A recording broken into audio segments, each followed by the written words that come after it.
Ladies and gentlemen, hello. Let's make sure our audio is all good. Real quick. Don't worry about too much of that early on, of course.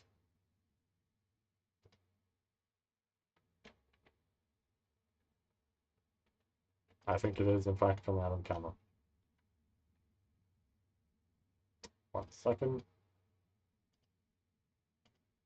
Yep. There it is.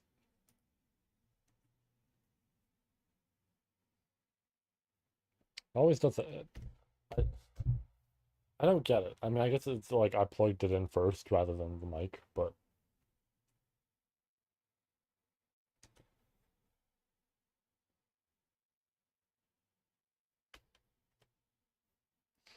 okay. We're all good. Oh, I need to grab that. Shit, I need to grab the link. Let's grab that link. Let's just put that on in there. Actually, I gotta also do this.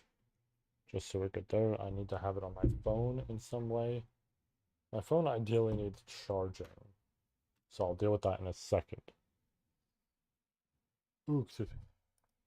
Actually, I have two devices here. I can use this one. This one's dead. We'll use my actual phone.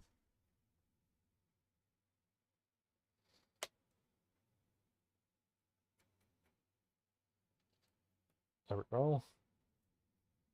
Give me... Where is it?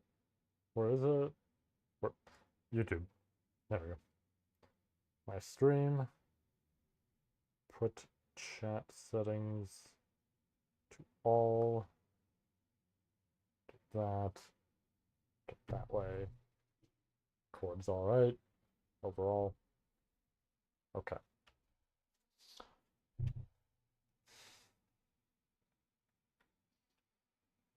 Time for the triple chapter threat. Or actually just triple chapter. So I'm worried on how, Twitter will perceive that and it'll be like, Fret, no. I was like, no, it's a, you know. And that should be good to go. Yep. Alrighty. We are good to go. That's great. That's great that we're good to go.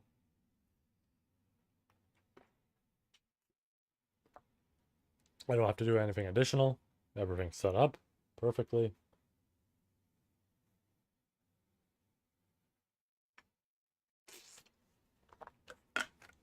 Okay. So, as the title states, this is exactly what we're doing. Right? 3 chapters all at once. Now, I don't know what the third chapter will be lengthwise or whatever it may be. I remember one of them in there, based on character count that I was seeing, one of them in there seemed short. So, if this one is 6,000 words, that's an hour and a half. If one of them is shorter than that, let's say 4,000 words, that's 45 minutes. And then the last one could even be 2 hours, who knows? But as long as it's not too long, right? Because I don't think it's going to be an absurdly long chapter, I assume. I think actually, from what I've looked at, it seems like the Petra chapter might be really short. So we might be a-okay. Uh, honestly, regardless, we're going to keep going. We're going to be here for a while, right? We are going to be here for quite a while. I just want to be caught up. I want to know what the fuck is going on, especially with this first chapter. I want to see this shit. So, with that said, uh, I guess we pretty much just get right into it. So let's tab into that. Let's go here. Let me make sure it's all good and working. Yep. I did up our bitrate here because I did find out. Hold on. I do want to actually. I want to see what this looks like on stream. It might echo a little bit. Actually, no, I have desktop muted. Uh, what is our What is our quality looking like? 720. Yeah, but I can see Devi this time, and that's what's good. Because I saw our stream last time, and last time it looked I guess it did look pretty similar. You know what? I just remember seeing it originally, and it did not look the greatest. I would like to up it even more to get to 1080, but supposedly YouTube limits uh how much your like bit rate is at and everything and quality. If true, that's unfortunate, but I have it upped. Hopefully that makes a difference. We'll see, right? I can up it even more next time. We seem all right, right? Nothing seems wrong here, but we'll see how it goes. Essentially, we'll see how this turns out in terms of actual quality. If it looks a little too low, I'll try bumping it up one more time, and if that does nothing, next stream after that we'll bump it back down. Uh, I also do want to get caught up because next week on Wednesday there's a certain video game coming out. Now, I played the previous part of that video game, so like on stream. So I definitely want to do that again next week. So 100% we're going to be doing that. That'll be, another stream we have in the week. And obviously I want to be caught up before then to, help remedy that. Because it's like, well, if we're also reading at the same time, we gotta have a proper schedule to this because I don't want to destroy my throat by just streaming 247. But yeah, so that's how things will go. But it's simple enough here because we're just going to be caught up, and that's that. That's all it takes, right? Very simple. Okay. With that said, I think we are just good to go, right? I am pretty much ready to start. I am excited, right? There's definitely that tiring factor of like, oh, we're going to be here for a while. And there's going to be a lot of reading. I'm gonna feel tired, but right now, I have some energy, and you know what? I'm excited to read. So let's do it, right? When we take our breaks, I'll do some, yeah, all free. No bullshit, no nothing. I am making sure we get caught up today. Uh, but yeah, when we do our breaks, I'll go back to drawing stuff for Act 2. I won't lie, I've been, maybe not slacking off, but because that's the wrong term, but I've been, procrastinating a little bit with some of that stuff, so in between breaks, I'll be working on some of the very early stuff for a teaser. Uh, the teaser in particular will make it a little bit more obvious on who Act Two's main character will be. Um, but I will say the teaser itself won't be them, right? That's something I'll make clear there is the teaser itself will not involve that character. Uh, okay, sick, cool. That you know what? That's perfect then, right? This works out great because that means that whenever uh next week, because I guess like at this point we're at the end of the week, but whenever next week we tackle that, presumably, right? uh and then Wednesday of that week, because Wednesday for June 4, yeah, Wednesday we get to stream again, but we get to do Deltarune, so I'm cool with that, right? I get to have fun a whole week. That's gonna be real great. It's gonna be a busy week for me. Fuck, I'm gonna plan that on stream. I'm gonna be reading on stream, and then both on stream and off stream, I'm gonna be making those teasers. Whew, it's gonna be a busy month again. Fuck, I'm gonna have to do another update video. I mean, I intended to do another update video as soon as I realized how late I was finishing the Act 2 stuff. So very clearly there's going to be a new update video soon, and it's just going to be like, hey, I'm still here working on stuff, but I always like to do that of just every roughly like 6 months, we do an update video, and I just say, hey, still here, we're doing shit. uh I get to include these live streams now. I get to say, yeah, we're doing these live streams now, right, for people interested in that. But what was the last update video we did? I think it was the Act 2 one, like the one where I was talking about that. What did I talk about in that update video? I don't want to delay what we're doing here because obviously, like, this is gonna be a long fucking stream here a bit, but I do want to check what our last update video was like.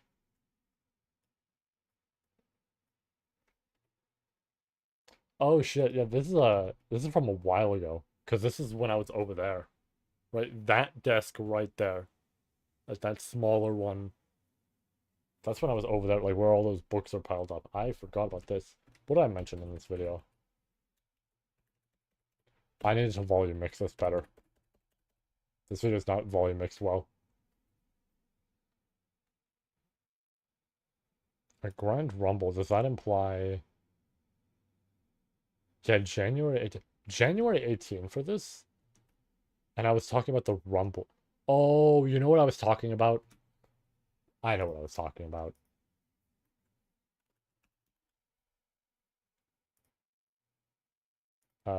Wrong document. Uh, yeah. I was talking about this. This is what I was talking about. This is my editing one. How do I go to the preview? There we go. Yeah. This is what I was talking about, which any of you can vote on at any point in time. We're going to be adding more characters. I didn't add more characters to this yet, but I am going to be soon. You can see Priscilla in there and everything. I will be adding more to this soon. My intention was to do it every, like, I'd say 2 months. Didn't work out like that. I'm going to update it before we do the update video. And then we'll have way more characters. Like, I have a whole list. I have a whole list of characters that are going to get added. There's going to be a lot more here. And then obviously, whoever doesn't make it into the end of the year Rumble, I'll transfer to next year's. I forgot about this here. Uh, but yeah, honestly, I'm actually happy with these options. There's some really good options here. Even if I fucked up and didn't add more, I think there are some great options here. Even if there's like just enough to actually make a Rumble itself, specifically on the female end, because I think like male character end, you know, like okay, there's characters who will automatically be returning. Oh, I forgot to remove the mic on here because Google once again. Oh, no, not trying to do that. 1 second. There we go. And then one more. Yep. All right, cool.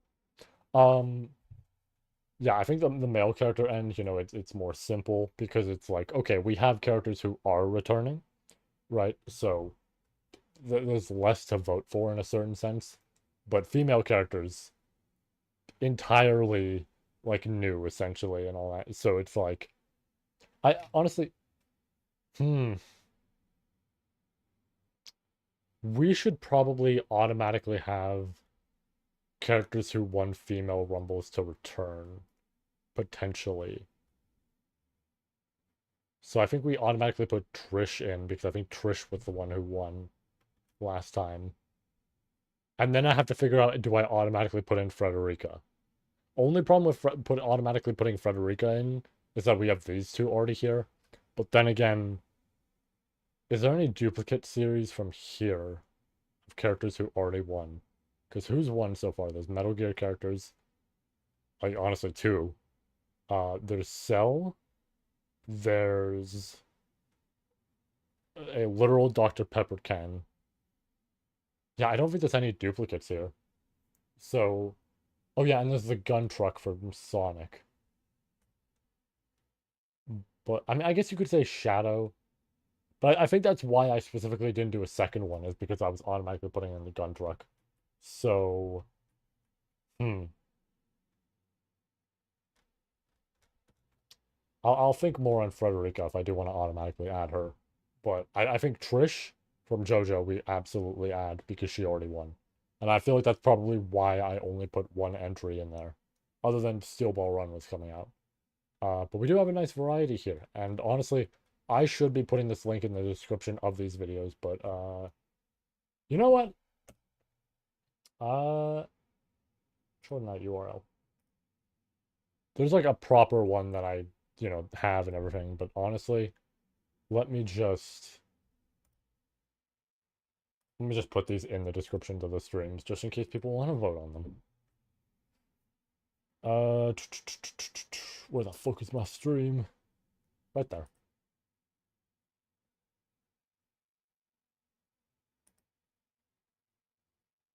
And we just go here. I put vote for end, or vote for the end of the year Rumble characters. There we go.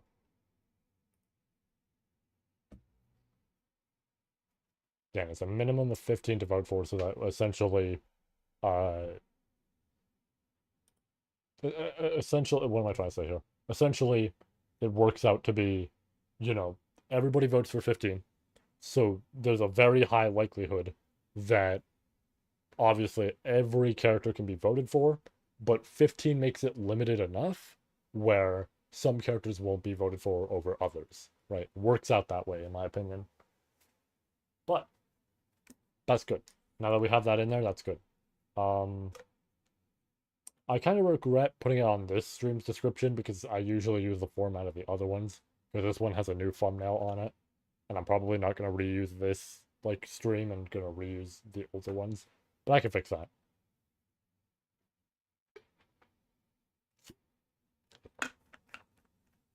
Okay. Now that we're done messing around and everything, I believe it's about time. I could potentially get some more light in here. Let me get some more light. Open Saturday.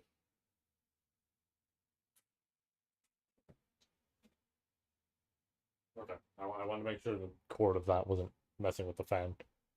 Alrighty. It's time. Oh, let's do this. Boy, oh boy. I am excited. I'm very excited. I don't know what to expect, but I am excited. It's gonna be fun. Alright. Everything's all good. Just double checking. Right? Mic's going, stream's going. The stream's obviously going, otherwise I'd be talking to nobody. But gotta make sure. The first time we did stream, it did have a weird moment in there where it cut and then came back, and I don't know what happened there. But alright. Just observing everything. We're good. Pretty good. If we need to later, I can plug in a light. We'll see, right? Honestly, we did it without the light last time. It was kind of fun that way, I won't lie. Just because of my reactions, like my facial expressions and all that. I did also already clip out the segments that we'll use for like highlight videos and everything. Funny enough, me having that reaction to the end of the chapter, I believe was half an hour. If Windows will show me. Yes, it was actually close to 40 minutes. So I'm probably going to put that one on the second channel when we finally finish the phase and everything or whatever it may be. And then, well, maybe not finish the phase, but maybe Arc 9. Maybe when Arc 9's done, we'll have a full highlight video. I'll put that on the second channel just to say there it is.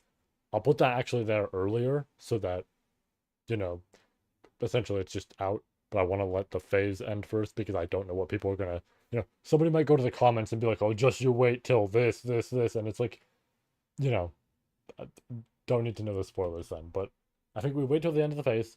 I'll put that on the second channel. And then the actual highlight video we'll do when Arc 9 is over.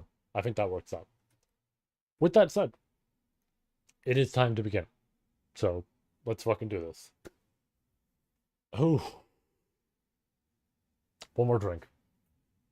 I have to like mentally prepare myself here because anything could happen.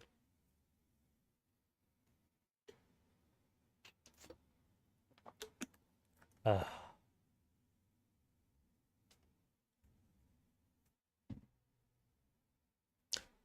there's something I'm now considering actually already. I'm already considering something in regards to these chapters that I'm just like, I'm curious how far the whole regurgitating thing goes because it's just like if it's what I think it is, this could potentially lead to something dangerous, right? Because all I'm saying is Spica right now, right? But if memories are returned, I got no fucking clue what's gonna happen there, right?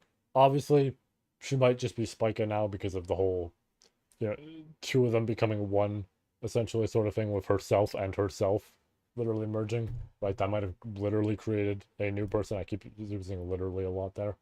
Um, but you know, we never really know where the story's gonna go. So anything could happen there. Okay, with that said, let's fucking do this.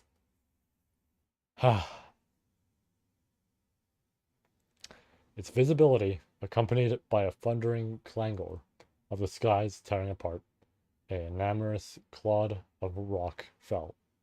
Surely a great margin of doubt existed whether simply clod of rock was enough of a descriptor for that.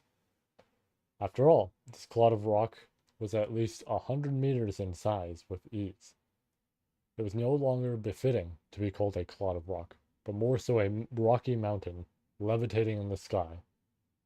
Fissures permeated, sorry, fissures permeated through the Rocky Mountain, and the 100-meter clod crumbled to pieces, followed by countless small, yet still 5 to 10-meter sized boulders cascading upon the ground. The boulder's point of descent was the township of the royal capital, with estimated casualties of around 5 to 10,000 people. Dude. Fuck. Like, even that is still a lot. Holy shit. And obviously, like, damn, that is a lot of people. I mean, I do like the idea. It is not saying this at all. Obviously, it's saying 5,000 to 10,000. But I like the idea that the actual range is like, oh yeah, it could be 5 people, it could be 10,000, right? That's just funny to think about.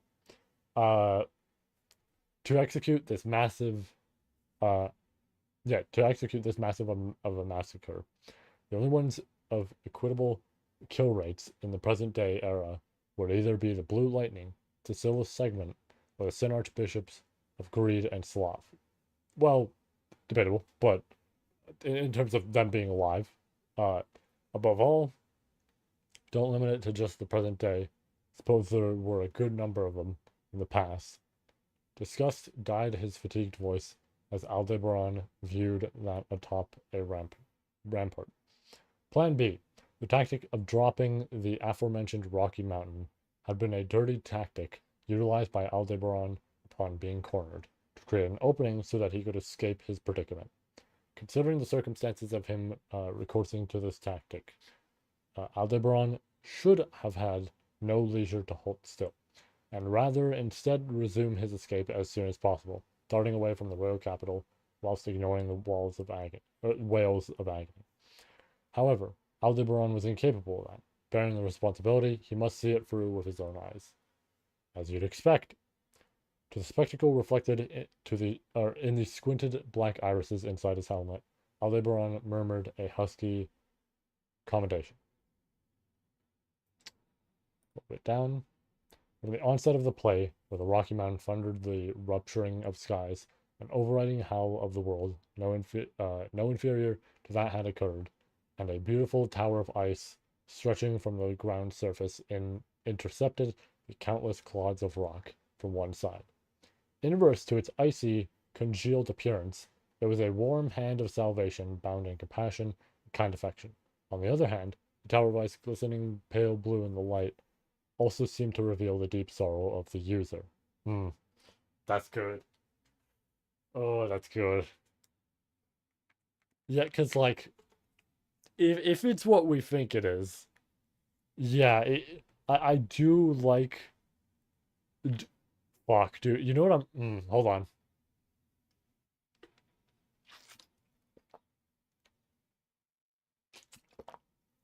I have energy now. I can be loud, unlike the last stream. And also, you know, I don't have to worry about, like, oh, it's 9 p.m. We have to be careful about people sleeping, right? I can be as loud as I want now. It's 5 p.m. in the evening, right? Um, I was thinking about it, and I'm like, oh, like obviously like Amelia and all that, like it makes sense to like cry if she were to remember who we think she's remembering, right? Or something like that. Uh, no, yeah, like this is the thing is like it's two things here of her remembering very likely has just really like uh, had a stake through the heart sort of thing, right? I don't know why I was having trouble there with that statement, but like it felt like a stake going through her heart most likely. And then arc 5, right? She's vouching for Al, and it's just like all of that went to shit, right? Like especially for someone like her, right? She is a very trusting character. She doesn't trust everybody in the series, entirely, and just like villains as well, and all this. But like Emilia inherently is a very trusting character, right? So much so that you could call it a little bit stubborn in that regard of just like focusing on that too much, and intentions might not always be perfect, right? Or whatever it may be. Um, and obviously she always tries to have her way to correct that if possible. But like, oh yeah, 100%. I think she will probably be right about him in the end. Um, but it is this sort of thing where it's like an almost overflowing amount of trust with her kind of leads to situations where like this, where it's just like she trusted this dude, and all of a sudden, like 4 arcs later, he's pulling this shit, right? So it's like, mm, right? It feels a little bit painful there and everything. And I do like having that balance in there. Yeah, yeah, like exactly. She is absurdly good with reading through the people. So, uh, like, obviously, I do think by the end, there'll be a difference here. It is just like probably just temporarily for the moment kind of fucked up because she can probably see through Al and this facade he's trying to put up or whatever it may be. Maybe not a facade, but this act that he's performing and everything. But just the fact that she has to save these people from this massive rock that's falling and everything is probably just a huge fucking deal, right? Like that is a whew, right to her because it's like she can see through that, but she still has to deal with the present, right? Like with what's going on right now. And that's probably a really difficult battle for her to fight, which is like partially why that's the additional stake for the heart, right? Is like potentially remembering who we think she's remembering, and then boom, right? As well as Julius, right? Because if it's also Julius included in there, if it's whoever the fuck, whoever it may be that this motherfucker's spitting out. Um, I was gonna mention something else though in regards to all that.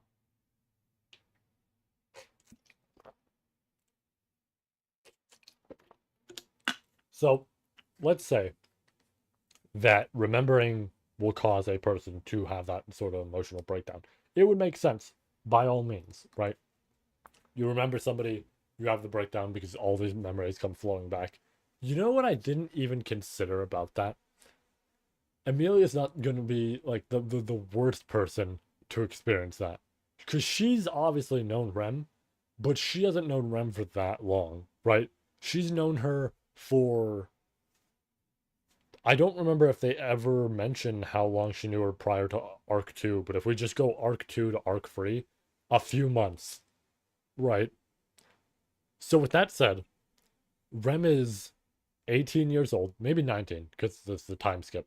No, I think she's 18. I think she's 18. Um, 18 years old, right? So that's 18 whole years that she's existed. There's someone else who has existed for that same amount of time, that exact same amount of time. I cannot fucking imagine if all of this is true, right? If we are correct here on what we're assuming. Yep. I cannot imagine the emotional breakdown she is having, right? This is probably like, again, should be pointed out, Emilia is crying and she only knew Rem for like a few months. What the fuck is Ram going through, right? Like that has to be, I feel like that's enough to give a person a heart attack, right? Like genuine, just enough. Um, yeah, a great way to fucking put it. Uh, Genuine, just like that would be enough. Fucking maybe not trauma, but like is essentially that of just all this stuff like coming back to her. Those 18 years that they have spent beside each other. Boom, right? Just right then and that would be enough to kill a person probably, right? Because like there's no I think human example, at least that I know of, right? Of a person forgetting like fucking everything and that shit coming all back at once, right? Because I feel like the general thing with that sort of stuff is like, oh yeah, bits and pieces at most, right? And it's like, you slowly get there and everything. But fuck, that was a big thing of Ram's character, right? Was the fact that bits and pieces were coming back to her, and she's like, yeah, wait a minute, I wasn't born alone, right? Like she remember because it's the thing where it shows like the glitchy sort of, maybe not glitchy, but like that sort of text, and she's sitting there and she's like, I wasn't born alone. No, wait, this doesn't add up, right? Which is something I love. I love the fact that the actual experience of the person can power through whatever the fuck gluttony like has in terms of its rewriting, right? It's like, oh yeah, gluttony can fucking rewrite your memories. But if you were born with a person, your brain's gonna try and fill in the gaps, right? And even though gluttony, like that bullshit tries to fill that stuff in of just like, oh yeah, the Olgarms, oh yeah, Subaru and Roswell and all them beat them. Ram being born with Rem leads to a moment where, she sits there and goes, wait, yeah. That's funny. Yeah. But like, yeah, fuck, I am curious to see what she is going through if that's the case. Oh, honestly, you know what I'm thinking? I am realizing that this is going to be real fun because if regurgitating also implies, let's say that implies also that person remembers who they are, Al needs to fucking book it. Al needs to get the fuck out of there right now. Like he needs to go because if she remembers who she is, and then she's informed, oh yeah, by the way, Al sealed these two. They're in a ball. He's fucking running. She's gonna start sprinting, right? She is gonna remind her what she did with the witch cult. She was fucking outmatched against them. She. Oh, okay, fair enough. Fair enough. You know what? Fair enough. Okay, she's probably still the same. Fair enough. Yeah, fair enough. That's my bad. I totally forgot about that. I mean, I knew they were different in a certain sense, but I failed to consider he could throw up one and not the other. So yeah, tactical to only throw up one because if he had to throw up both, dude, that would be like pant shitting yourself like run, right? Like good, you created a diversion for Amelia, and she doesn't have to worry about it. Now book it.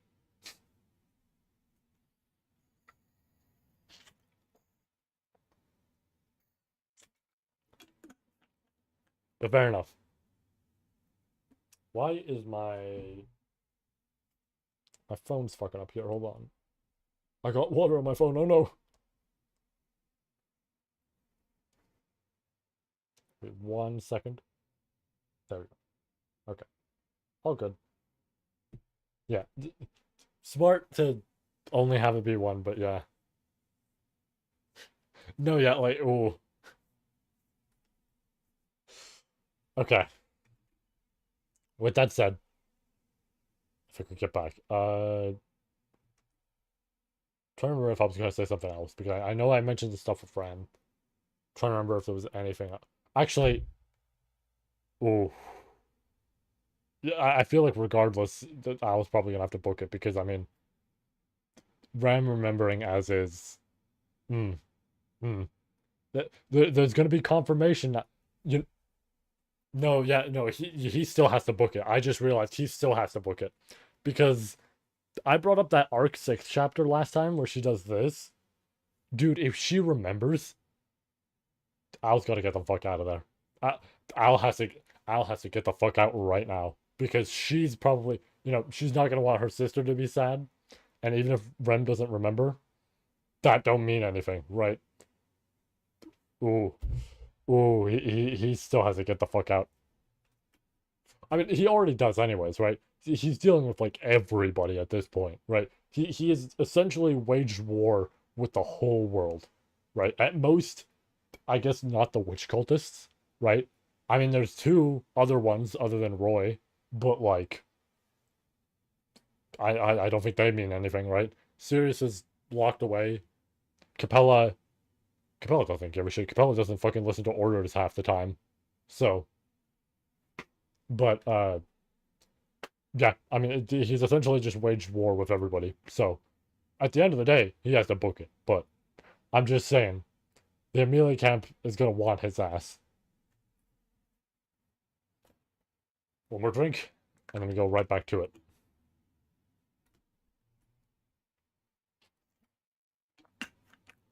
All right, back to it. From the onset of the play, where the Rocky Mountain thundered the rupturing of skies, an overriding howl of the world, no inferior to that had occurred. Wait, no, we read this. Fuck. Uh, we read the sorrow part. Yeah, because we read the sorrow, and that's where we talked about Ram. Uh, to think of it in that way, is it a bit poety? Don't you think, Uncle? Saying so, Roy ridiculed Aldebaran as he viewed the spectacle, whilst being carried on the latter's shoulders. Roy was immobilized due to his fractured limbs, but he skillfully used his dorsal muscles to upraise his torso, surveying the cataclysm that had assailed upon the royal capital, atop of Aldebaran's shoulder. The former, having healthy enough of a mouth to be babbling about everything, despite being incapable of anything, made Aldebaran wince. You too. Your tongue's gone along with depicting my emotions so much that you're starting to sound poetic. Not that I know much, but that sense would have been much more fitting for your dead counterpart, personified gourmet, rather than you of bizarre eating, no? Haha, taking a blow at a dead family member shows you shows you had some pretty awful upbringing, no? Truth is, it wasn't us, but Lay who went about evaluating what had been eaten one way or another. What a mystery. In the end, for both we and us, that which was eaten would always end up in the same stomach of souls. And yet, this must be what they mean when they say that thieves, no, that food snitchers are shameless. Don't treat us like a thief. We just want to eat a teensy bit more than a full stomach. That's just the kind of adorable gourmandizer we are. And yet, always with a clapback, the unbatting mouthed bizarre eating's abundant lexicon and strength of debate stemmed from the efficacy of his authority of gluttony, and would be outstanding foremost among not only the 10 archbishops, but the entire world. It was easy to be deceived by his childish appearance, and his manner of speech laying bare his rotten nature. But the being riding atop his shoulder was a monster of accumulated synthesis of wisdom, having indulgently devoured knowledge and experience beyond innumerable, eh, innumerable, and for that he must not forego his vigilance. That was precisely why he had abandoned persuasion through words, but opted to forcefully make him abide for violence and the curse mark. Anyhow, the job's done. Let's go. Quick drink while we Ooh, I do like this dynamic between them, right? Al always still jabbing at each other because, technically speaking, they're only temporarily getting along.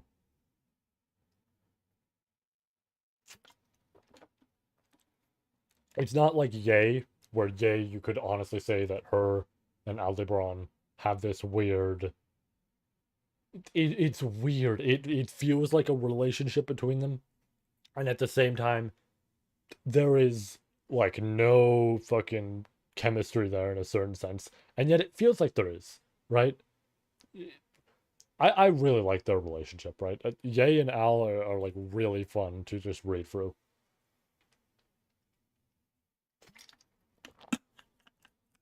I mean, yeah, because isn't the whole thing about her that she was like, well, first of all, she's a shinobi, so part of her job, but like, isn't the whole thing of, she went into the burial domain to assassinate Priscilla and then was trying to like, get on Al's good side in that sense, right? That's the whole thing with her character. My ass hasn't read the side stories, obviously, so I don't know every bit in detail about her. I mean, technically, I eventually will because I'm collecting the volumes back there, but I guess with Roy it's different because Roy is just Archbishop who has like the pact. So, well, yeah, yeah, I know she's terrified because like just Al in general, in terms of how he acts and everything and all this terrifies her, and she's loyal because like partially because of that, right? And it's like, oh yeah, she, because it's the speech she mentions of she's willing to do whatever it is he needs, but by the end of their journey together, ah,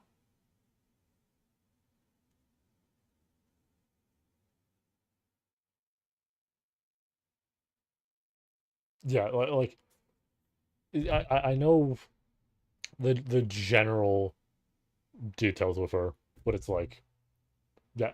uh, Still, regardless, it does make like for this fun sort of moment with her character where that like that fear of Al, but also the loyalty that comes with and everything. And then, like you mentioned, the bleep burial stuff is like it leads into this fun moment where she gets to bounce off of Al in a very interesting way, and I like it. Right? It's not honestly, it's weird to say, but it feels like Arc 9. We have. Oh, okay, that's what you mean. Okay, fair enough. Fair enough. Um, I was gonna mention it feels weird to say in a certain sense, but it's interesting how we have what is essentially a main cast here, um like to parallel Subaru's own, right? Not necessarily, but we have this band of, can I even call them misfits? I feel like some of them are lower than that. Ooh, excuse me. But it's like, we have like Al and we have Yay and we have Heinkel and we have Volcanico, who's also Al, but then we have Roy, right? So it's like it feels like we have. I'm trying to think if this is like a similar party to, probably not Arcside. Well, I don't want to go off basic things if I'm gonna compare it to that because I was almost gonna be like, there's a female character in there, and it's like, wow, this series is full of them. But like, it's just how strong Ye is mentally, or how strong mentally Ye is. Rape went brain dead after experiencing enough loops in aggressor mode. Ye is still functioning, even if deeply traumatized. I see. Fair enough.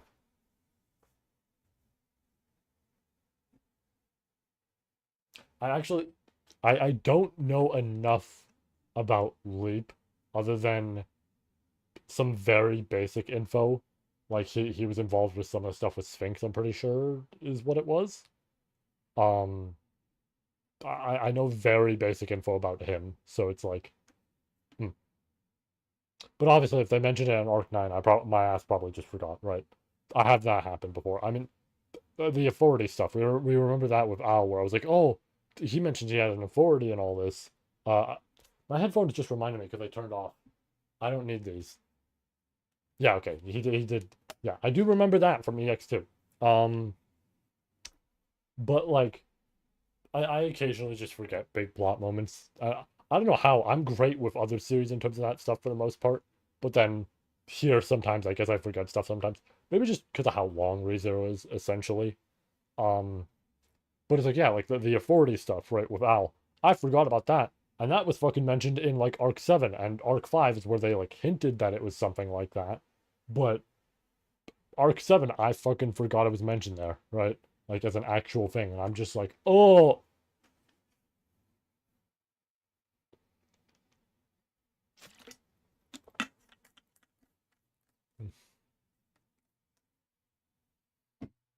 Okay.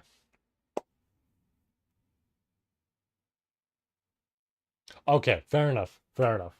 I actually want another drink there. Fair. Yeah. I guess if okay, because I guess if I did know more about Leap, you know, then it would seem more obvious to me. But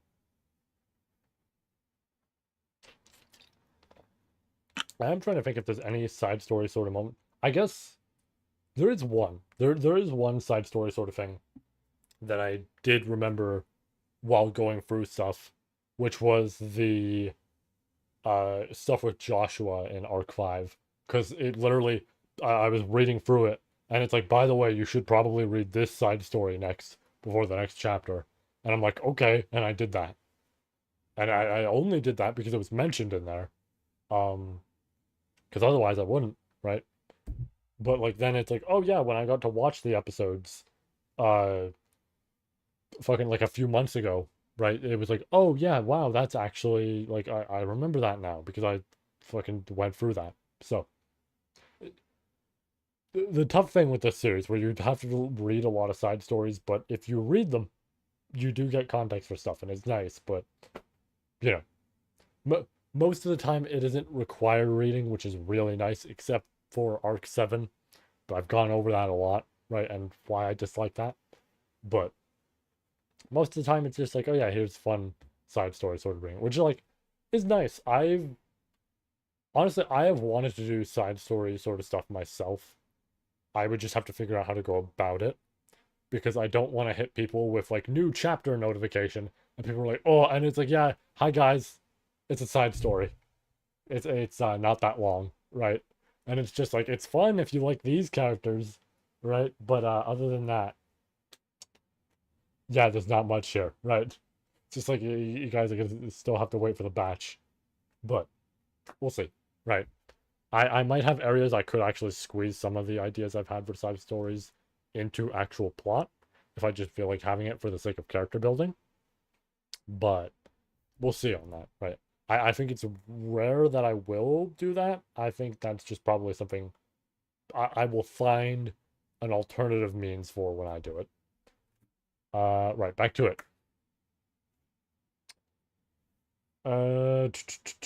Right, we were scrolling. I forgot to scroll down. That's the most important part. Alan, yeah, we should check out the day after I go. All right. I will keep note. Oh wow, we were actually almost at the end of this. Like, I will keep note of that. Okay, yeah, but I figured because like most of the time we do get like a lot of like oh interesting side stories at the end of the volume. So I did kind of figure that it's like oh yeah, there we go.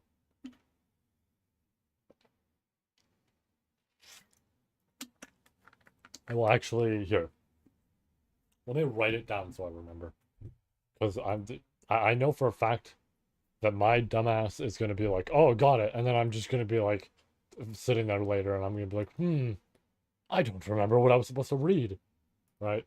So, note, and it's the day I gave up being a following star. There we go. All right. I will minimize the note and not close it so that I remember. And yeah.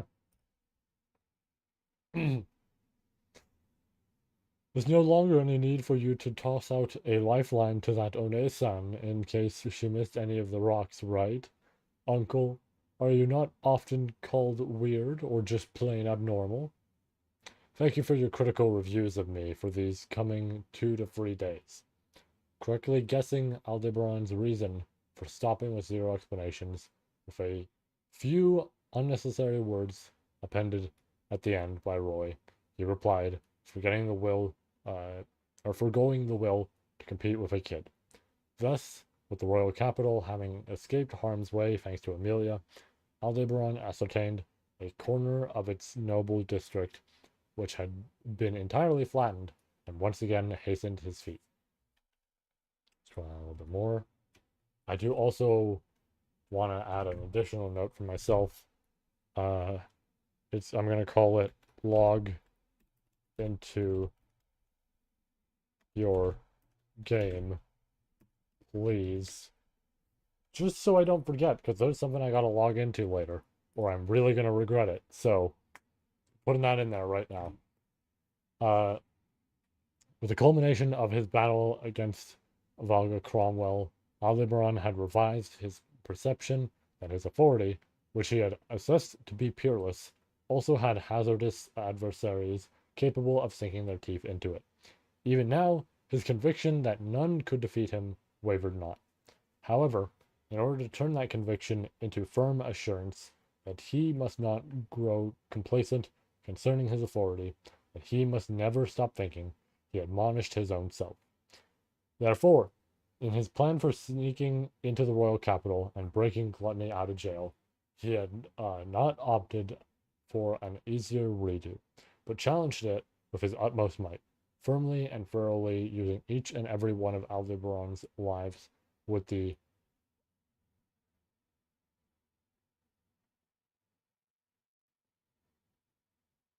hazardousness, because it wouldn't, yeah, to squeeze out the tube of toothpaste to the very end, concluding with a count of 6,724. See, Al, if you put something around it and then you like move it to the bottom, you can get some extra toothpaste. To interpret that as too numerous or too few would depend on the person, but fundamentally, Aldebaran would think of each count as being pertinent. No matter what the magnitude of a count may be, he wasted not a single run, braving the necessary challenge to surmount the wall. On extremely seldom occasions, he had also expended a single life of inaction in order to calm his heart, but those lives had been ones in which a breather for the heart had been indispensable. Hence, no matter the count, if he attained the results he had sought, Aldebaran would insist that 6,724 had been the optimal number of attempts. Yo, shitty helmet bastard. The rendezvous point had been agreed upon in advance. This place, sufficiently far from the royal capital, was a long abandoned quarry, perfect for scoundrels hiding from the public eye to meet up. In this quarry, the one to greet Aldebaran with a sharp accost was felt. Her back leaned upon a crumbling stone wall, red irises ablaze with rage and animosity. A bit down, a little bit further up. Quick drink.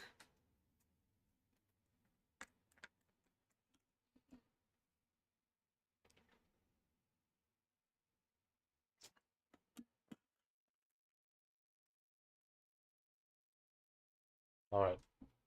I just hit my caps lock there. Uh, her fang visible between her distorted lips, she postured herself with arms crossed and evinced her scorn for Aldebaran. Her way of calling him had also downstepped from simply helmet bastard to shitty helmet bastard. Felt jerked her slim chin, indicating the royal capital visible from afar. That large rock, if Amelia Nechan hadn't stopped it, just how many people do you think it would have killed?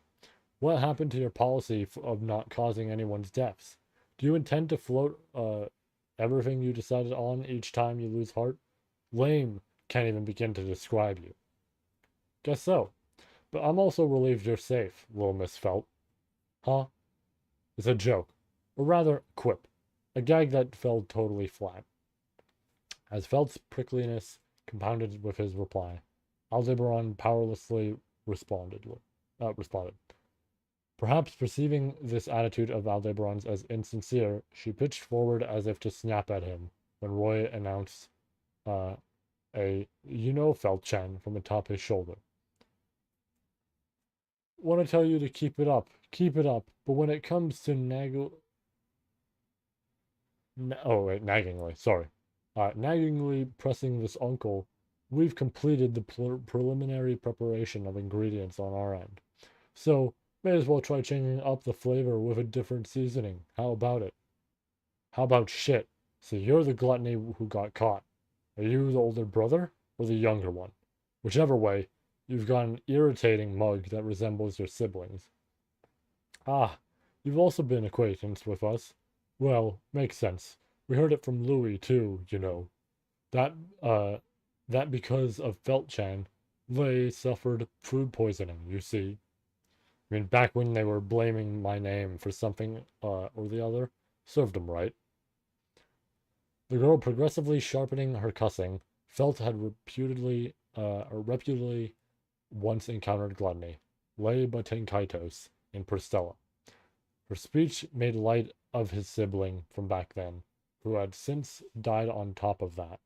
But just like with Aldebaran's instance, Roy only showed a smile alongside a haha in good humor.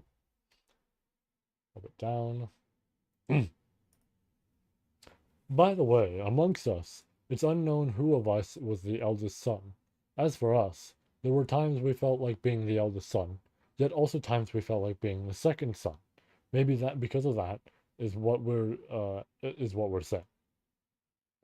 Don't go yapping on with such stupid reasonings. The order of brothers and sisters isn't something you can just decide by feeling. You gotta decide if you'll yield it or accept it before it's gone. Haha, both Uncle and Felt-chan. You think you can say anything if it's, to the hated Sin Archbishops? Very nice, very nice. It's what you call everyone's shared consciousness. Or consensus. Consciousness, yep. Consensus, right? Hey, shitty helmet bastard. I've got no intention of having a fun little chit-chat with him.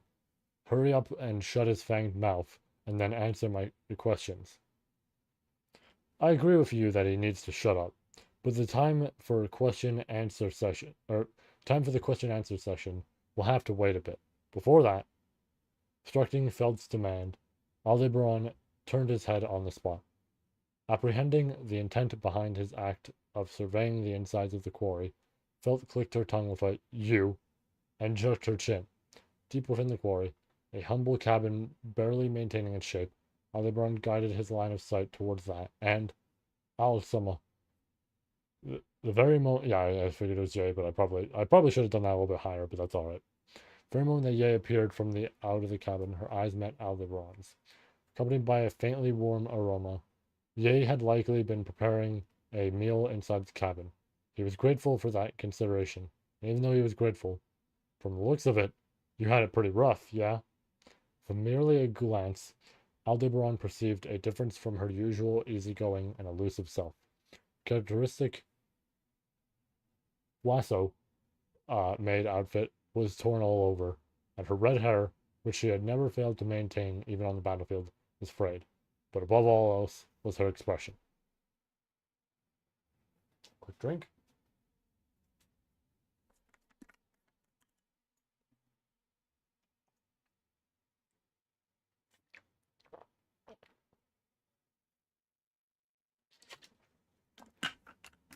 All right. Back to it. An atmosphere of meekness, or rather, one bereft of naivety, was doing the greatest harm to her usual image. And as proof of that, thank goodness, softly placing a hand over her chest, Ye muttered at the convergence with Aldebaran. Sensing the hue of emotion painting that voice, Aldebaran felt a bit daunted, though he would never admit it, so he shrugged his shoulders with an oi oi. Isn't that a degree of auspiciousness unbefitting Ye-san, the helpful all-purpose maid? To not even be able to back me up, what kind of surprise guest did you have an affair with? To say that I had an affair would be bad for my reputation, Al-sama. You are well aware that you have complete control over Ye-chan's heart, Al-sama. The hesitation that accompanied her answer for a moment vanished, returning Ye's demeanor to business as usual. Sliding her finger down her chest, she resumed, but, I suppose it's true that I spent some passionate time with a gentleman. The one who graced the mansion with his presence was the sword demon, Wilhelm van Astrea. No, Wilhelm Trias-sama. Sword demon, Grandpa, huh? That's the unfortunate or unforeseen assassin. Ye would have also likely been stupefied, but it was difficult to label him the worst possible enemy. Of course, there's no doubt that he was one of the foremost powerful fighters in the kingdom. The swordsman would be far more manageable than a magician for Ye. In addition, she had laid her traps all around the burial villa, converting it into the perfected hunting ground of the Crimson Sakura, so to speak. However, given that Aldebaran had ultimately hastened there to provide relief, the sword demon's honed edge had exceeded that of Ye's, and from her expression, it was clear that it had not even been a narrow defeat, but rather one of complete annihilation. The fucking motherfucker hit her with "I cut it." And likely the reason behind that sharpness was the old man sulking over there as he is ain't related now, or ain't unrelated now, is he?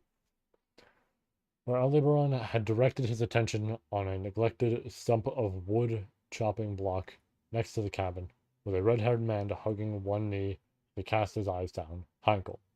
With his head hanging limp, the blood soiling Hankel's entire body had yet to be cleaned off.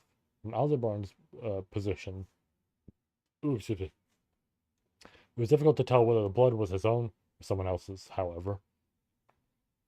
What happened? My consciousness was all fuzzy at the time, so I didn't catch it with my own eyes, but, supposedly, Hankel-sama slayed the sword demon Sama.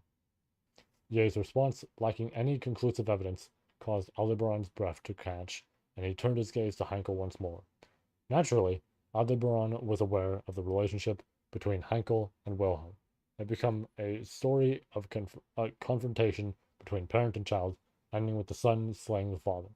He was aware of Hankel's excessively fatal flaw as a swordsman, but between his father and his son, the old man sure was stuck indefinitely between a rock and a hard place. A discord within the Astrea family, down to its core, Aldebaran knew not. Only, he knew the existence of the divine protection of the Sword Saint, and the title of Sword Saint had given rise to friction across 3 generations of parent, child, and grandchild, and that friction had amounted to something definite because of this occasion. Reinhard and Wilhelm, over these few days, Heinkel had taken a position in complete opposition to them, both of them. Aldebaran and the rest had no right to worry about his feelings. He was someone caught up in this for the sake of being used. It would be nothing but shameless to call out to him and ask if he was okay. Hence, Aldebaran returned his gaze to Ye, asking, "So then, what about the grandpa? If the old man slayed him, then all of that would be his blood. So, oh wait, no, okay. I want to read ahead just to make sure it's like, oh, it's, who I think it is. For the time being, only the most minimal of treatments been applied. We couldn't stay there long at all, so it's really just the bare minimum." Whoa! The sudden voice jolting his shoulders, Aldebaran goggled at his surroundings. But Aldebaran, who should have been the owner of that voice, was nowhere to be found. It was a divine dragon husk. It was not of a size that could not be overlooked, or could be overlooked. And right when he had thought that, sorry. For now, optical camouflage cancellation. No sooner than those words were uttered, in the space that ought to have been completely empty until then, resting its jaw on the rocky wall that Felt had been leaning against, there appeared the massive body of a limply reclined dragon. Watching the way it appeared, as if the as if the blurred atmosphere was gradually gaining color, Aldebaran widened his eyes with an optical camouflage. Is that the bending light to make yourself transparent? So you can do that sort of thing. As you'd expect, correcting it while moving in real time be impossible, you know? But when limited to just times when I'm completely still, most of the demerits that come with this body quite literally disappeared, yeah? Sounds about right. I think a dragon that turns invisible is pretty damn cool. A little bit down. We're also going to take a drink. Interesting that he does have that. I do like that. That is, I gotta agree with Al there. That is cool.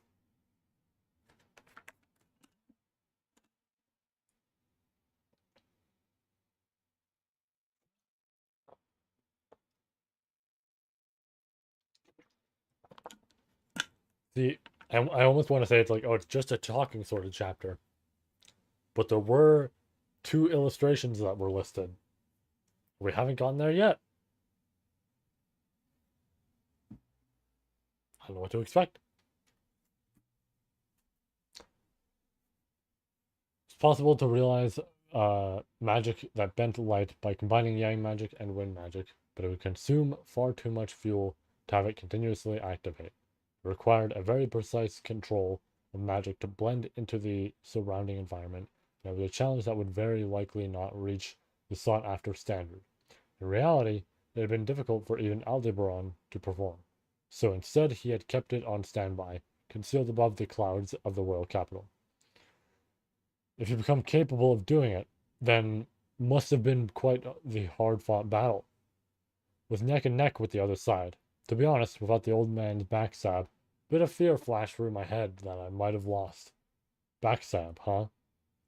Shaking his head, Aldebaran processed the 2 surprises. First was the thought of how fearsome the sword demon must have been to inspire visions of defeat within Aldebaran. Even if the currently loaded software was different, the hardware specs were undoubtedly that of the Divine Dragon. So to reach that sphere immediately following a battle with Ye, one would have had to have been an unthinkable monster. Thus, the second surprise was naturally the manner in which Hankel had intervened with the battle. Likely wouldn't have been easy to have things settled fair and square, but ending things with a backstab is probably wrecking the old man's mental. Well, I think there's no doubt about that. Ultimately, ever since we fled the royal capital, he hasn't spoken to us even once. Is that so? Receiving an affirmation from Ye that Hankel's affliction was just as he had imagined, Aldebaran took a deep breath, looked over those present once more. Put it down. Sure, we're all good.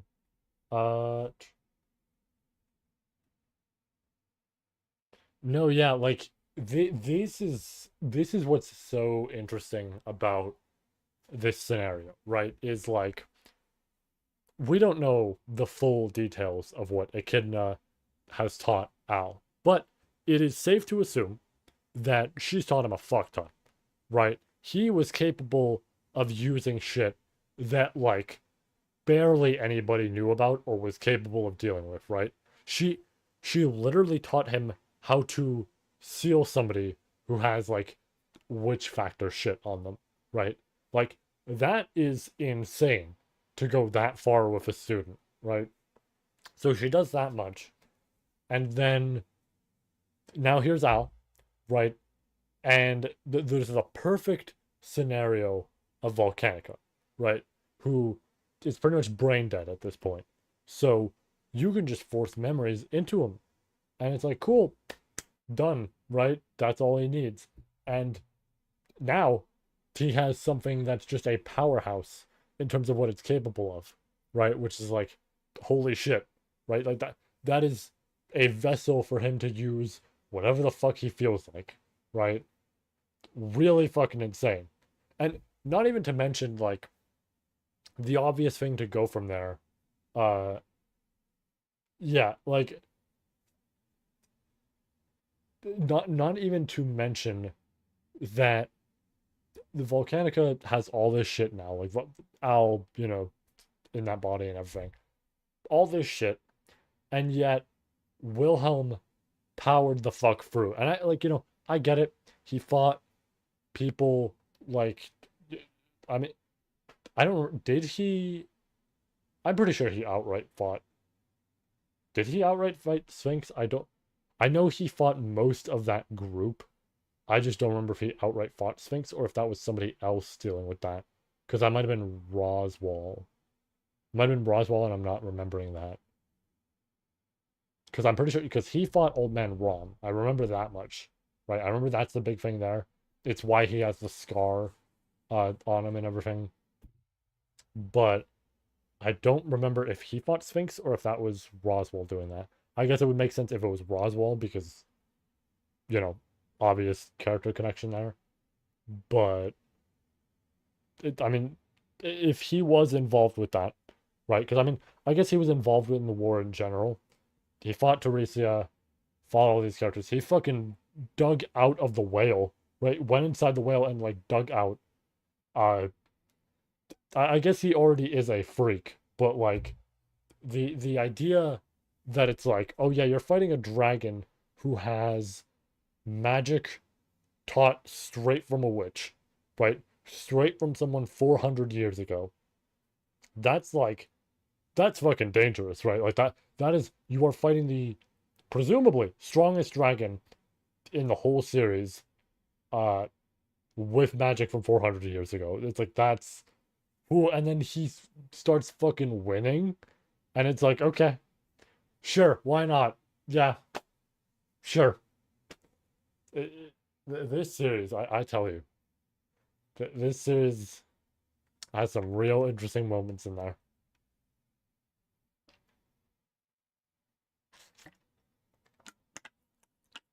Like, I am convinced he could, like, do the same shit as, the rest of the big free series out there, where if fucking Volcanica wanted to summon a meteor, that motherfucker would cut it, right? He would say, I cut it once again, and he would cut that shit in half.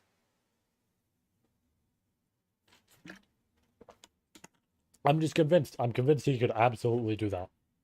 Motherfucker can't fly, but he sure as hell made it seem like he could multiple times. Ugh. Make sure. Yeah. All right. No, yeah, like this, the Estrella family, because I mean, we'll include Wilhelm in there for obvious reasons, but like this family, it's something. There are people who go into this family and just they're freaks. There's people who are born into this family and they are freaks, right? This entire bloodline just starts with a freak. It's just a fucking dude.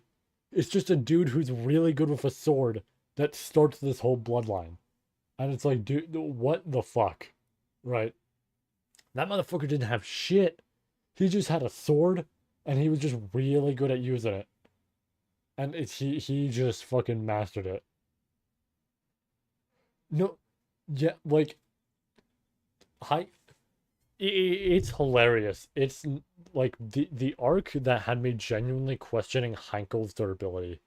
Arc 8, maybe a little bit of 7, but like arc 8, I'm like, dude, this motherfucker is being tossed and thrown around and beaten the shit out of and all this shit, and Heinkel lives to see the end of it. And I'm like, I'm sitting there, I'm like, okay, this dude might not have a divine protection of the sword, whatever. He might not have become the sword saint. Ooh, excuse me. But like,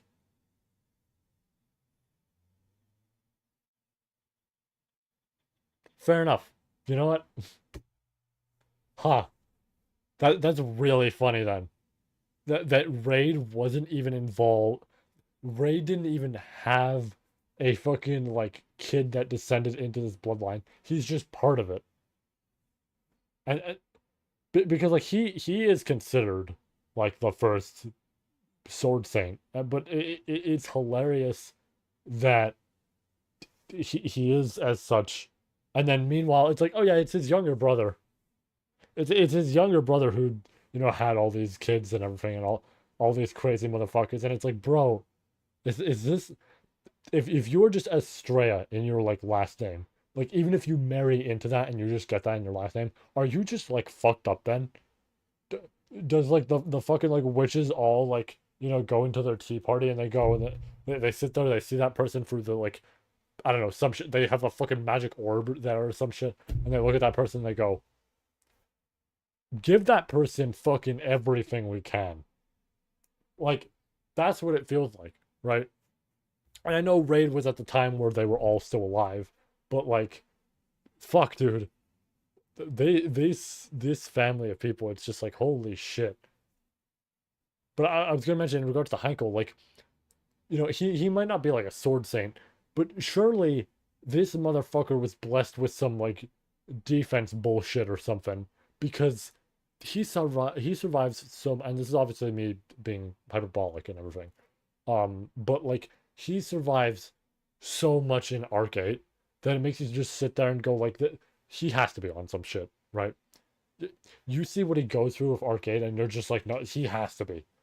There is no fucking shot that the massive like golem, like the massive mechanical golem, comes out and goes, "Fuck you," and just like this man goes flying and he lives, right? You get hit by something like that, you are a red mist, right? You don't exist anymore if you get hit by something like that.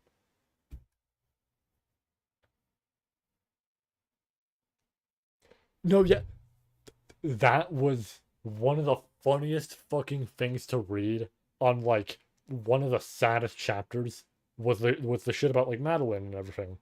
Uh and all that.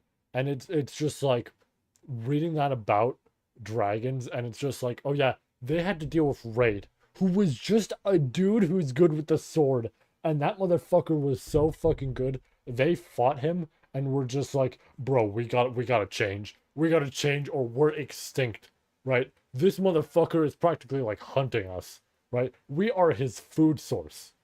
We shouldn't be. We are this motherfucker's food source. We gotta change, right? And then they do it. And then it's like, oh yeah, here's this person.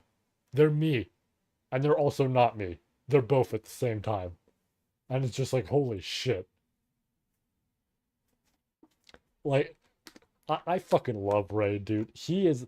I'm glad that I have a cosplay of him and I get to cosplay as him. Because listen, as a person, he is a piece of shit, right? By all means. But it's like, as a guy who just gets to do shit in ReZero, this guy's the coolest fucking guy ever, right? He's so fucking cool.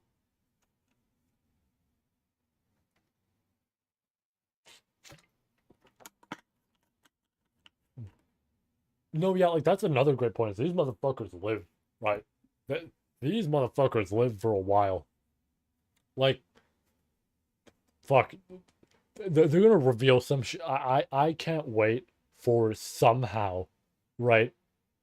This is absolutely not the case.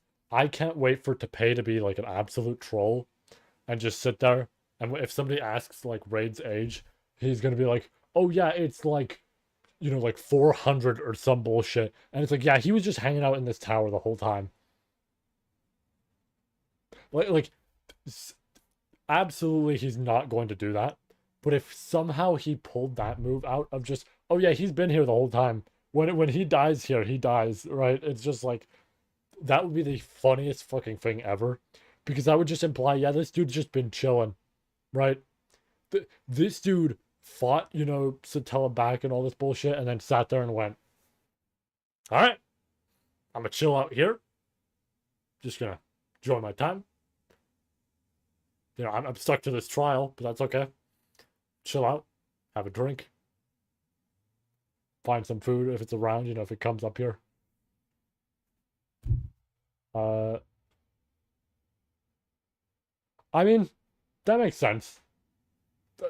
the first one's surprising. The second one, like Emperor of Wallachia, that makes sense, right? Because it's like, yeah, okay, fair enough. Because like, I mean, if we look at like EX4 for example, right? It's like, oh yeah, Reinhard meets Vincent, uh, or well, no, actually, no, he meets Cheeza, doesn't he? Because it's the whole thing of no, yeah, like they need a whole group of people to deal with her, right? Now, to be fair, Raid's obviously a powerhouse in some regard, but obviously they do still need everybody there because, like, Shao's magic indispensable. That shit is required, right? But it's like, damn.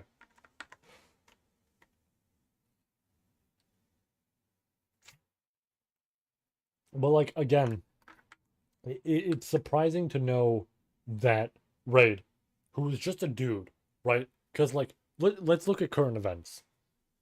Currently, Reinhard is fighting Satella, right? Now, Reinhard has a whole bunch of shit to him, right? He has like almost every divine protection under the sun, right?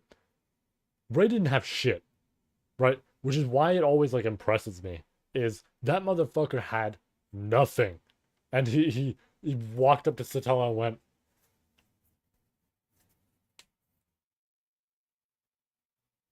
like that. I I don't I don't fully like saying aura and all that, right? But that is some aura shit. Uh,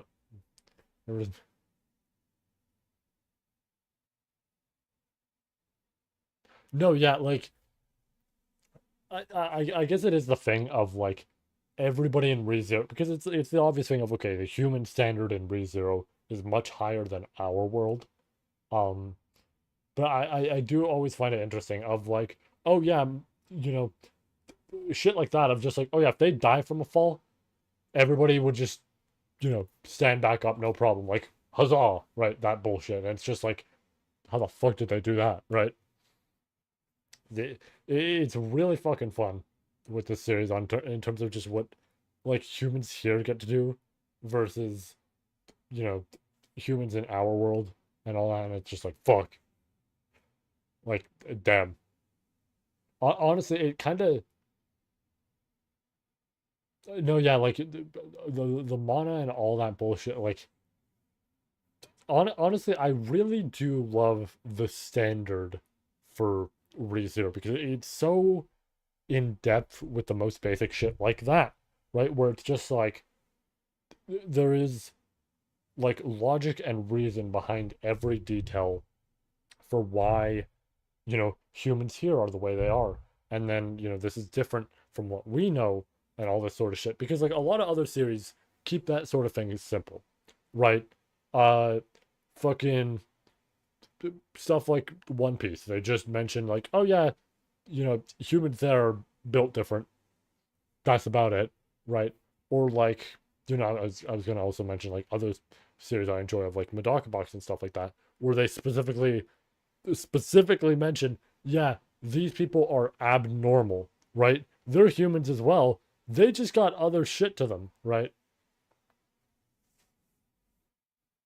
No, yeah, and it's like some people are just born to be just motherfuckers, right? Like Amelia's absurdly strong. She's just a half elf, right? I mean, we don't know the full details of like, her family and all that, or her parents, whatever it may be. We don't know the full details of that. But what we know of her is just like, yeah, she's a half elf, right? And then it's just like, look at what she can do, right? When she actually goes all out. And then watch what happens when she casts a spell she doesn't know. Um, and then like Raid, Cecilis, Rhino. I'm really proud of that joke. That was a really good. That was a really good time to make that. Um, Raid, Cecilis, Reinhard. Of just like these motherfuckers just get to do things, right? Like, honestly, also Cecilis, like especially towards him, of just because we were talking about Raid. Oops, sorry about that. We were talking about Raid. Uh, but like Cecilis as well. is just like, that's also pretty much a guy. And just like, you watch as he zips by, cuts you, and you don't even notice. Like, I remember the fucking, what is it, the Raffif? Pretty sure it's the Raffif, because I remember it was the one I enjoyed the least. But, um, yeah, I'm pretty sure it's the Raffif, where he fucking speeds by and just fucking kills Roswell before he even has time to react. And it's like, damn, right? And meanwhile, it's just like, yeah, he's just a dude. You know, he's not born like, yeah, no, like he undoes it by himself and fucking just cuts the star and everything. I'm just like, who are these people, right? Like, what fucking like magic sperm did their fucking parents have and all this? No, yeah, like these again, these characters sometimes like floor me in terms of just what they're like capable of and all this bullshit, right? And it's like I want to bring up a good example. Uh, this is a weird example, right? Because we don't know the full details, but someone like ah, it's tough to say. Someone like Capella is odd to me because there's obvious things with her witch factor in terms of like, okay, yeah, her changing her. Did my camera just fuck up there? Her changing her appearance and everything. Very clearly witch factor, all that. But with the way her text always is, it almost makes it seem like she is just capable of a whole lot in terms of being a dragon than, everything else, which almost gives the implication that she's way more familiar with that. And that might be, a sort of different thing. Obviously, we have other dragons in the series, but it's like this is a like different sort of character. Obviously, this could be a better witch factor. We just don't know enough yet. But I'm thinking with how much it's emphasized, that might be a greater deal there. Effectively both of. No, yeah, like that's also something really funny that I enjoy of just like essentially both of them just being like, yeah, I'll be there, right? Just like, and it's like, fuck yeah, dude. What? Like, I love the idea of all these accumulated characters who maybe at some point some of them were like rivals and all that. Uh, yeah, Capella is just she's this is why I enjoy her so much. I mean, among other reasons, among the reasons of her being a piece of shit. But like, this is partially why I enjoy Capella so much. Is the fuck is her genes and all this, right? Because it's like she absolutely at this point has to be like related to like all previous Lion Kings, all this sort of shit. But it's like she's so interesting because like everybody else, right? Let's go off characters we know, right? Regulus. Very clearly, everything he has is based on his ability. Cool. Uh, Betelgeuse. Well, when he's Juice, right? We see him put that shit into himself, and that's him giving himself the factor. So he also did not, have that shit to begin with. Uh, Lai, Roy, and Louis, or I guess Spica at this point, whatever we want to say. Technically speaking, somebody like Spica still has that stuff, but it's probably still there because she is still gluttony. So, therefore, it's safe to assume that's just gluttony. That's it, right? They're just, it's their factor, right? But again, Capella's interesting because based on what we can perceive with her character and what she emphasizes and what she doesn't emphasize, or rather, she says a lot more lightly or does a lot more lightly, it does imply that like no yeah like I honestly okay we if we want to talk about I looked like a fucking vampire there. I was like, damn, the light is bright over here. Um if we want to talk about the whole like human standard sort of thing we were talking about earlier, Super probably does look like a freak as well to them because again, you have to think about it from what you mentioned, the arc free embarrassment shit, right? He does all that. Okay, yeah, like they could probably tell he wasn't too strong. That happens. Yeah, all right, sure. Fucking like 24 hours, maybe less than that, goes by. All of a sudden, hey, I beat the white whale. I beat Sloth, and yeah, like you mentioned, like a week later, there goes the rabbit, and it's like, and then yeah, he contracts a great spirit. He's partially responsible for greed being killed, right? His group was also there for one of gluttony being killed, right? Like these motherfuckers, specifically like I guess Subaru here in this instance, this must seem like an anomaly to them, right? Like I would not be surprised if I was talking about Capella. I don't think Capella would probably put him on her radar, but like if there was some villain we don't know about or something who saw what he was capable of doing and went, I gotta get rid of that much. What? I'm stupid. I'm I'm gonna I'm gonna go. I'm gonna head out. Take care. Have yourself a great night.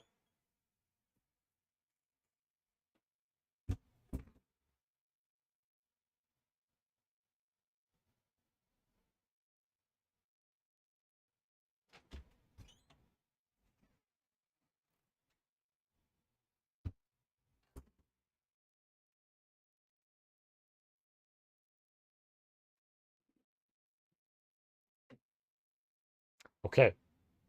So now that my dumbass remembered that we're reading Arc 9, so when I say, yeah, there's probably going to be somebody who realizes they got to get rid of Subaru to actually go through with whatever they're trying to do, and I realize that that is literally the first thing that happens regarding Al.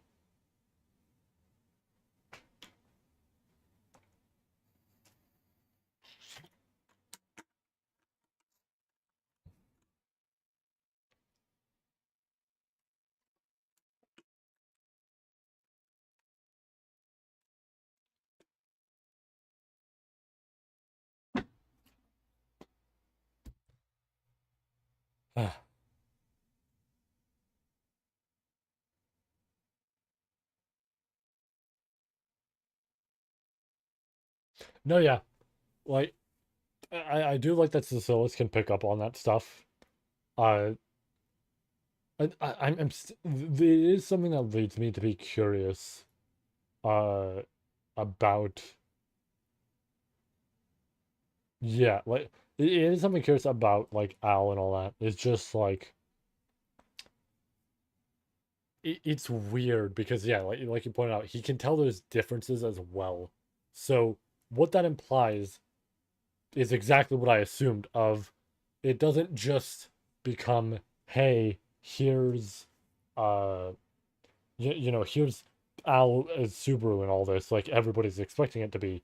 The fact that there are differences implies, okay, there's more depth here. There is a similarity, and it's safe to assume that they are connected somehow. We just don't know how yet, right? Which is why it's like, I definitely think it's a little,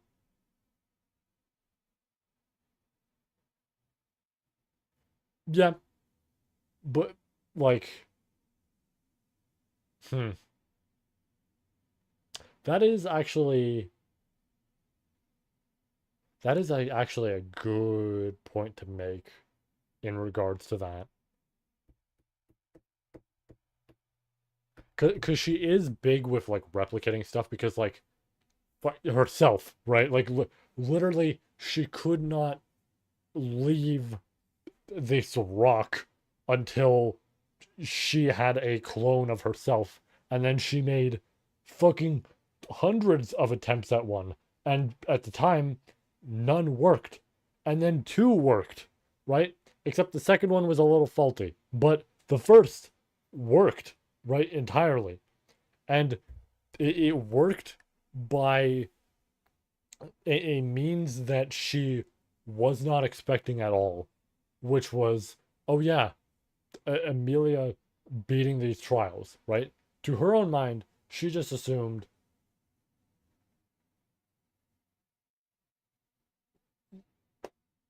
fuck, yeah, like this is the thing with her character. This is the thing with Echidna's character that I really enjoy, because I don't know if I've seen people necessarily debate that she's not a villain, but I've seen implications that it's like she's just a character, and it's like, no, dude, she is the villain, right? There is no ignoring Echidna here. Like 100%, Pandora is one of the villains, right, for this series, and in some manner you could say Satella is not really. At the same time, yeah, like Witch of Envy more so, but yeah, like sure in a certain sense, but like Echidna's the villain. Exactly, exactly. Like some people need to understand she is responsible for everything here, right?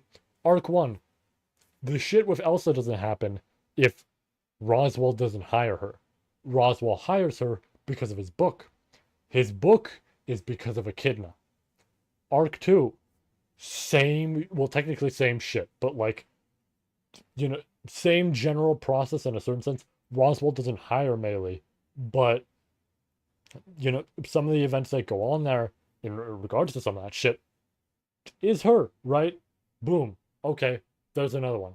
Well, yeah, I guess. Oh, yeah, because Roswell leaves. Yeah, Doi. Right. Roswell leaves Arc 2, which is why that shit really goes down as well. Arc 3, yeah, Roswell. Arc 4, Roswell. Arc 5, like, like every single thing that happens in here is just her. She just does shit, and it's just like, yeah, she's the villain here. Some people might not view it that way because it's like, well, her book in Arc 6 was like the least bad technically, right? Her Book of the Dead was technically the least bad, and then you actually think about what that book says, and it's like, no, she was actually the worst there, right? Because like, okay, yeah, here's this shit about executioners and all that. Here's what's her fucking face eating her parents, right? Whatever it may be. Like, here's all these characters. They've all fucked up in terms of their factors or whatever it may be, and all this. Here's Echidna. Her reason is she wants more research, right? She wants the perfect world. Woo. Oh shit. Woo. Right? She wants that. But what people don't realize, or some people don't realize in regards to that, is how she goes about that. Let me just fix this for a second. Because to Echidna, what that means, right, is you need to do research to get that perfect world that you want. But the problem is, her research requires sacrifices. No, yeah, like they got their shit later in life. She's born one, right? She is born one. She's ready to do like all this shit to just, fund her research. Like hundreds upon thousands have probably died because of that, right? Motherfuckers will follow a book because of her, right? One motherfucker follows a book and just lets people die because whatever, right? And he'll do whatever it fucking takes to make this shit come true because she she kissed him once, he fell in love. Well, I guess also healed him, right? Did that once, and she sat there and went, "Oh, cool, a new guy to manipulate. That's fun, right?" And then it's just like, and then the shit with Beatrice. Honestly, maybe it's because of Melee's plotline being really strong to me. Beatrice's stuff hits hard. I mean, I think that's just in general. Beatrice's stuff hits hard. Imagine, imagine being raised by this person, right? You are essentially their child, right? They did exactly, right? Exactly. But like you are essentially their child. They did not push you out, but like they are the reason you are around, right? So, boom, you're born, this person's your mother. Cool, right? And throughout your life, she is very, I almost want to say neglectful. She doesn't ignore Beatrice entirely, but her manner of speaking to Beatrice sometimes very clearly isn't perfect, right? But you know what? Families aren't always perfect. That's how it is, right? Fair enough, right? But then she gives you a book, all this, and says, "Hey, I have this library. This is all the fucking research that I've done. Now I need you to do something, my precious little child. What I need you to do is stay here and wait for that person. You're going to guard this library and you're going to wait for that person." And then you go, "Oh, who's that person?" And she goes, "Huh? Oh, you'll know. You'll know. Don't worry about it." And she just heads out and you never see her fucking face again, right? That bitch dies and is gone and you have no knowledge of her or anything of that. Like, just there she goes, right? And now you are in that fucking library for 400 years. Your ass is sitting there holding a book, occasionally reading other books for 400 years. No, yeah, because the big thing to point out with Satella and all that is that she wasn't like good with her factor, right? That it's the whole reason she has a split personality is she didn't meant like meld well with her factor. Similar to I guess it would be partially similar to Juice. Probably not similar to Juice, because I guess it would just be the factor kind of taking over a bit, but like we see this sort of turn with him where it feels like that's very much the case, right? With Satella, we know as much. We know that, yeah, the Witch of Envy was just born because Satella wasn't good with her factor and it split her into two, right? I wouldn't be shocked either if it's literally just Echidna taking that shit and going, you know, I've never seen what this does to somebody who is just random, they don't work off of it. Boop. Like, I wouldn't be shocked if that's the case. And then it's fucking hilarious, right? Then it is fucking hilarious. You want to know why? It is hilarious then, because what that implies is that Echidna did that shit, got killed by Satella, and then sat there and went, "Man, fuck her," right? Like, fuck her, fuck the Witch of Envy, hate both of them. And it's like, if yeah, like, oh, let me see what this does to the like, if that is the case, it's fucking hilarious, and I want someone to call Echidna out on that so hard. Of, you hate this person, you made them, right? It's the fucking Subway image. It's the fucking, oh yeah, people will be like, oh yeah, I hate Subway and all this, motherfucker. You made the sandwich, right? That's what it is for like Echidna. It's just like, man, I hate the Witch of Envy and all this, and it's just like, bitch, you made her. It, I hope Tapei does that. It would be so fucking funny. It would be so fucking funny.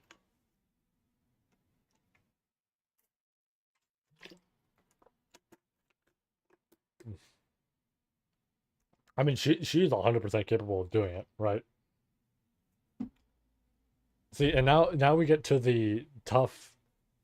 I is it tough? I was gonna say now we get to the tough call of, would Capella or Echidna be worse as a person? I almost want to lean to Capella, but I'm also thinking about everything Echidna's done, and it's like, I what's the deciding factor here, in my opinion? Maybe I'm forgetting a few things in regards to Echidna. I think it's the deciding factor of that Witch of Envy stuff. If she is the reason that the Witch of Envy is born, uh, yeah, like Echidna would treat you like a piece of shit. You would not be a slab of meat though, right? And that's like one of the most important things, right? She wouldn't take you as a like 5-year-old and turn you into like thousands of frogs and you would sit there and be terrified, right? But like I am gonna say I'm gonna go off partially a casualty count here. If she is responsible for the Witch of Envy shit, if we find out she did that, it's her. It is her, right? You cannot say that somebody who is responsible for half the world being destroyed is not the worst villain at that point, right? Capella is like easily second there, but we cannot fucking excuse that at all because it's like that is like I remember I had an argument with someone. Uh, it was this big image. It was this big. I'm sure you could find it anywhere because tons of accounts have posted it, but it was this image on Twitter of who's the worst person here, right? And it was like 9 different animes, and it had all sorts of characters on there. And I was floored because there were characters that, uh, yeah, no, like that has to be the end goal for Roswell, right? Is like him working towards, oh, I'm gonna resurrect her, and then he sees the shit she pulls off and goes, wait a minute, right? Like, hold on, did I miss something in between then and now, right? Like that has to be the case, unless he just switches sides, in which case, fuck him. But like, otherwise, he has to realize and be like, wait a minute, hold up, I didn't know we were going this far, right? Um, right, I was saying, yeah, so I saw an image. It was like 9 different animes, and it was like, who's the worst person here? And I had an argument with somebody that I know, because they were mentioning that, yeah, exactly, right. Um, but they were mentioning the fact that uh some of the characters on there that were just like, here's this like serial killer character, like, okay, yeah, they're bad. And then they were mentioning the fact that they were worse, like those types of characters were worse than someone like Frieza from Dragon Ball, because Frieza will at least have the decency to blow up your planet and kill you in an instant. And I'm just like, that's not decency. That's worse, right? That is like actual global genocide, right? Of fuck this whole race, we're destroying it, right? Like that is insane for Frieza to do. The idea of excusing that is absurd. Not to mention the fact that he already enslaves like some of those races, right? As is, but somehow we're ignoring that and we're just gonna focus on the blowing up part. Blowing up a planet is a big fucking deal, right? That's a lot of people. And it's just like we're gonna put that lower. We're gonna put that lower, right? That's why for like somebody like Echidna, if we find out that shit about the Witch of Envy, she's the worst. She's absolutely the worst because there's no fucking shot you can't put her like lower than all these other like no, right? At that point, she is the worst out of the villains. She has to be because who the fuck else is gonna reach that point, right? Unless they reveal like, oh yeah, Capella has like fucking thousands, like not even just thousands, like millions of children that she's just manipulated, and they're just all in hiding, right? Like fucking sleeper agents or some shit. Like, oh, excuse me.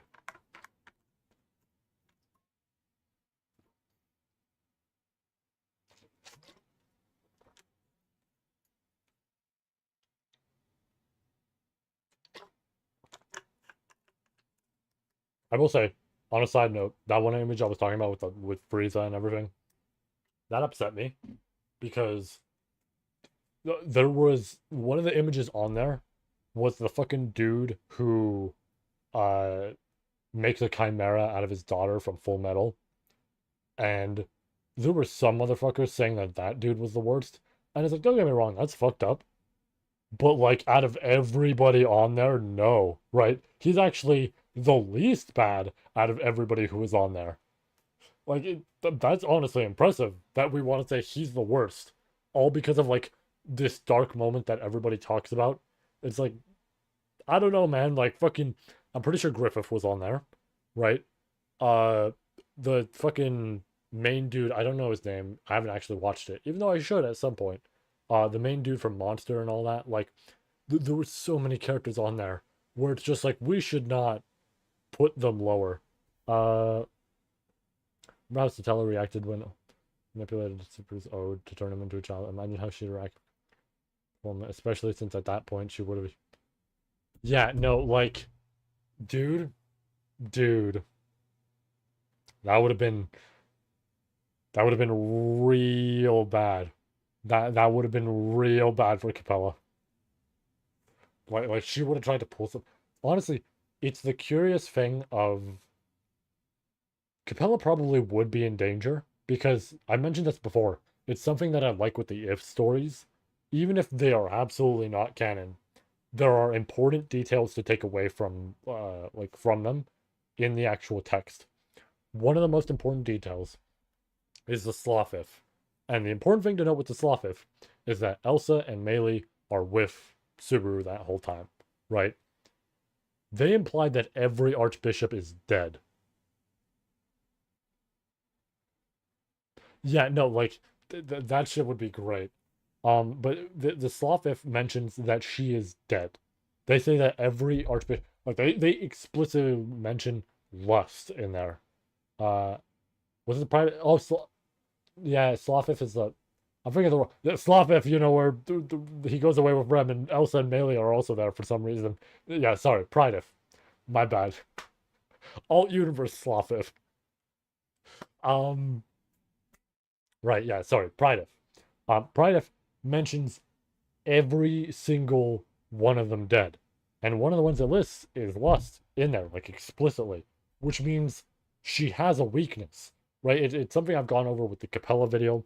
It's something I've gone over with the if video itself, of just, it's one of the coolest details that's in that if, of just, oh, she died. Oh, they know something, right? Those two know something about her, presumably. Because there's no shot that they just were like, okay, time to walk away and all that. Because, like it says, she's dead. So it's like, they figured out something, right? And that's like, oh shit, right? It's partially why I like mentioned the fact that if they're gonna deal with her, I think absolutely Melee is gonna be involved. It would make sense for her character, but like, absolutely she's gonna be involved. Because, listen, she's a little girl, she might not know enough, but she surely knows something, right? She has spent presumably, like, I'm going to say a fair guess. She was probably found when she was really young. So I'm going to say like 10 years or something, right? Because she's roughly like a teen at this point, like early teen, um, or like 12 or something like that, right? But like, she surely knows something at this point to actually deal with her. So, we'll see when we get there. Uh, Honestly, decently high likelihood that it's the next arc or the arc after that, right? Because there's not much left. But I'd say the next arc. But I'm thinking it's like she very likely will be involved there and actually presumably find some info. Uh,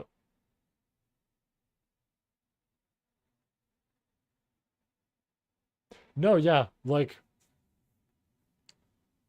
it, this is the fun thing with some of this stuff. It's just like it's weird. People complain about the if stories, and I get it. They are lesser to the actual story itself, but they're fun.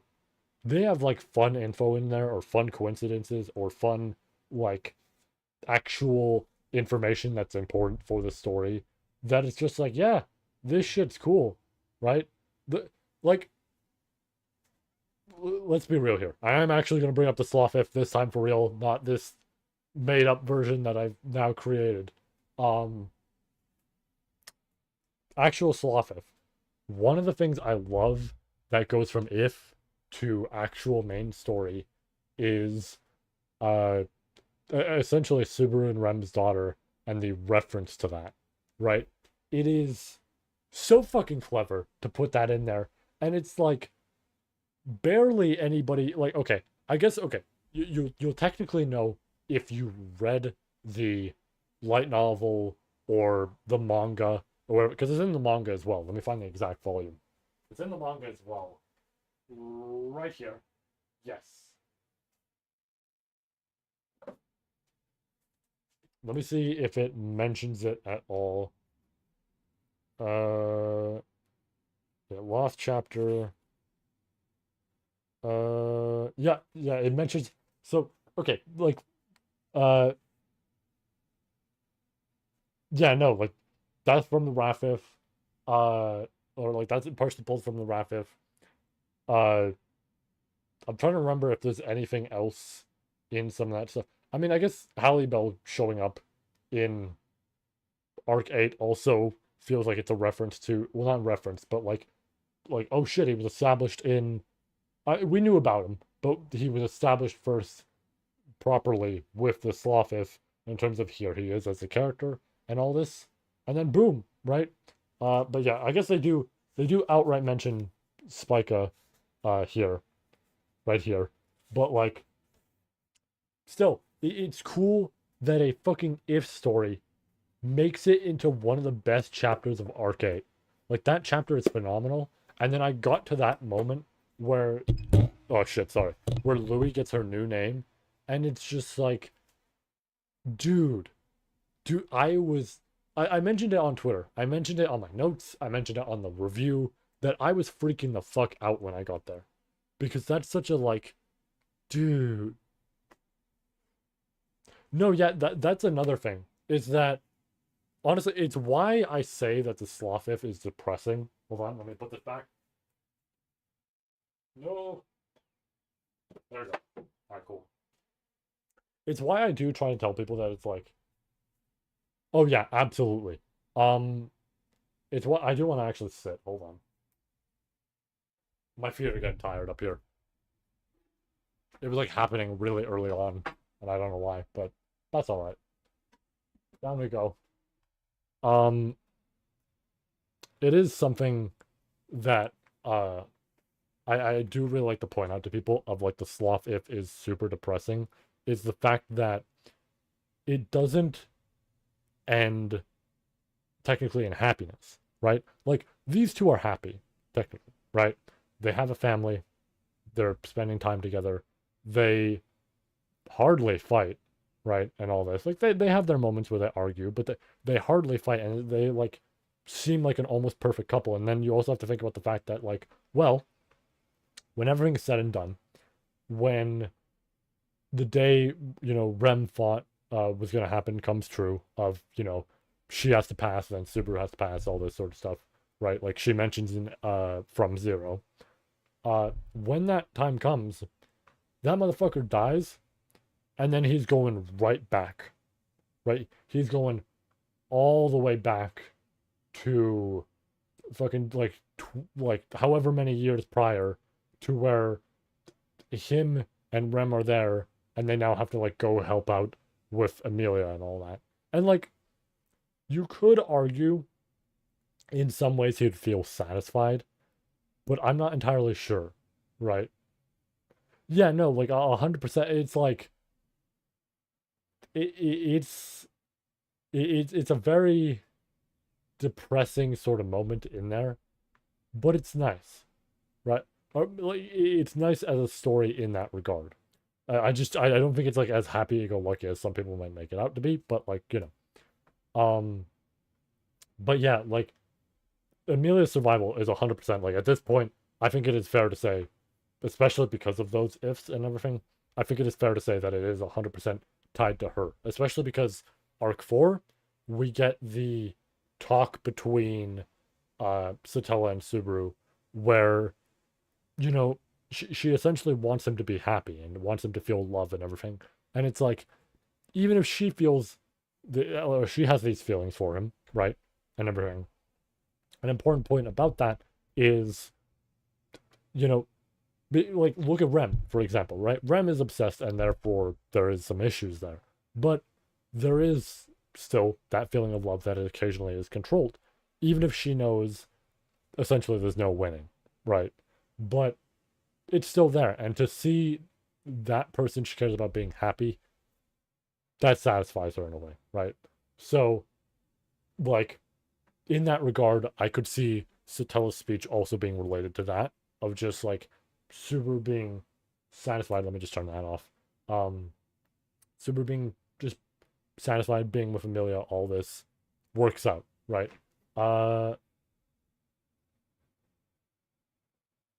no, yeah, I could also see stuff in regards to Al with some of that. Because that's another thing, is like him knowing all these people and everything. Like, fuck, for all we know, he could have been on his own, like if route, some bullshit like that, whatever it may be. So it's like, who knows? But like, it's real interesting.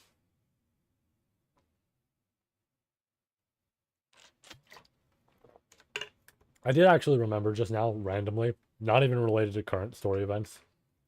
Actually, one more drink.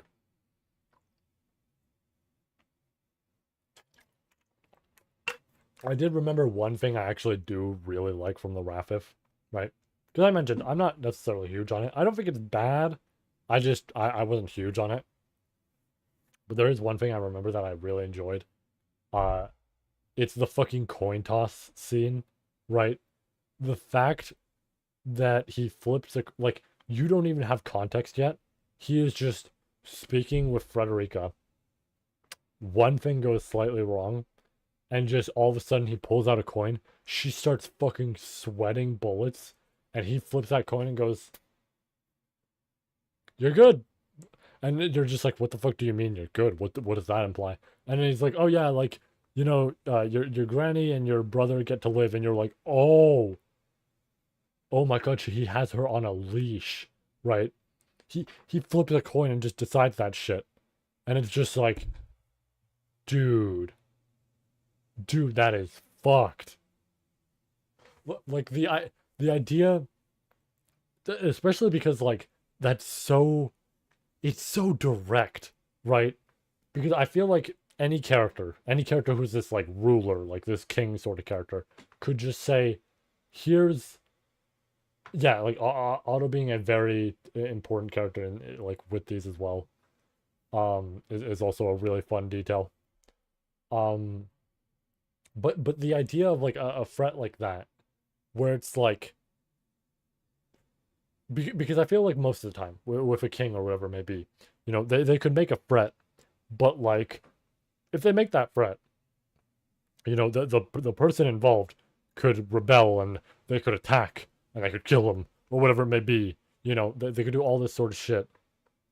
But in this regard, right, Subaru just has a coin and all he does is flip it, meaning there is no threat here, technically. The threat is just, does the coin land the right way or the wrong way? And that is enough to strike fear in a person.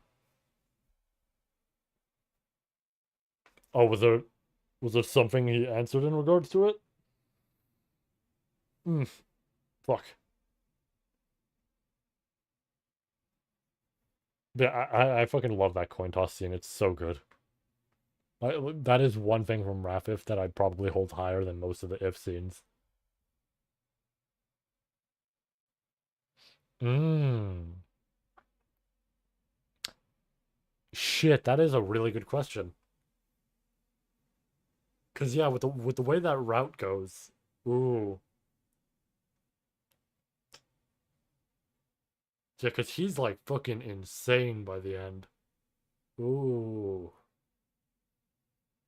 that's a good ass question, actually.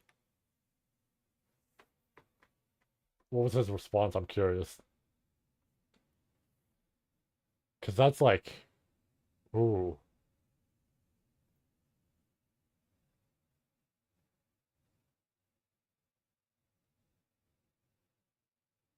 I mean, yeah, because I mean, I think the thing they try to establish with that coin flip partially is it's a coin flip, but it's also just up to how he's feeling, right?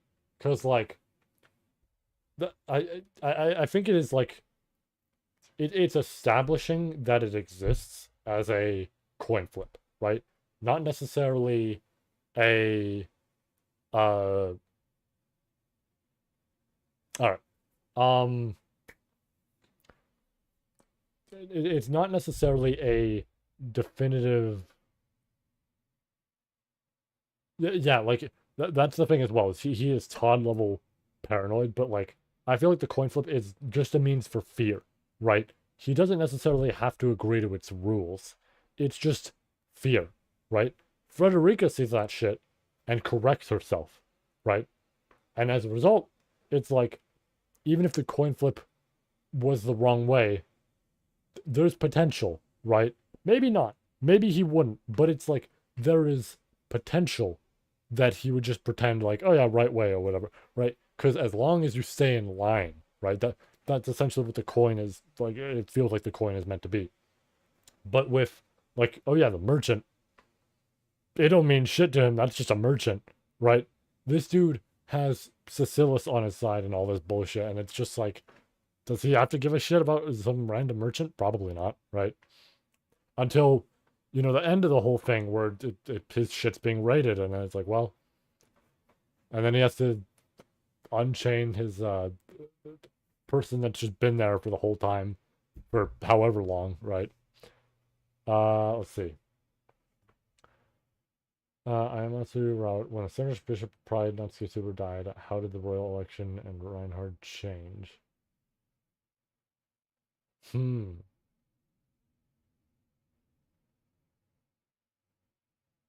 The route called.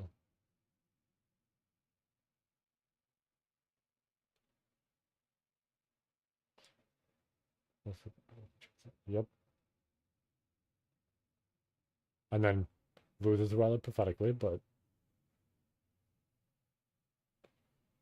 it makes sense that he would summarize it for people, like for anybody who hasn't read it yet, because like if stories are April Fools, sometimes don't even get put into a volume. We go what happened after the story, but in that route, there's no way we go out. Plus, yeah, like, mm, mm, Colic. Heroes and Saviors, it right? Or Milan, or I heard my.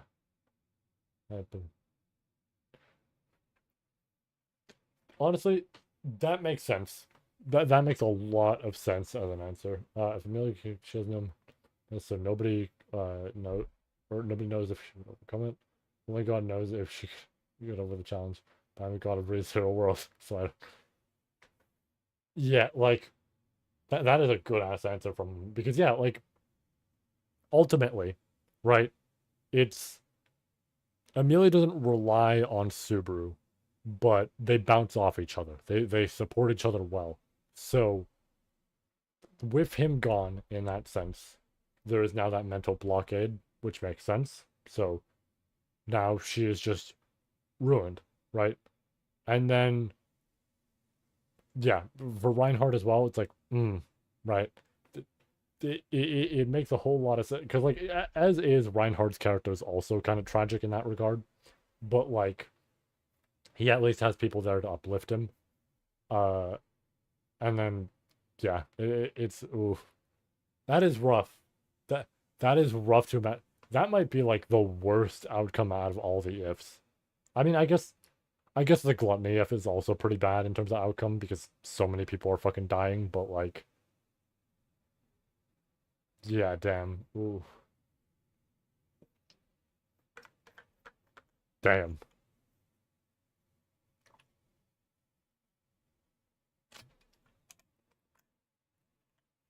Mm.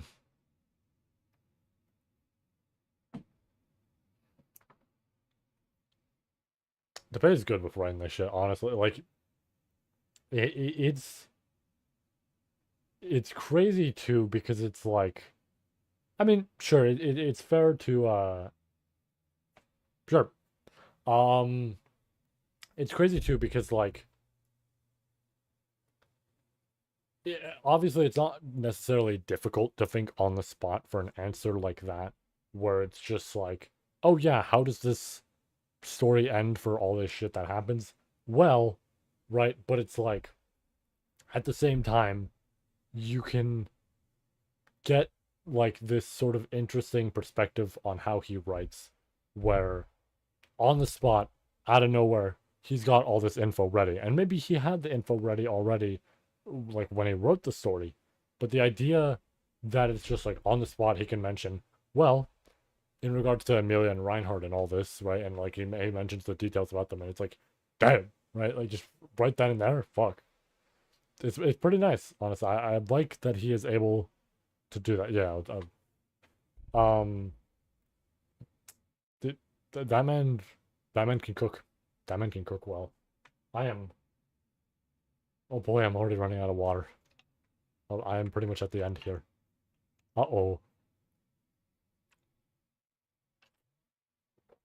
Update, I am actually at the end of it. Bam. Oh boy. How far down? Honestly, I'm curious. How far down are we on this? Actually, we don't seem terribly far down. Or not terribly, but like, I guess up is more so what I mean. Uh, no, yeah, like, this is, especially for 7 and 8, right? Because it's like, obviously, if you plan a story, you want to have some connections here and there between one plot point and then another and all this. But like, the idea that 7 and 8, right, which were pretty much made as a, oh yeah, I had all these characters and I wanted to do something with them. The fact that he took the stuff with those curses and like actually formed it into plot points that add on to those arcs is insane, right? Shouldn't be like that should be. I mean, I guess you could in any sort of scenario, but like the idea that you can just on the spot be like, oh yeah, you know what? Fuck it. Here, let me connect it here as well, and then it works really well, and it's like, what the fuck, right? This this man is something else. He writes, and it's like, damn, right? And I don't think it is always perfect, right? I will say that because it's like I think uh I think there are moments in there where descriptions are a little heavy, right, in terms of like prose and all that, right?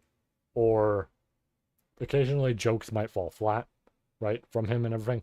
I'm not saying that as a bad thing. I'm just saying that like that can happen sometimes.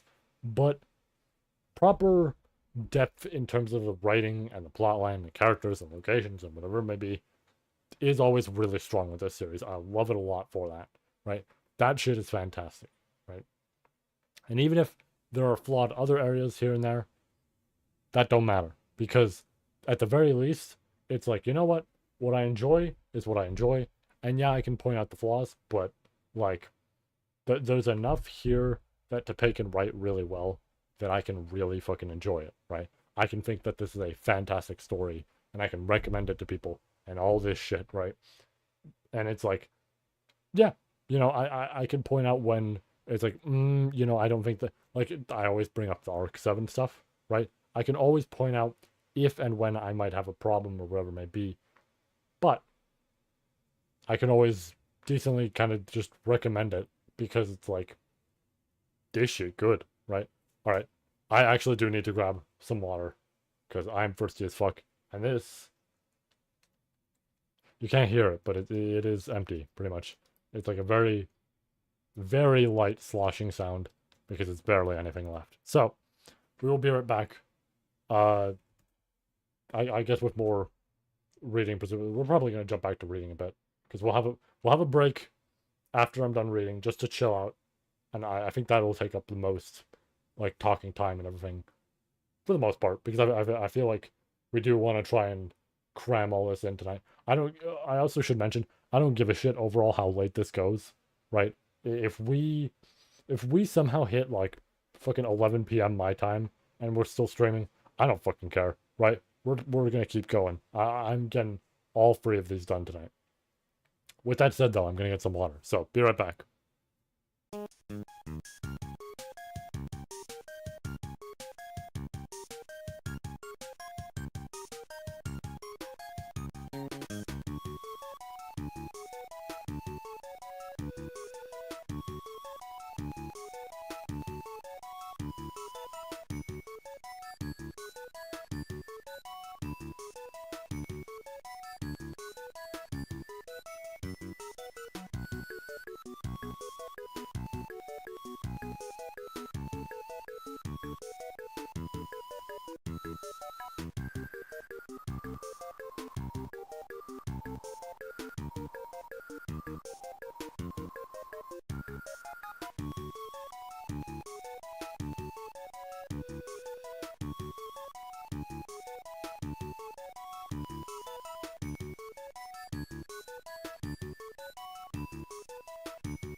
Alright, we return. I forgot to move the camera up because now I'm standing back up again. Hooray! Alright, I'll get back to this. We're probably almost done the chapter. I mean, we were reading for a bit there, so honestly, I'd say we're likely close to. Oh,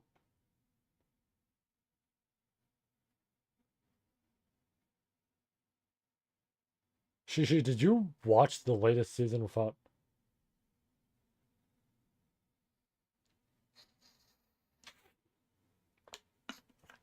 Did you guys what? Did you and Dosh watch the latest season without me? Or is that just like a guess?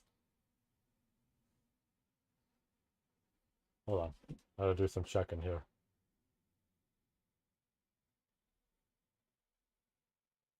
I need to do some observing. No. Okay.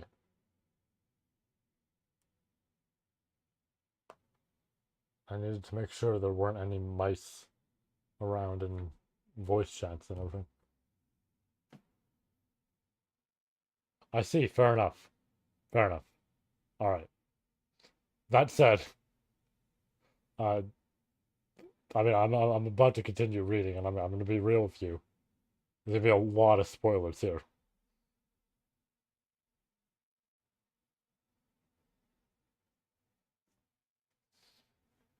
I'm glad to hear it, though. I'm glad, you're interested in checking out some of the stuff because of it.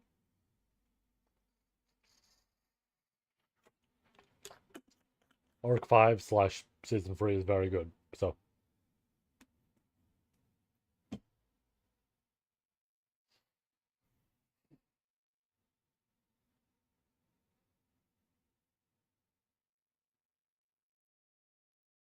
See, now I know you're gaslighting. It's not working anymore.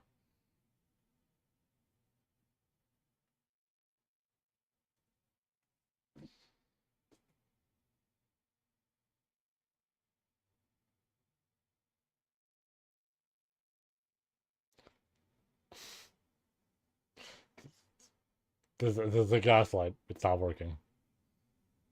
Yeah, see what you did? See what you did? See? Apologize to the class. Oh.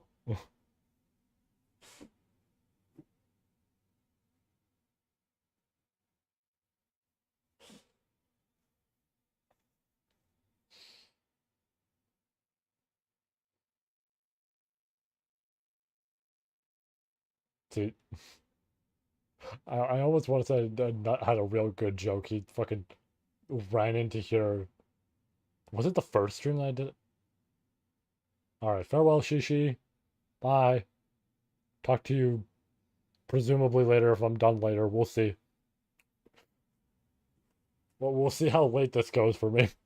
This could be fucking 5 a.m. for all I know. Thank you. Bye. Have a good time. Alrighty. With our farewells out of the way, I believe it's time to get back to what we're doing.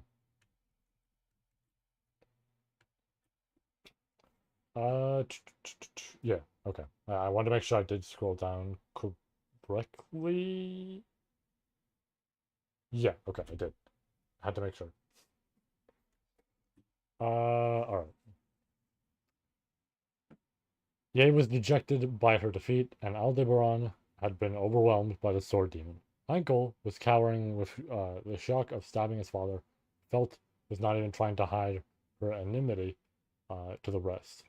Finally, atop his shoulders, Roy was in merry spirits, and Aldebaran himself was an atrocious villain going full speed down the path to being a coward. On top of being a lineup of good-for-nothings, they were in quite a tattered state. Even so, everyone's alive. Upon reuniting face to face with everyone at the quarry, ascertaining their survival, Aldebaran released the strength from his shoulders, silently rescinded his territory, and reopened a new matrix.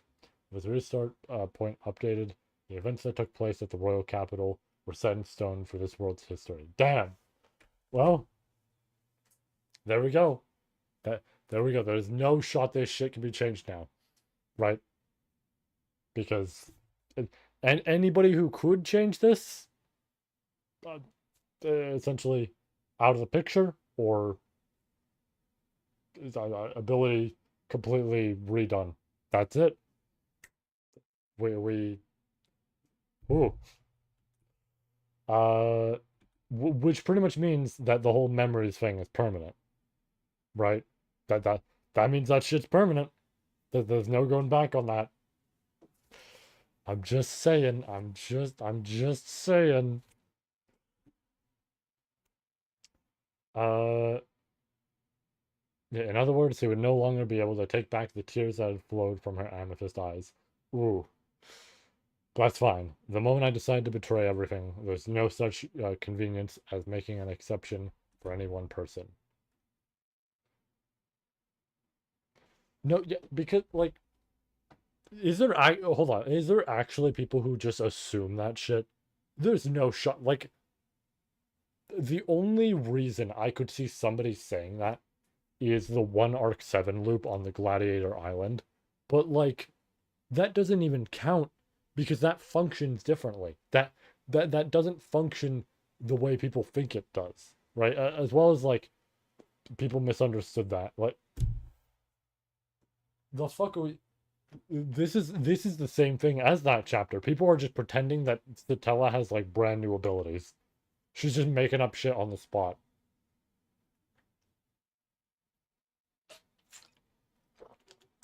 She's using like a fucking fist of the North Star, like pressure point technique that she just came up with right now, right? Like, oh yeah, I have this specific one for this specific guy, right? Just instead, it's I have this specific reset for this specific predicament, and it's just like she can't do this shit, right? Huh. Uh, where were we? He would not compromise. Wavering of his heart was forbidden. Were he to falter, all would come to naught. In order to conclude that there had been meaning in all the pain he had suffered with his body, his heart, Aldebaran's party could not afford to fail, let alone halt their legs. Ooh, excuse me. Yea, if you prepared food, then give it here. I'm starving. I couldn't take any of the ingredients from the mansion with me, so I stole from the stores along the way. Damn, now they're thieves. Oh. Um, I noted down what I took from which stores, so please pay it. Please pay for all of it. Never mind. They're not. Later. Uh, how shrewd of you. Got it. Also, this guy here. You want me to tie and hang him up? In that case, I've already done so. As she spoke, Ye made a fluid motion with her upraised finger, and Aldebaran's shoulder suddenly felt lighter. Roy's body was tied by a steel thread suspended on the stone wall of the quarry. What's this? What's this? This treatment again? Well, maybe it's better than hanging upside down, but still. Stay put like that for a bit. Once I decide on how to discipline you, I'll heal your arms and legs. However, don't forget the curse mark, right? Isn't it fine? There's no way we'd ever say that we won't plot anything, but for the time being, we'll hold off and evaluate for you. Value it, huh? Because Lay died, perhaps. We have no intention whatsoever of succeeding Gourmet or anything like that. Let's try taking a bit more of an interest. Yeah, let's try taking a bit more of an interest in things before serving atop the platter, is what we're saying. Let me just. Yeah, alright. Both arms and legs bound, hung up rigidly like a shrimp. Roy swung his body, shrugging his shoulders at that eeriness. Aldebaran crossed gazes with Aldebaran. Possessing the same ego as himself, it drew back its large jaw, a firm promise that it would not avert its eyes. That reminds me, Plan B was a huge help. Thanks to that, we got away. Ah, so that's what you went with, Origin. I'd thought of it as a second plan. Well, it's a good thing that we landed on the same idea. Origin? It's getting a bit tiresome to keep calling you the other me, yeah? And so I was thinking, how about origin, as in progenitor, or progenitor, sorry. Uh, how's descendant for me? Progenitor and descendant. Sort of like EK ramen. At Aldebaran's proposal, Aldebaran lazily dodged it with an "I'll think about it," and then he finally turned to face, or yeah, he turned to face the angry expression on Felt's face, which he had been putting off. With her arms crossed, Felt's eyes had been ablaze with an unaltered indignation. But, take a quick drink. Whoop.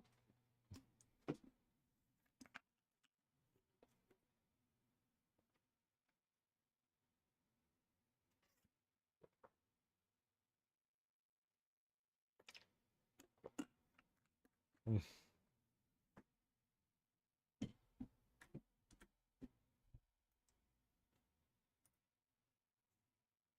Figured out that it was little Miss Amelia who stopped that massive boulder, yeah?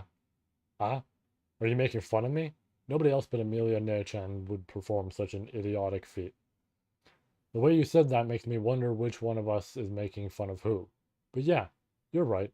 I dropped the boulder knowing full well that little Miss Amelia would stop it all. You're gonna get, you're gonna be getting much more than just an ass kicking. Ooh. The despicable trick Aldebaran had pulled in order to get away. Felt had understood it true, and her lips contorted more and more as she threatened him. Her threat sunk of the Undercity, and he sensed that it represented her utmost rage.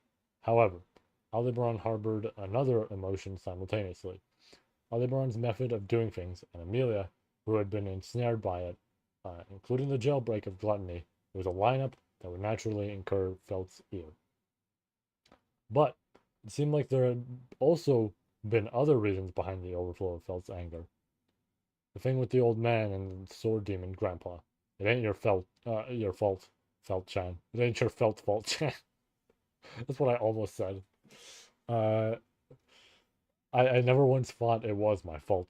Without a doubt, it's you guys, Reinhardt's father and his grandfather, who are at fault. But still, I'm angry. And just thinking about what sort of face that idiot will make when he finds out about this makes me even more angry.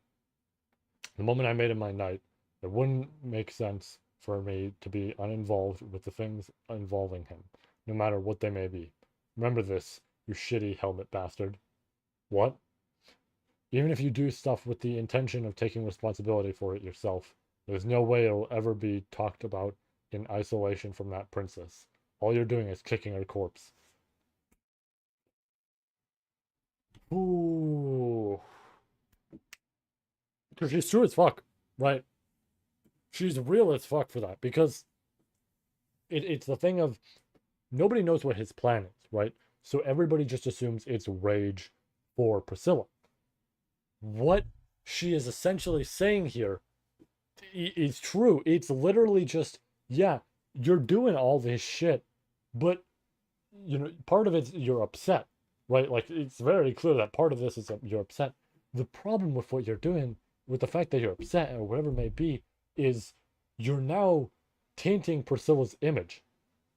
Like this is what people are gonna think. People are gonna see what what the prime example is? Subaru. We were talking about episode 13 earlier. Subaru is the perfect example, right? He makes a fool of himself, and that puts his image on Amelia, right? It's not until what happens later where, she's getting more notoriety because it's like, oh shit, fucking Sloth and the White Whale and all this. Yeah, shit, this guy is her knight. Fuck, look at what he's capable of, right? Um, but this is similar. Of like, yeah, Priscilla's gone, but guess what? You're now fucking with her reputation, right? Because people are gonna start thinking, damn, this is what her knight is like, right? Like, oh, I can't imagine making her a candidate or whatever, like when she was alive. And it's just like, now that's it, right? That is her image now. So it's like, ooh, that's good. That's really good. Felt's laying it on strong for somebody who is like 15. Like, damn.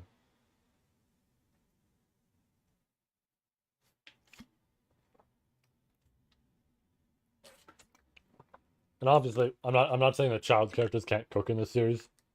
I'm just saying it's surprising in general for a child, because it's like you would not expect. I mean, I guess teenager, but still, like you would not expect somebody at this age to be just smacking somebody with. True, yeah. I mean, she's a royal candidate and Lion King, but like, fuck, dude. For somebody at her age, she is cooking, right, and it is impressive. Uh, we were then. Felt sharp tongue and glint in her eyes gnawed at Aldebaran more so than any other poison until now. The relationship between Knight and Master was something that would not disappear, even if one of them were to die. Aldebaran gained notoriety that would also become notoriety for Priscilla Burial. With that thrust before him anew, he experienced fresh pain and bitterness. See, this is what I mean. They're even pointing it out here of whatever he does, she gets. Right? If it's a good feat, people view that as, wow, okay, damn, if she was still around, we could have had a good candidate, right? And if he pulls shit like this, then people go, wow, it's a good thing she's gone, right? And it's like, that's fucked up, because it's like Priscilla was actually pretty fucking good with what she was doing. I mean, she was a little bit twisted in some things in terms of her perspective of life, but intentions weren't imperfect, right? She did have a heart, right, and all this, and we know enough about her that she cared about people, all this. She noticed people when they were actually putting in effort, right? She notices Subaru before she passes, right? That's enough proof that she can tell, right? It's like it's nice. Yeah, she died to stop a literal zombie apocalypse that could have gotten so much bigger. Yeah, like she died for a very noble cause, to a point that it's like this would, like, if people heard the full details of this, they'd go, holy shit, right? Like, we would have had to deal with zombies coming out, and then we'd be zombies and all this sort of shit. And it's like she stopped that entirely, and then Al does this, and it's like there goes that whole feat, right into the ground. Because it's like, well, now you know, people are going to start speculating. They're going to be like, "What? Do you think Priscilla had mysterious intentions? Right? Like, oh, maybe she was trying to actually, have her own army of zombies or some shit, right?" It's like, this is what you're doing, Al. This is what you're doing. This is the shit you're creating. It's not great, right? For especially for somebody like Priscilla, who was like, right, compared to Krush, right? Because her and Krush were like the big ones, right? They were the big two. They were the ones that were winning people over. And Krush has been in the fucking dumps lately. Krush was like having no shot at this. So Priscilla was at the top, right? She was like top dog currently. It is actually interesting to think about. Tapei knocked out both top dogs. He gave one of them dragon's blood and made them fucking like bedridden, and then the other one he just outright killed. Right? He killed the two top dogs of the like selection. It's fucking crazy.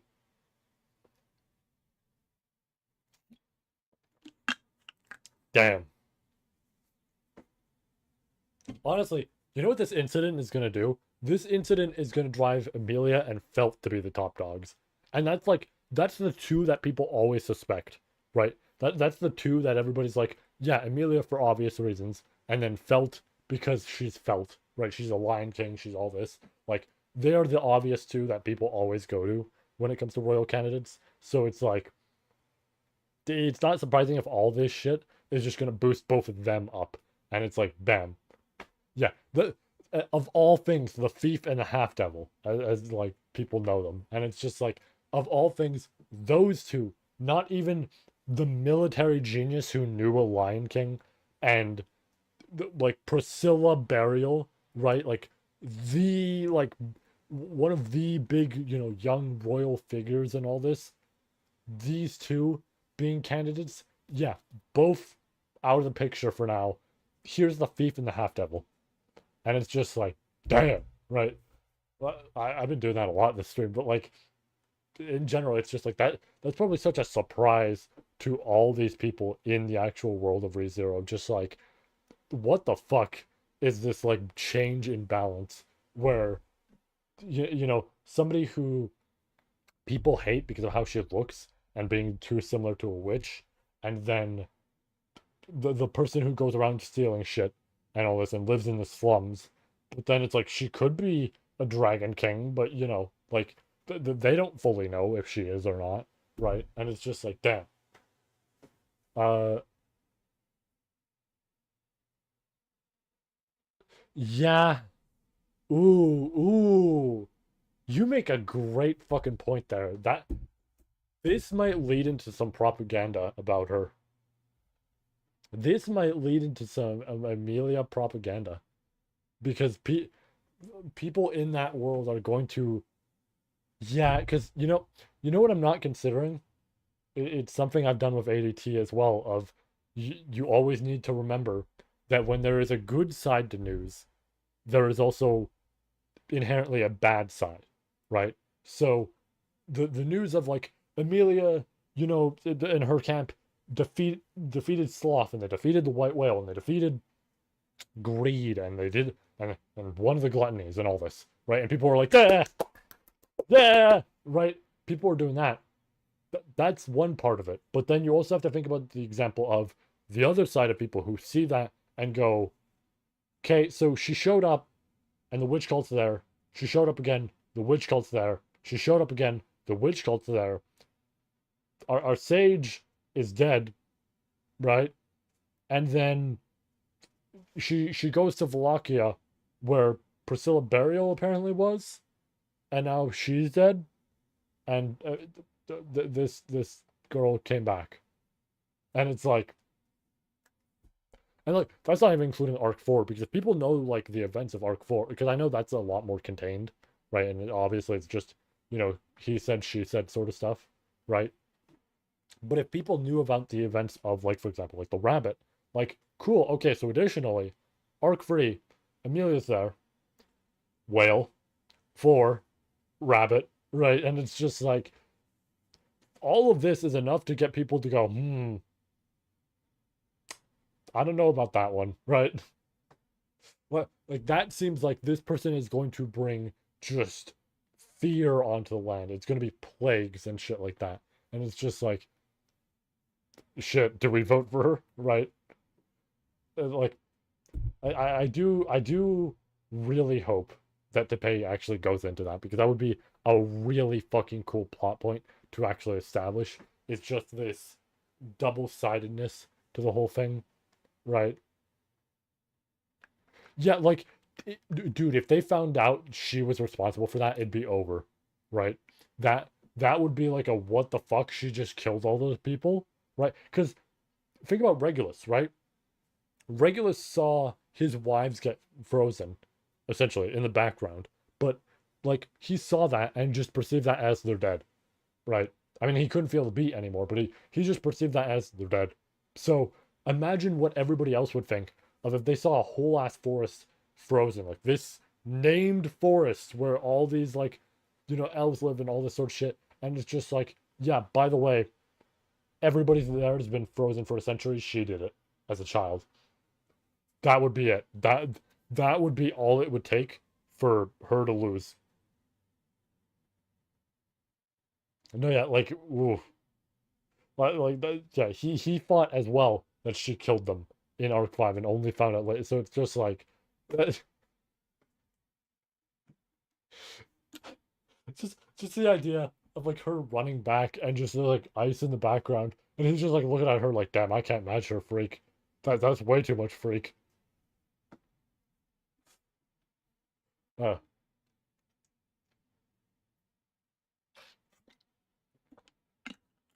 Meanwhile, like Rafif, bringing it all the way back to that. Uh, oh yeah, absolutely. Like, Rem will kill, right? She don't give a shit who, right? And then especially if it's anybody targeting Subaru, Subaru. Yep, that's his new name, Subaru. Anybody targeting Subaru, it's like, nah, dead, right? You you you are just in her path to die. Like that is it. But it's like, damn, right? Like, he he is friends with people who just have no problem getting rid of a whole lot. I mean, well, like, okay, obviously Amelia doesn't, right? But just from his perspective, it would be that scenario of he's friends with Garth, he's friends with Rem, he's friends with Amelia, he's friends with Ram. He's like, yeah, no, yeah, like it's he probably is in this world because like the thing with the Oni being like this very like literally a hidden village, and it's like, oh yeah, they're just a clan and they're very pure blood. So it's just like he got her to fall for him, despite the fact that you know they are the big, strong, violent sort of clan, and then here's this half elf where everybody like despises these sort of people, especially because of, like especially Amelia who looks like Satella, and then it's just like, oh, he did that to he got that, boom, just this motherfucker every time, you know, it's the thing that they always mention about him.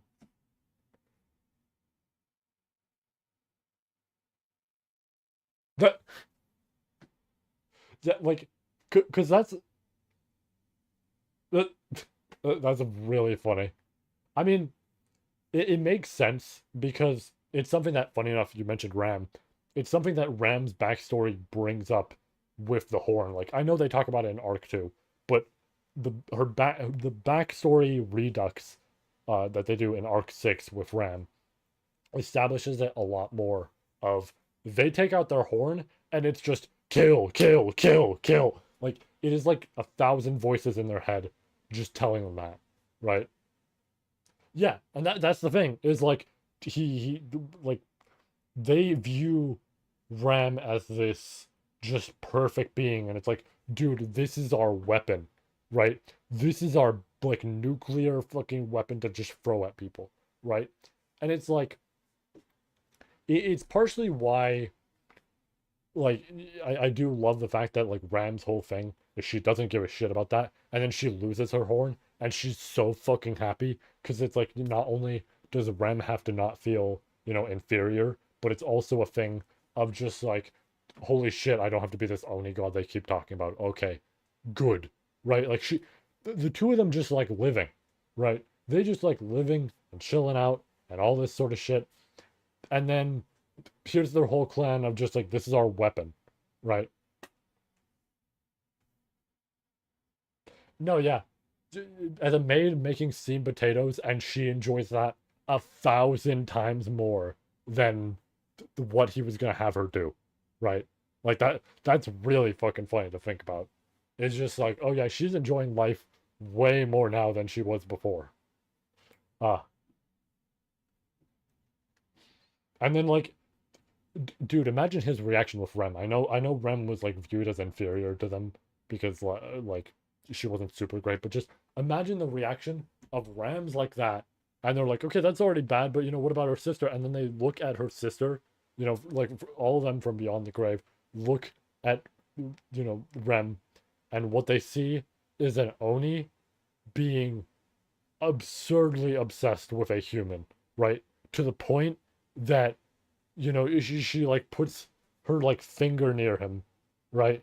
And he starts like suckling on it, and she looks at that and goes, I'm never washing this hand again, right?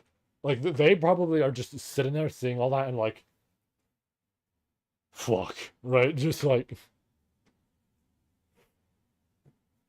no, yeah, like, that motherfucker would be pissed, right? If he was still alive and seeing this shit with them, that'd be it, right? That'd be like, he would start the war right then and there, and it would end immediately. But you know,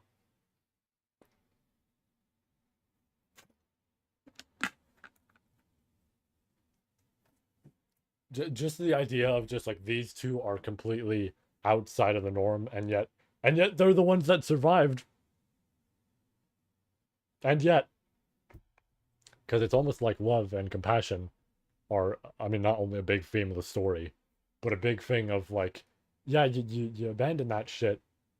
You're probably not gonna make it far as just big strong man, right? That's how it is. Ah, these characters are great. I do like them being this like exception to the norm. Yeah, no, the fucking frightful Oni, like this person capable of just creating like fucking craters if she like falls down high enough from a distance, or can just punch super fucking hard, right? Enough to hit a whale that is in the sky, right? Enough to smack that thing and it recoils. And what does she spend most of her nights doing? Literally sat down watching the dude sleep. And she's just sitting there like, I'm having the best fucking time of my life right now. Like I remember the side story in the because the manga actually has a whole ass volume regarding the side stories, and there's just a whole ass moment where for the first time she ever does that, she is like freaking the fuck out. She's like she feels like she has to train herself and just be like, okay, ooh, ooh, boundaries. We keep our boundaries. We don't go too far. We act normal. Yeah, the, the watching watching these speed over human and then just like fucking also said human just walking around flamboyantly like literally going to take a bath with Subaru and just or like going into the bath with Subaru rather and just going around like this like and just like fucking elephant trunk at the bottom of his like lower body just swinging around and it's just like these two these two got obsessed with very interesting people. They are very into very interesting people. And I mean, I guess Ram's a little bit like more reserved in that regard now, right? After the events of Arc 4, she did like pull it back a bit and be like, "Hey, I'm gonna call you out when I can, but still interested. Just gonna call you out when you go a little too far, right?" Which honestly, that's what I'm hoping for with Rem's character, right? I Let me open a window because it's getting dark. Hold on. Hold on. Hold that thought. Go squeeze in.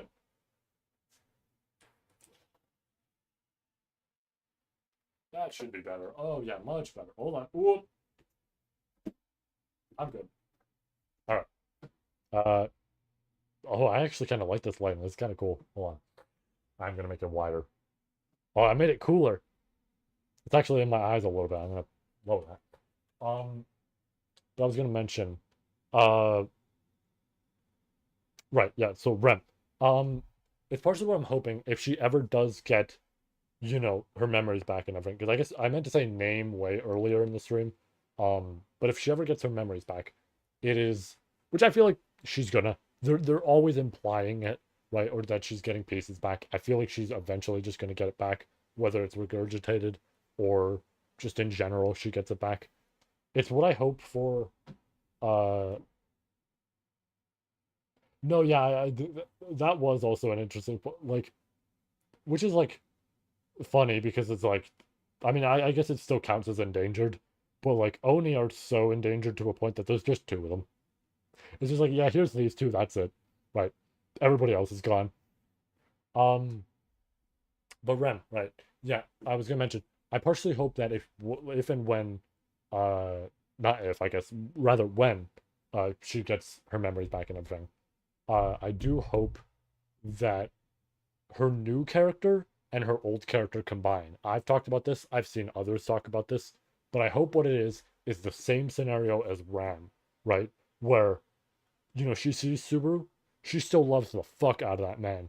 But if he brings it too far or whatever it may be, she pulls it back, right? No obsession, no blind devotion, no nothing like that. Just a, you know, very big affection, but if he does something stupid, says something stupid, she intervenes and goes, "Hey, hey, roll that back," right? Or Like, if he like starts like bursting out or some shit, like I don't know, slap him in the face, right? Something, right? Saying slap him in the face reminds me of the scene from the Sloth If, where where Rem mentions the fact that she's actually pregnant, and Super's like, "Oh, holy shit, I have to be dreaming." Like, and he's like, "Hit me," and she's like, "Okay," and then she just fucking punches him, and they make a hole in the wall.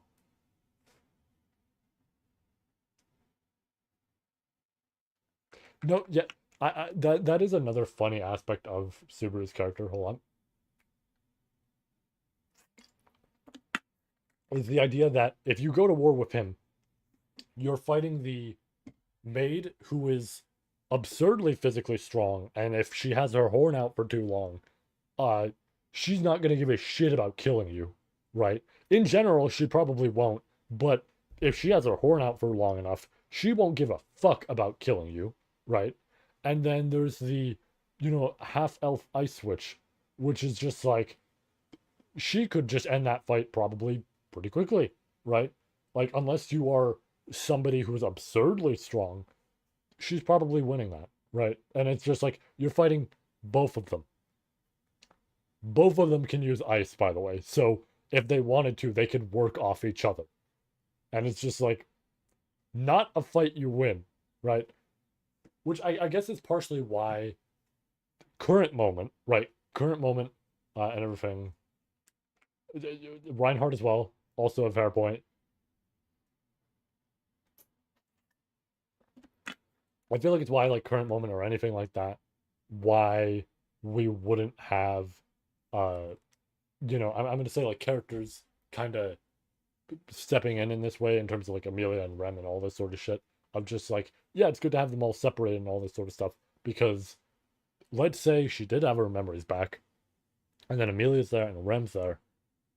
There's no threat at that point, right? I mean, there could be. They could easily get overwhelmed. They've been overwhelmed before, right? We've seen instances of that. But it's like, just the idea of like, oh yeah, you go towards him, you're dealing with those two, you're dealing with anybody else who's there from the camp, who's close to Subaru as well.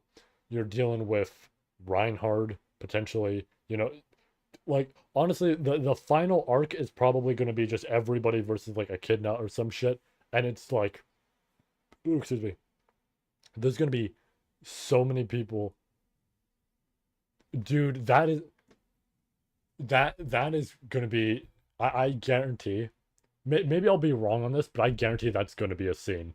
I guarantee that is going to be a scene. There is no shot that isn't. Tepe is absolutely going to make a funny little scene where she finds out about that and just sits there and goes, "Are you fucking kidding me?" Right? Like she's gonna be pissed, right? Like obviously it was gonna happen at some point, but she's probably just gonna be sitting there jealous, like, "Good, good, no, glad. I'm glad it was the week after, right?" Like just right after that, it's like, damn, that's gonna be fun for her. That's gonna be fun. I would almost say like, oh, she might try and get back and everything, uh, on that. But like, then again, if we have her new character in play, I don't think, yeah,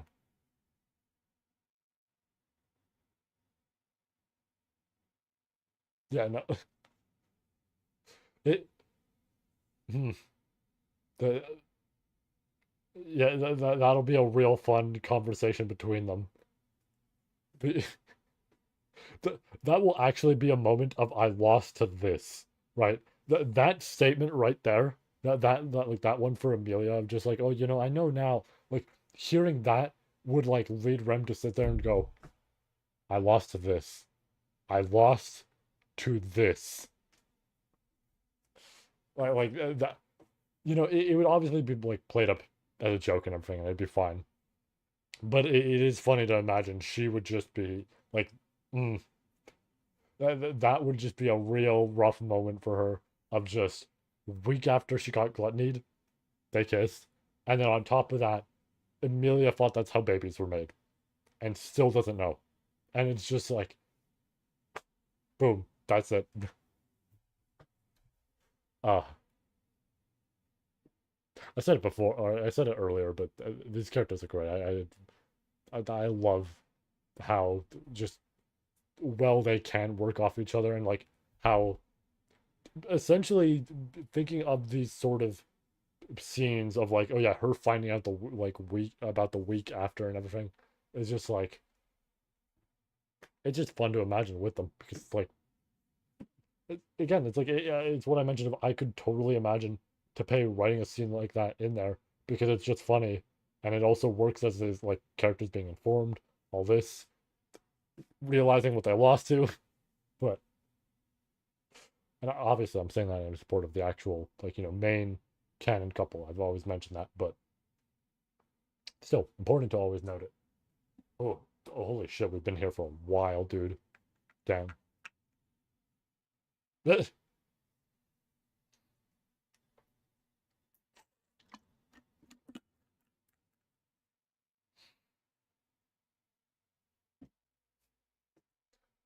It'd be funny if potentially she tried to like, I'm gonna say like pull out a win, like the idea of like Spica, for example, right? The fact that the two of them were acting like parents to Spica, if she were to find out about that, and she'd just be like, "I win, I win," right? Like this is our child, therefore I win.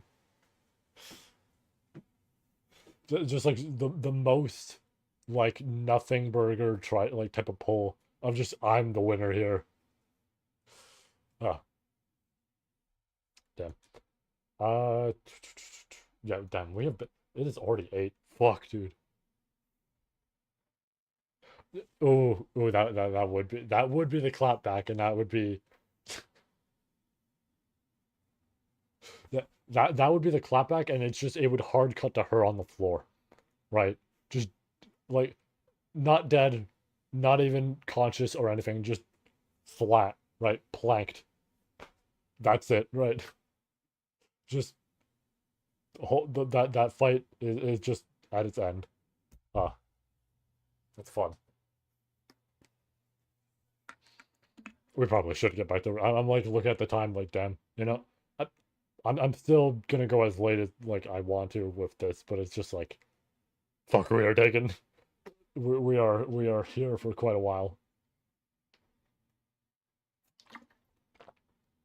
Some people are gonna watch the stream archive of this, and they're gonna question it because every previous one has been like 3 hours, something like that. I don't think any have been 5 hours so far, right? Whatever it may be. So it's like all decently standard, right? And then you get to this one, and it's gonna be like fucking 7 hours or some shit. It's like gonna be like, what the fuck happened here, right? But it's all. I mean, it's triple chapters. I was gonna be talking for a while. It's standard, right?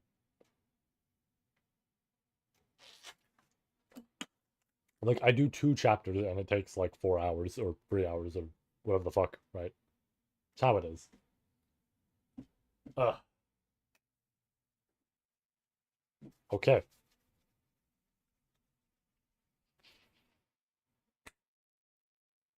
I believe that I guess it's time to uh oh shit, I see the line there. Uh yeah, right. We actually already read that. So we actually do get to read Al's quote here. Hooray! The princesses. What the fuck was I trying to say there? Um, the princess is no longer among us. Didn't even leave a corpse behind. Oh yeah, yeah. Cause she like, I always just guessed it was like I guess yeah. They do mention she just turns to ash. Yeah. Fuck, I forgot she like fades. I forgot this is info they have to relay without like a body, right?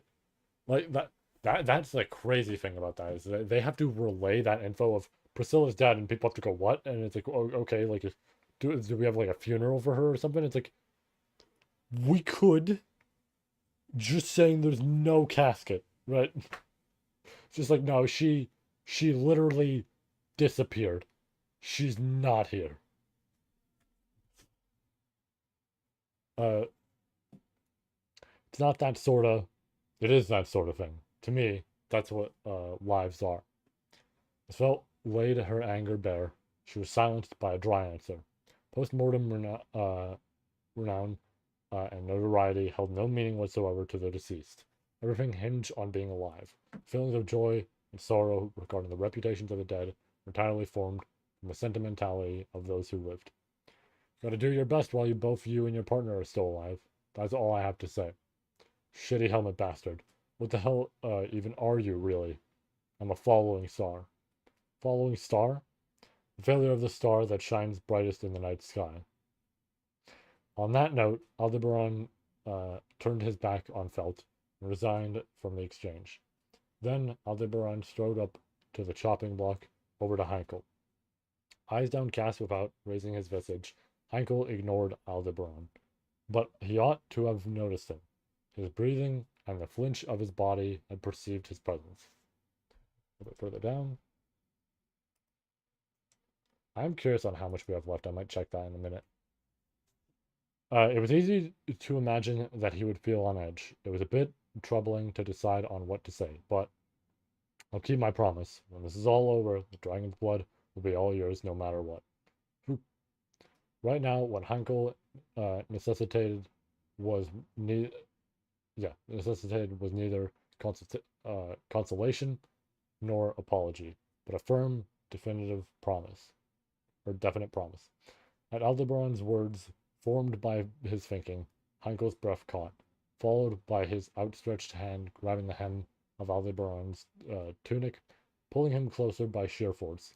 Suddenly, down on one knee, Aldebaran felt the cold edge of a blade fastened to his nape, and his eyes met Hankel's.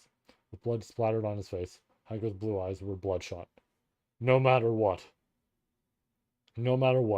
keep your promise. The dragon's blood, whatever it takes. The Witch of Envy, too. I know.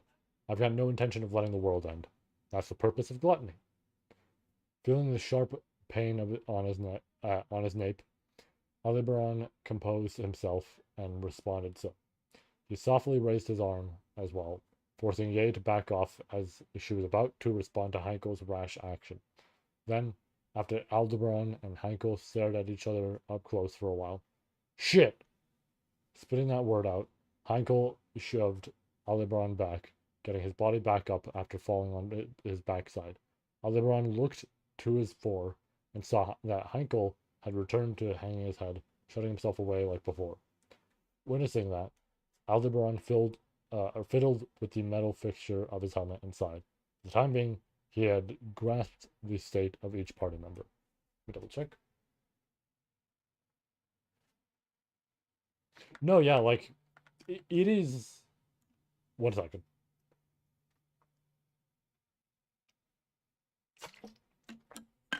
Alright, there we go. It is clear that despite everything he's doing, right, he cares about his family. Because if he didn't, the issue would be, his wife and all that. And this is the obvious thing of, like, okay, he stabbed Wilhelm in the back. That's going to cause some problems later. But, like, at the end of the day, Reinhard still is his kid. So even if they're not perfect in their, like, relationship, it is still a thing of, yeah, it makes sense. He's going to be worried about his kid because it's fucking Reinhard, right? Like, it's still family to him. And he felt very clearly horrible about what happened with Wilhelm, so, or like what he did, right? So it's like Reinhard's already dealing with the Witch of Envy and everything. This shit, he doesn't want it to go any more south. Maybe. Ooh, excuse me. Maybe. But like, it is an aspect I do really like of his character. Of like, he'll do whatever it takes to wake up his wife, but at the same time, he despite his relationships with his family, right, whether it be the one he came from or the one he is responsible for birthing, that actually, wording it like that sounds weird. It sounds like he pushed him out.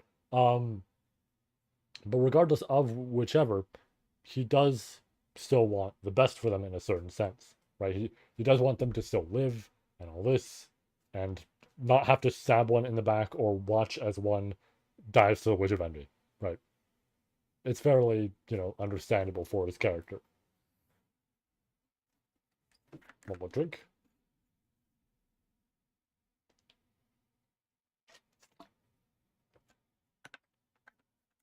No, yeah, even with all his bitterness and the alcohol and all that, Heinkel can still be a good dude, right? Like Alan, we have no idea what, like, not no idea, but it is really tough to say sometimes in terms of how they act. But like Heinkel is just a good dude who just wants to wake up his wife, right? He is going through desperate means to do so because I mean you have to imagine it as is, right? His wife has been asleep for a while and he has found zero solutions. No fucking doctors or healers in the world can fix her. Nothing so far that has been worked out could help. Priscilla was his one means and she's fucking gone, right? And it's like that's it, right? That's all it is for him. Like you can see that mental break for him, especially with the Priscilla stuff, uh, in the early bits of Arc 9, where I'm pretty sure it's the early bits of Arc 9, because I think it's before they leave, like Wallachia, where he's fucking running around trying to figure out what to do, right? And he doesn't know what the fuck to do because it's just like, dude, he needs to find a means to wake her up, and he's just like, oh, like Amelia, maybe you'd be willing to help me out here, right? Like, I can help out. I can be useful, all this sort of shit. It's like, mm, you feel bad for him, right? He can be a piece of shit, but you do feel really bad for him at times, and it is a great aspect of his character. We did scroll down. No, we did not. Yeah, we did not. For the time being, he had grasped the state of each party member. We're at a break here, so this was, well, I see something there. He would not deny that result as a result of entering the royal capital. Everyone had been exhausted for the better or for the worse. The fact that nobody had been lost, the fact that he had secured Roy made up for that. Thus, he could proceed. Frankly, he was well aware that he was not cut out for this, but he had no choice but to lead them. For the time being, we should be able to settle down here. We'll eat Ye's food and resume movement after a bit of rest. The chaos from the royal capital is only going to continue. Snapping his fingers as a substitute for clapping his hands, Aldebaran gathered everyone's attention. Until this point, Ye and Heinkel, who had been accompanying him from the start, had been marching on nearly 3 days without rest or sleep. He had intended on taking some time to let them rest. That was, if a giant boulder had not dropped from high in the sky, almost as if to interrupt Aldebaran's words. Well, with that, right after mistaking it for a thin cloud shadow, Aldebaran was crushed by the extreme weight. Nearly far in the distance, he felt as if he could hear the buzzing of insects. Yeah, damn, alright, it is. Whew. I see, very nice. Alright, let's see. I do want to check word count here really quick. I want to know how much we have left. I'm looking to the side so we don't see spoilers. It's going down a while. Is this the entirety? It is. Hold on. Hold on. I'm looking away. I'm clicking copy. I'm not looking. I somehow copied the rest. We can fix that. You know what we could do? I'm stupid. Hold on.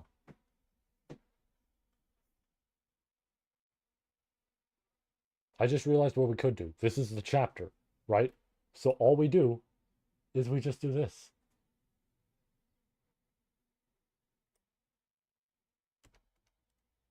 Okay, we barely have anything. Cool, so we did make a lot of progress. Okay, good news. We made a lot of progress. All right, let me take a quick drink. We made some great progress there. Great. And I'm pretty sure, like I said, I think I saw the other chapters are relatively shorter. So, actually, I don't remember if they were. No, wait, I think I'm thinking of the new. Shit, wait, it might have been the newer ones that were like that. Ooh, we'll find out. We'll find out.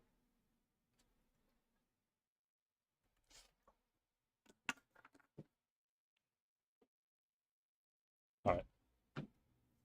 Otto was enraged.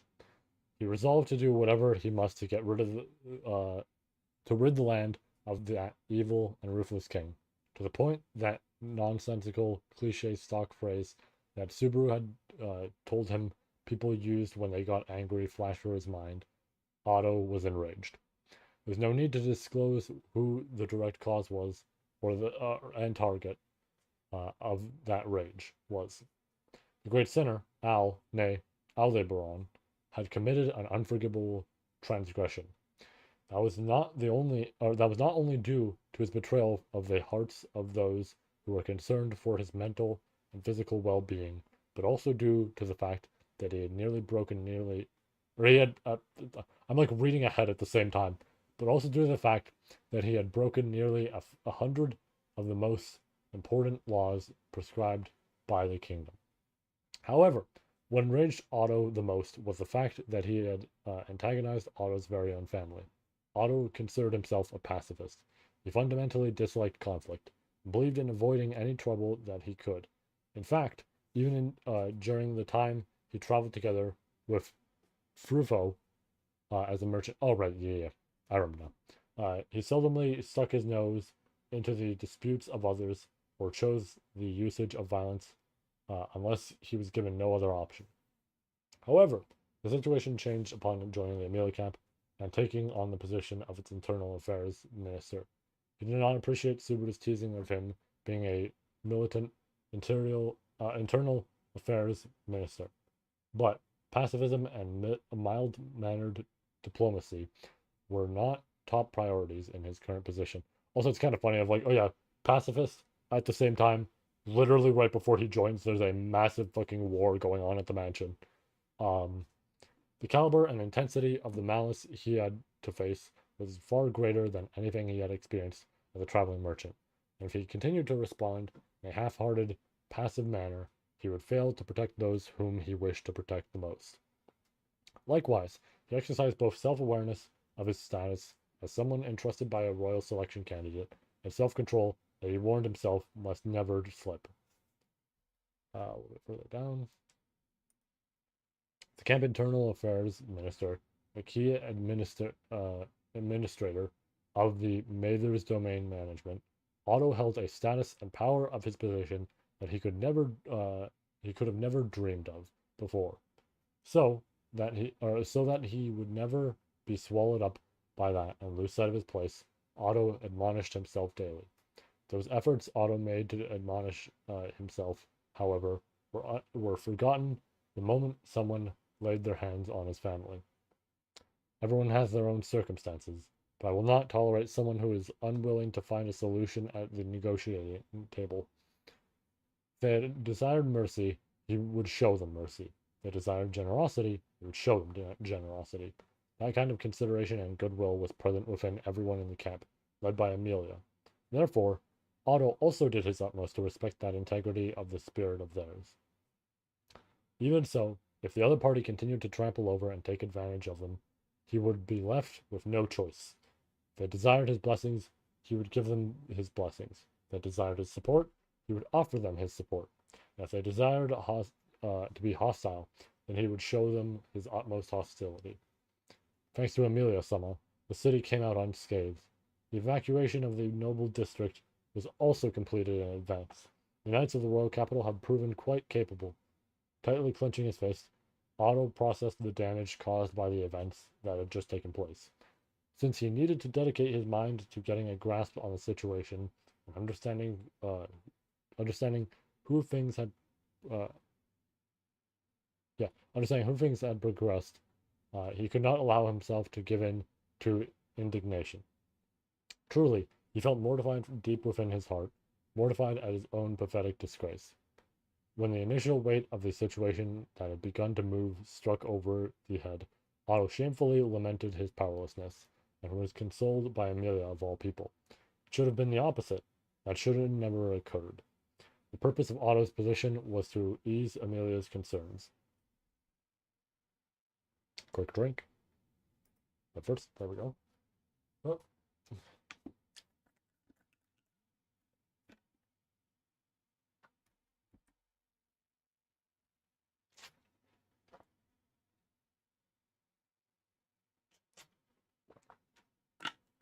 He is goated. He is goated.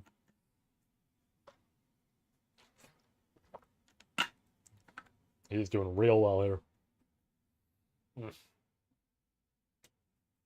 It's getting dark in here. I guess it is close to fucking 9 p.m., but it's getting dark in here.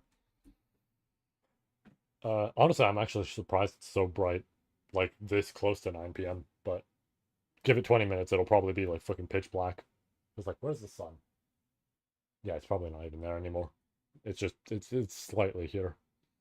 And yet the reality was that Otto had been on the verge of tears as he was comforted by Amelia, and had his head raised back up by the words of one who ought to have been supporting, before being given a push to his back. He had jokingly told Amelia that Subaru would kill him, but in his heart of hearts, Otto truly wanted to strangle himself to death. However, the dead would never get a chance to redeem themselves, so instead of foolishly wrapping his hands around his neck, Otto would use his head with all of his resolve. Fortunately, half crying like that helped him clear his head out a little. Though the thunder was still rumbling in his mind, the lightning allowed him to peer into the darkness. He thought back to a time long ago, when it was just him and Frou-Frou. They were hurrying through a thunderstorm when a bolt of lightning struck the carriage bed, resulting in their entire load of cargo being reduced to ashes. As Otto lamented his great misfortune, Blooded Dragon said to him, "Let's be glad that neither of us was hurt. All right?" And he could not deny the truth in her words. I forgot his dragon's I forgot his dragon's female as well. I just gave it the most bold voice possible. It's a chick. If one traveled through a thunderstorm, they had to be prepared to get struck by lightning. In that moment, however, it was up to the individual's luck whether they could be, or whether they could avoid being burned to death by said light. By shaving away as many elements that luck could sway as possible, forged ahead through that thunderstorm. That was the essence of the enraged Otto Suin's no-holds-barred fighting style.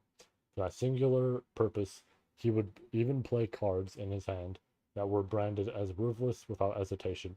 The manifestation of that was, while we were staying in the royal capital, we cannot prepare a military force surpassing Reinhardt's sign, nor combat strength that exceeds Feldsummer's group. As it is, when the turn to act comes back around to us, sheer force and numbers can no longer serve as absolute measures to stop them. By some artifice, Aldebaran had slipped past the sword saint Reinhardt. Then, with the divine dragon Volcanica in his wake, he had pushed through Felt and her forces before reaching the royal capital. Quick drink.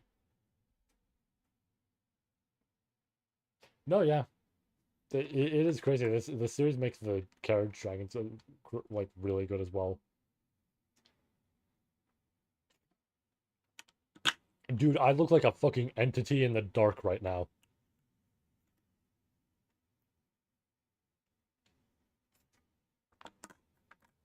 I'm curious. Hold on. I see a really dark corner over there. How would I look? How would I look if I was back here?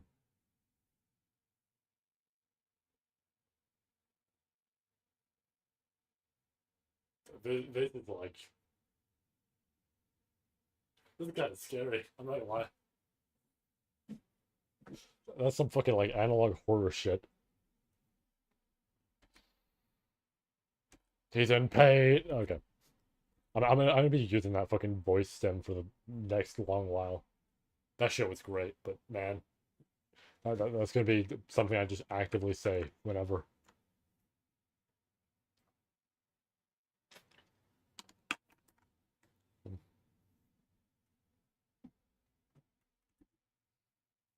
Otto and his group, having only just returned from the Wallachian Empire and having gone separate ways from their allies, had no means to oppose the baffling ability of Aldebaran.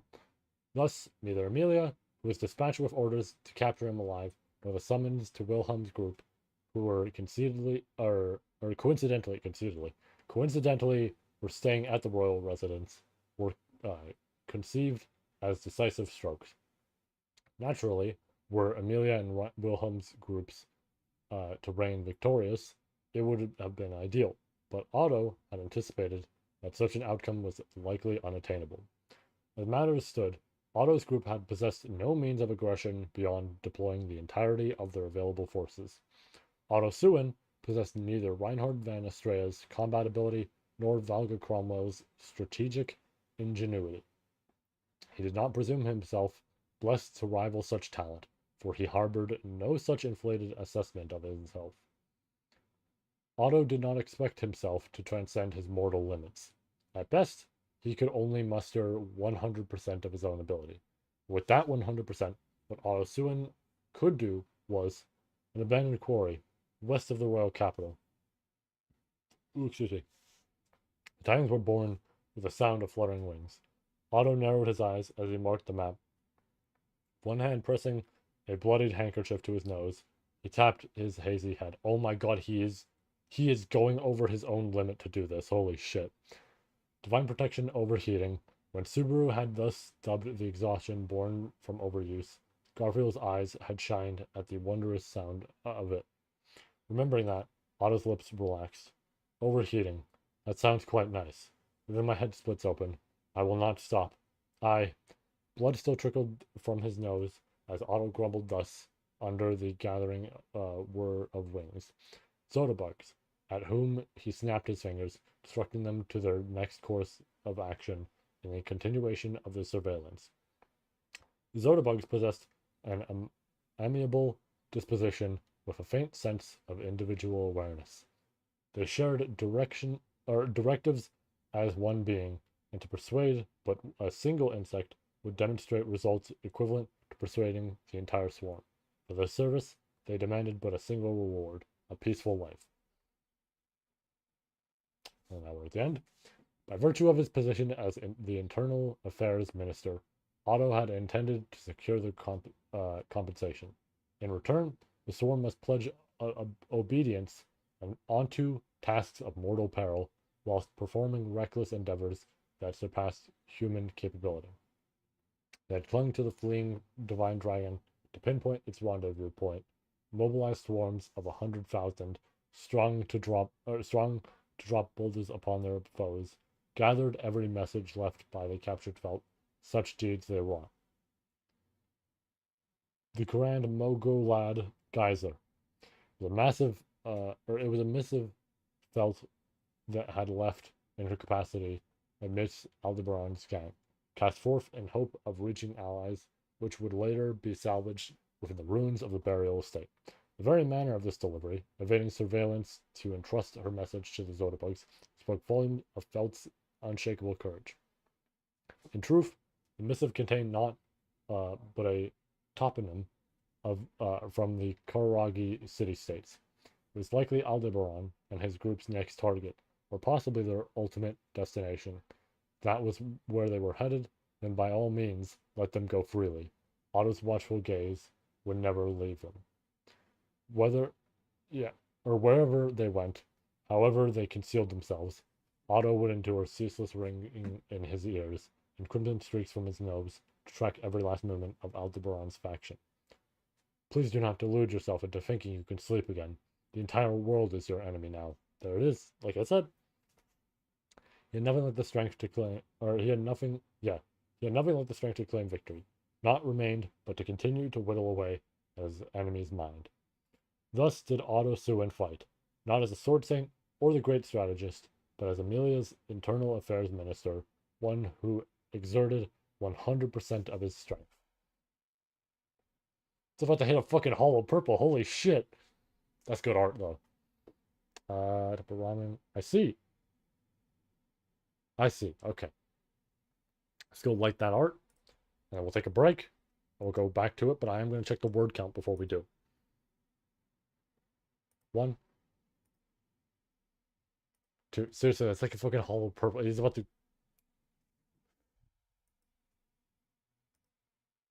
I mean, I guess a hollow purple would more so be like, boom.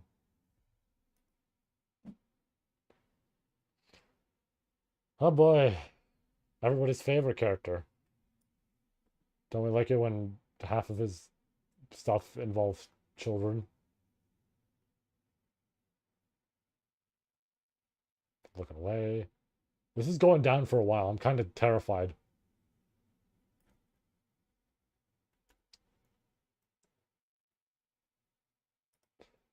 Let's find out.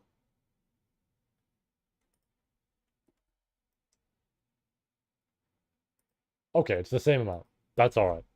I was Yeah, no, that man's about to be like terrified of soda bugs. Holy shit! I am getting so dark in here.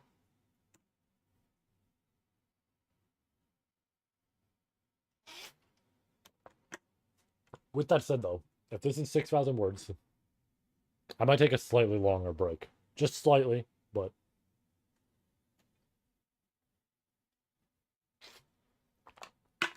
alrighty. How much of my water do I have? Dude, I'm gonna be pissing later.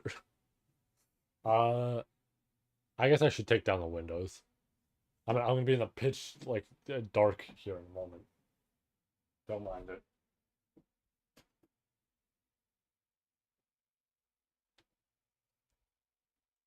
Especially if I take down this one. This one's gonna really do it. Because the other one's barely getting light. If I get rid of this one, watch. Yeah.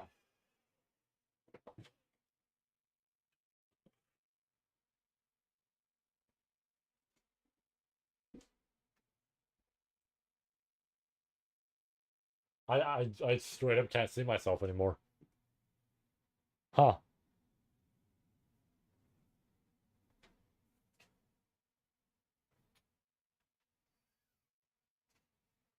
Should be noted, like, there's enough light in here that, like, I can see, right, just fine. Like, hell, it barely looks like it's night, like, proper night. I guess it's getting there. But, like, damn. This actually makes me wonder, when I have to... Let me just turn... Oh, I didn't have this open. Oh! This does make me wonder, there's a certain series that I'm gonna be, streaming my watch through of at some point. And it's making me realize if I do that, I'm gonna have to figure out what I do for the sake of light because it's gonna be dark as fuck in here. So, like, because again, like, hold on, let me bring this down a bit, right? Imagine it as this, right? I can't be seen, so I'm gonna have to figure out what to do when that time comes around. Um, because otherwise, I'm just in the dark, right? Why is this not moving? Did it get stuck? Oh no. Yes. Hold on. Something here got stuck a little bit. Let me fix this up. Come on. There we go. Alright, perfect. Cool. Yeah, I'm gonna have to figure out what to do there. I guess I could just plug in a light and just get the light in there, essentially. Whatever it may be.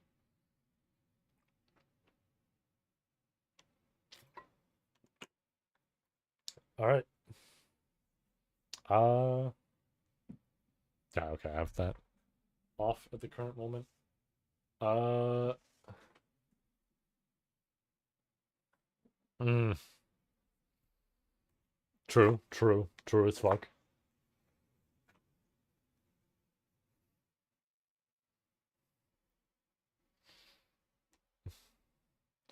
Alrighty, we're gonna turn this back on. Let me move this back. We're gonna put on the break text. Can I edit this from? Nope. Hold on. Yep. No. Yep. There we go. We'll put it to. I don't want to go too long with it, but we're gonna go 20 to 25 minutes. That's what we'll try. That's what we'll do. All right. Cool.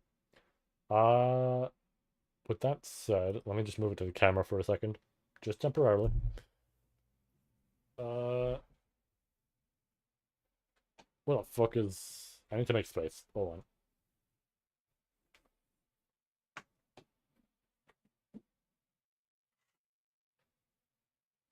There's the tablet. I have it in my hands now. It got dusty out of nowhere. I don't know why I was using it like last week. Come on.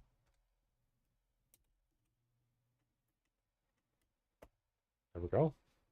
Alright. That's in. Glove is on. Gear 5 Luffy holding my pen is forward. And now, well, I opened it up first of all. It might be good to put on a light, honestly. Maybe I do that. It's just we're gonna be here for a while, and I don't want to like overuse the light there. I'll think on that. There's a lot of shadow on me though. That's the one issue. You know what? Okay, hold on. Let me plug in the light.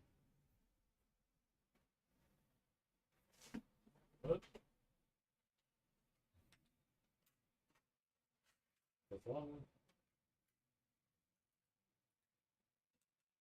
Spread it out a little bit. Put it here.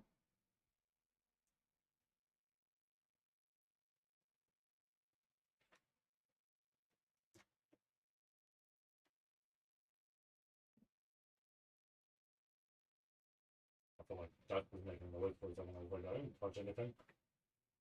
A second. Move over.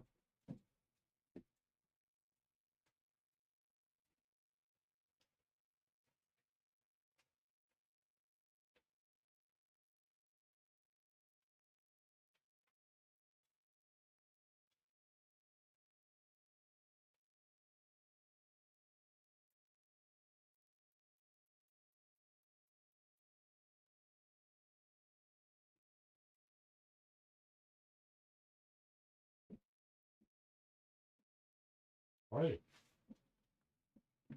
Oh, yeah, that's much better. Much better. Yeah, that's good. That was a good choice.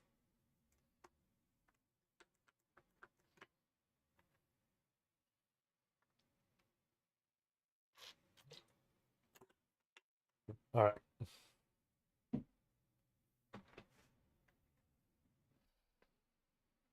Let me open up my stuff.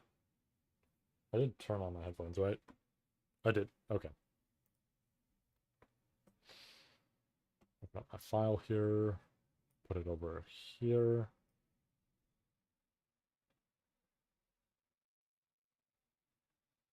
Get rid of... Where's the layer? That's the layer.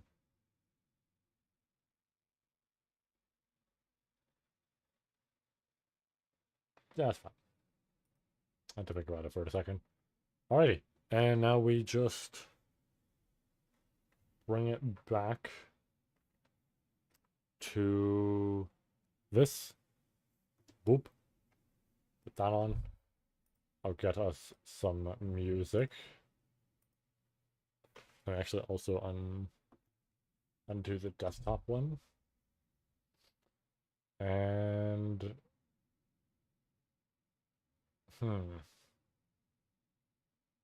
what to put on? I'm trying to think. Oh, I know. Just because of what I've been playing lately. Can I specifically get a playlist with just... No, okay. We're gonna do Super Metroid for music. And hopefully it is not something that is blaring loud or really short. Guess what? It's both. Okay, hold on. Shuffled.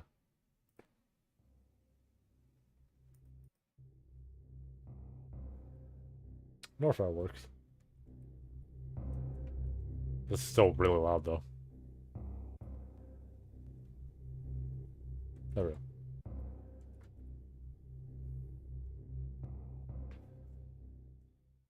Alright. And to this I go. I'm gonna set a timer for myself.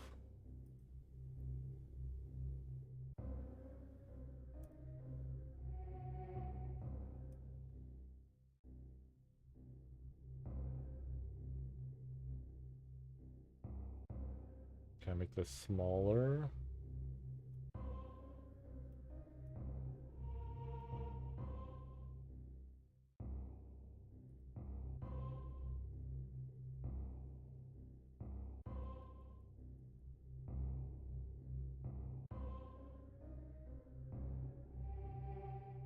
Alright, there we go. To this we go.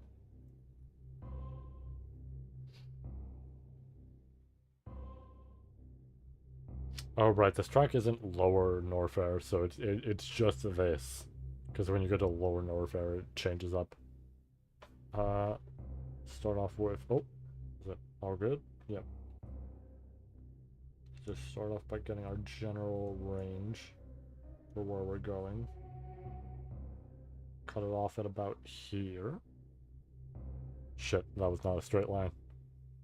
That's alright, sketched. Go here. I guess technically we should just move it up regardless. Just cause it's always important to have some of those details in there. Ideally it would be up there, so we go down. Technically over, but hard to do from there.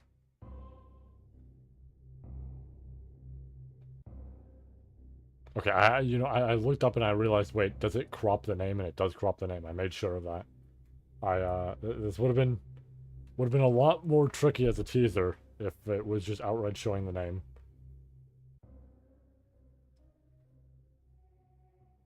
There.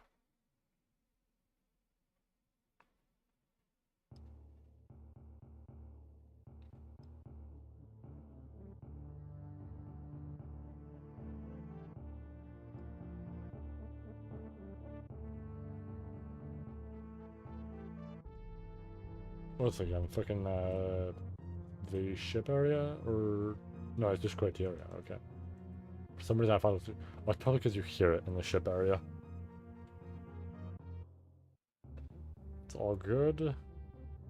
Yeah. We move down. Actually, I probably should do the hand. Better to do the hand now than never. Am I tapped in? I'm not tapped in. Shit. Usually I like to go about here. Actually no, because this feels improper.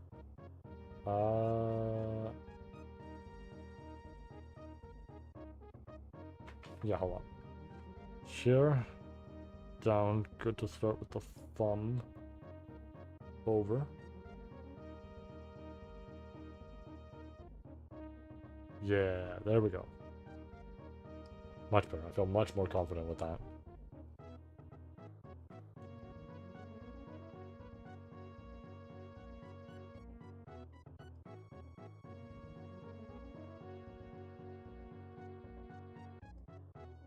Right.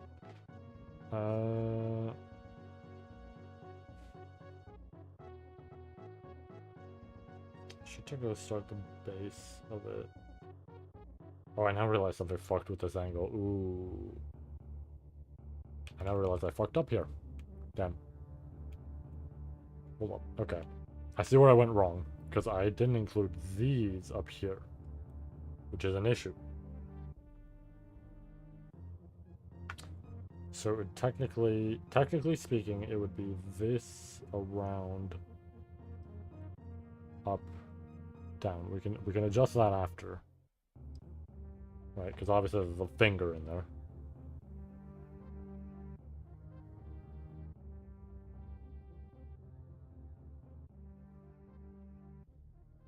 No, I don't like that either. This is a rough angle to do. At least for someone like me. I'm not as experienced as a lot of other people, but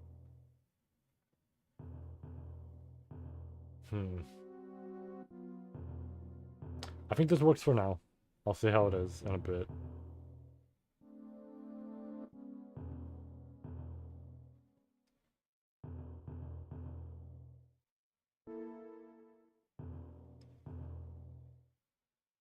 Yeah.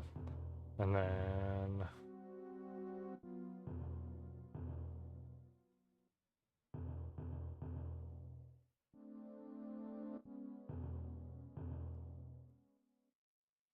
you can always cut after the fact. But it's good to keep note for now in terms of just where it is. Right, so now, for example, we cut.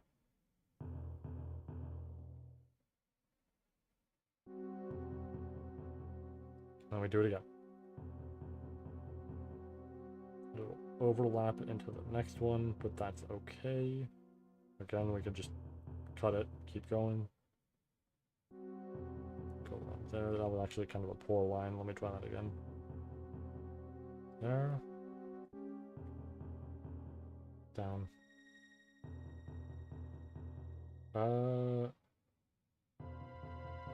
Yeah, okay. I had to think about if this works.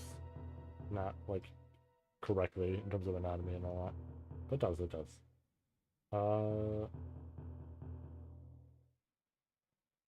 Here. Boom. Boom. And then boom. And this goes into this finger, yeah.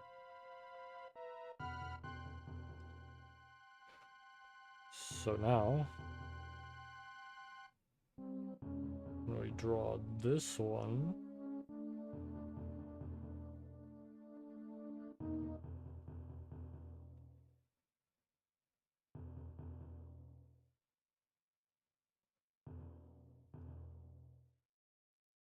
I'm seeing an issue here, and it's this, because that would also...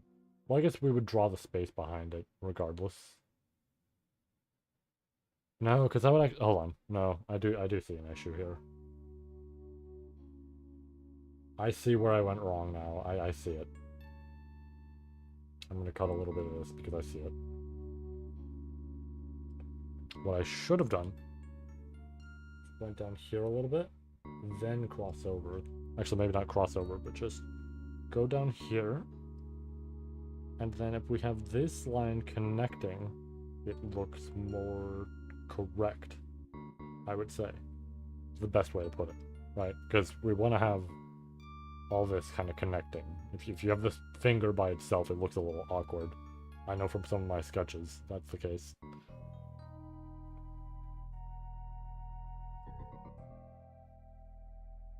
Down here. Okay, that should be fine. Should work out like that. And then now we get to do the rest of the body. What did I just... Oh, I just tried to copy a color in it. Hold on. There we go. Right back it goes.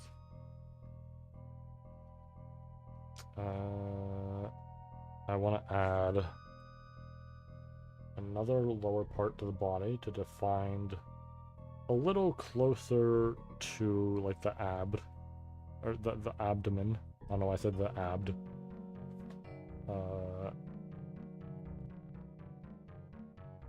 Then go a little bit lower, right? To about here, I would say. So I'm like using the stream to actually tell where I'm going a little bit. It's hard to see with my arm covering it.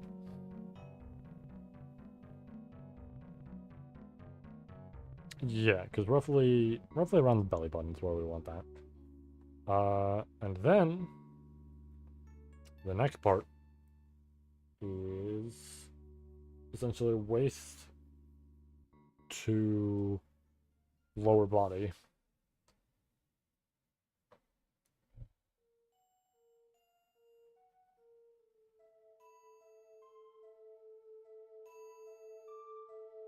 Alright, there we go.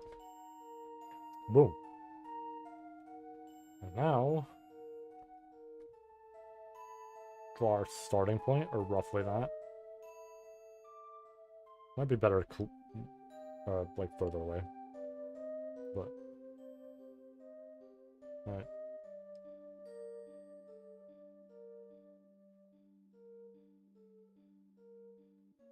Yeah. And then lining that up.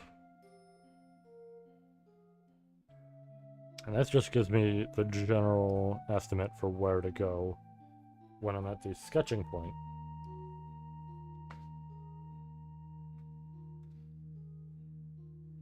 It could honestly be better to be exact, but this is just how I'm used to doing it.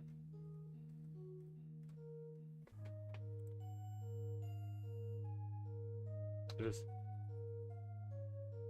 partially how I was taught a little bit. At least that's how I perceived it. Everybody perceives, teachings in their own ways.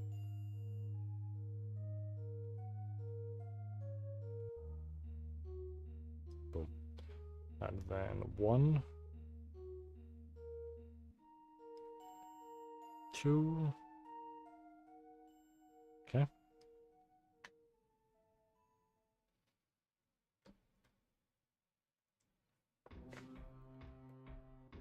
Oh, I think this is lower Norfair.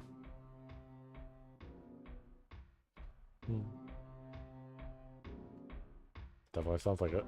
Yup, it is.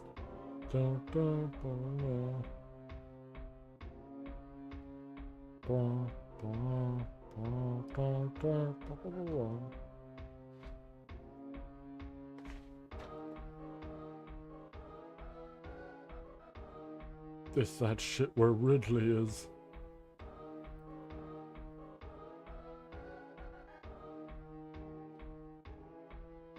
It is kind of fitting that the place where Ridley is, like the definitive Metroid villain sort of character, has like a different OST that plays when you get closer to where he's located.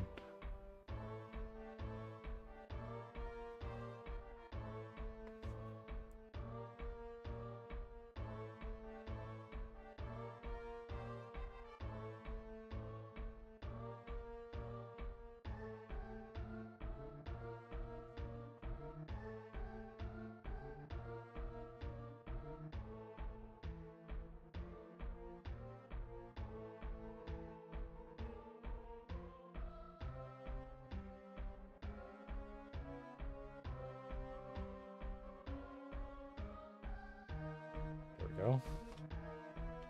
I guess implication enough.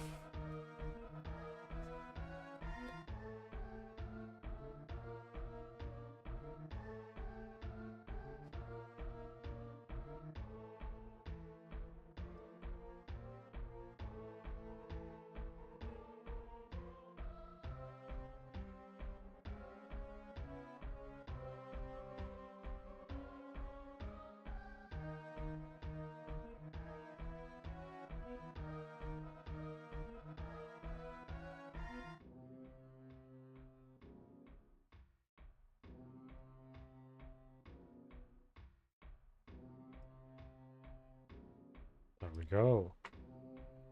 So that one is done. Now I'm going to make a separate layer for the other. Just because it's easier to draw that way. There is technically some neck in there, so we'll also draw that.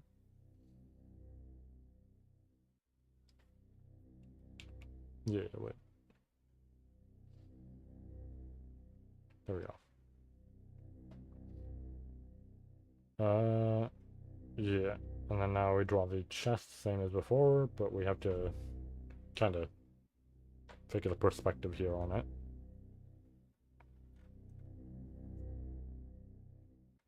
So we'll start from the top.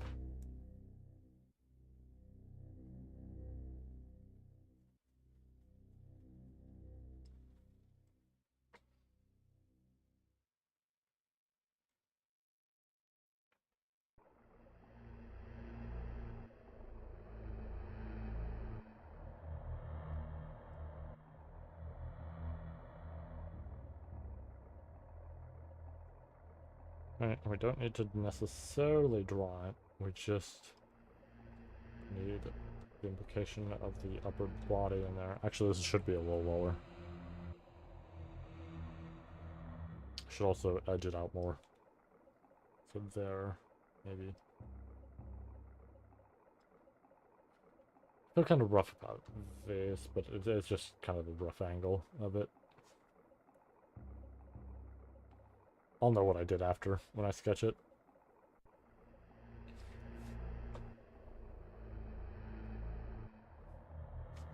I fucking love Metroid music and how like properly eerie it can feel.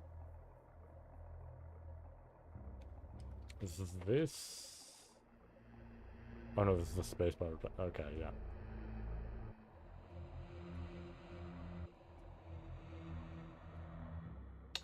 Just wanted to check my timer. We still got some time. We're almost there though. A good break.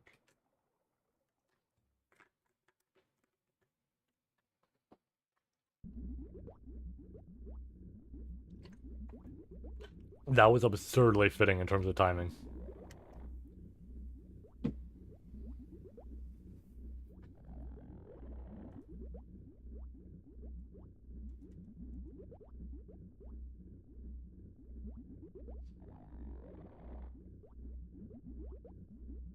Actually, maybe a little further down.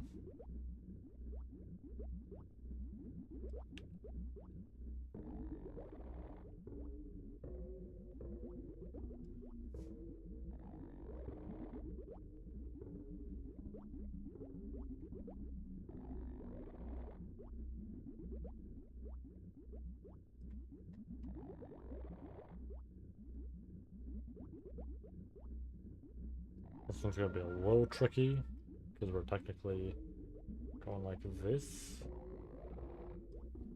Going like this. But it's about accurate. It's a bit of a rough angle there. That said, that part is like gonna become the arm, so it's not the worst. But then we do this. Right. And then... Ooh, excuse me. Start going down. Curve over. Back up. There we go. We do the leg. So I will say this character back here is going to be a little bit more difficult for me. Because if I'm being real, never drew them before. I have the general visual image in my mind, but I've never drawn them before. So, we're going to see how that goes. Oh, there's the mother brain thing. Let's change that. Yep, there's the escape theme. Oh, it turned off shuffle, that's why. The last Metroid. The last Metroid.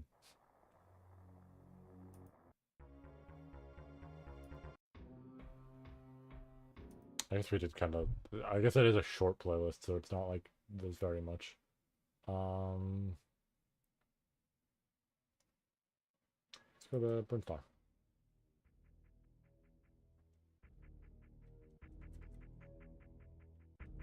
There we go.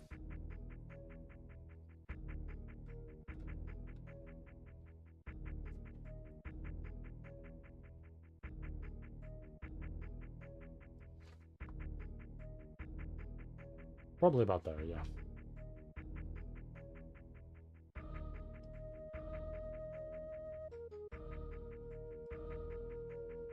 And just that'll be part of the leg.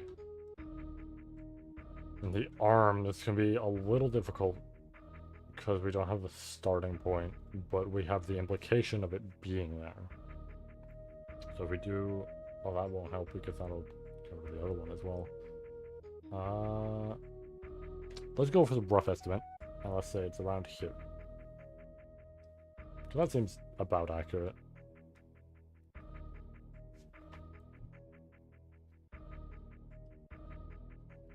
Do want generally, maybe not too big, but definitely decently sized arms for this character.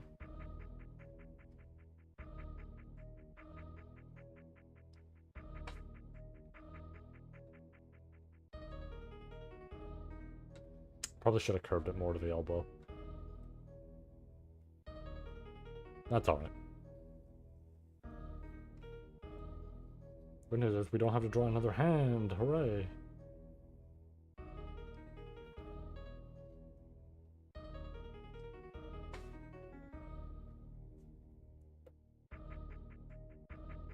That was a little big.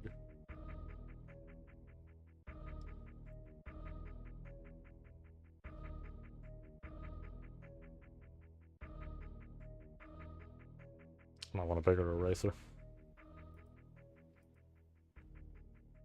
Let's go 6.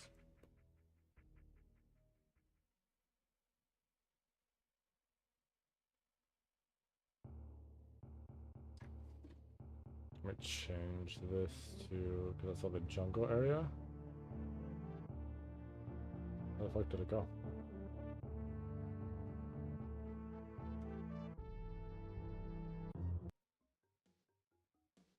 There we go.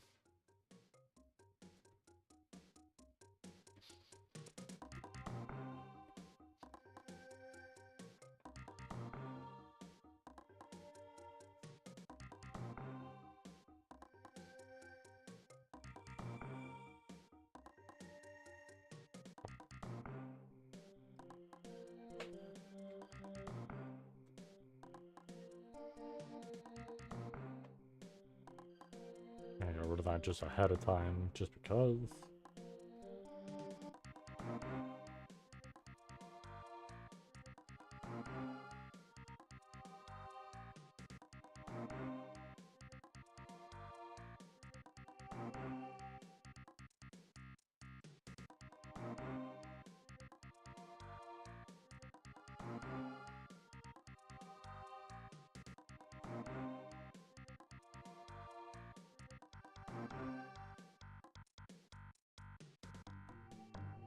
I actually probably should have been part of this.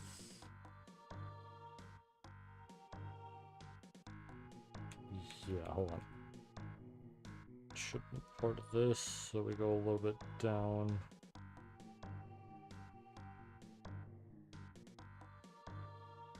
There we go, much better.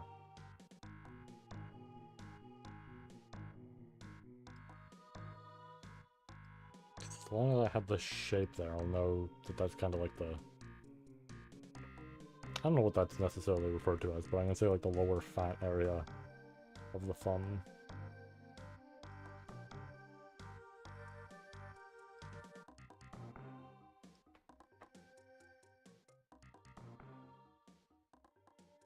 Base it off of that.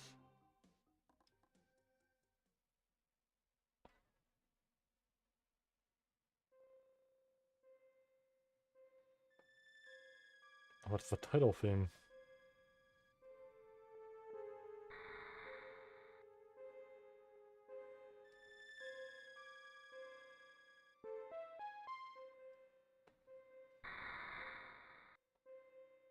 It's missing the little Metroid sounds.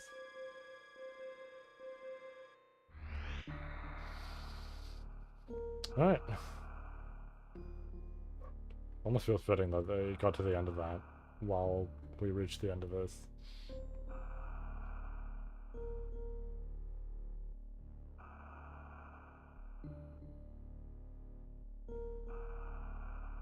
Alright, and now...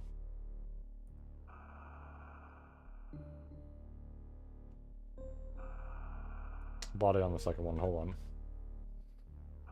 Because I feel like... yeah, it feels too short on top.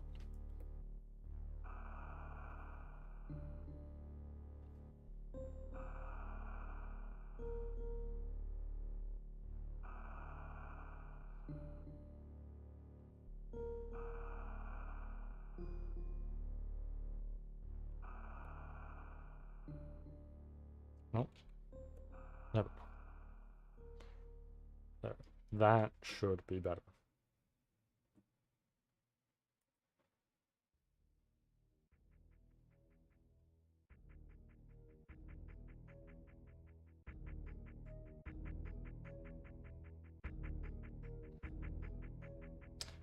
Now, part of me still doesn't work with it. You see where it was before? Now see with the model. Yeah, there is an issue, but I think I went too low for it. Okay, I see where. I see where to fix this. I believe I do. We just go slightly lower. Because that... yeah, okay, that was the issue. Now...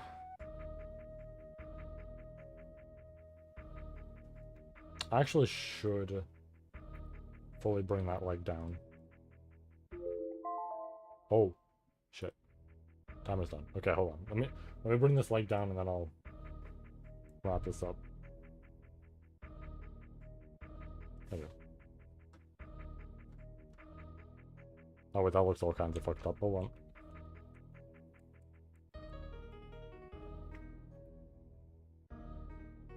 I just realized. I mean, I'm forgetting a step, which is usually with these, I do this. So it's like there. And then, I mean, same with this one then.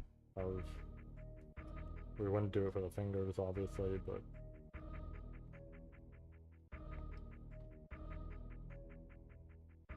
Right. It gives that general sort of idea for where to go. I usually do it here as well. But I forgot to do it here. So that's unfortunate. Oh my god, the music's telling me to hurry up.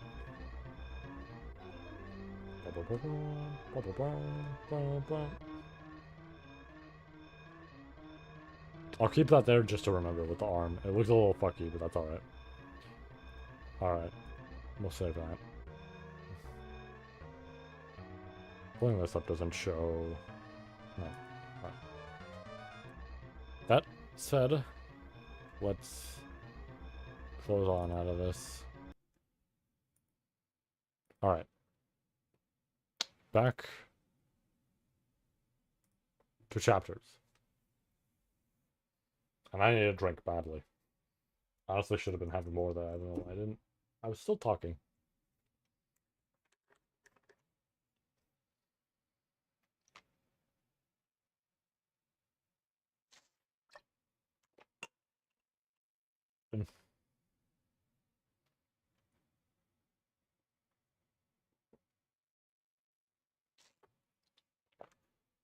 Yeah, I definitely have to fill it up again. Alright.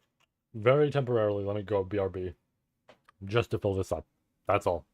So, oh yeah, I can take this off now. Alright. Very quickly. BRB. Need water. And then we return properly. Close that. Oh yeah, I should get rid of the break text. Whoop. Okay. BRB.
normally, when I'm doing a stream sort of thing, I would just, have water and everything like I usually do.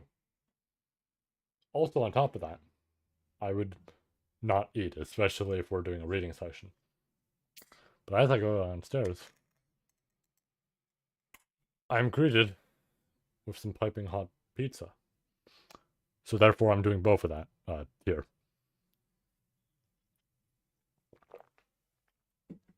But we are still going to read, regardless of that.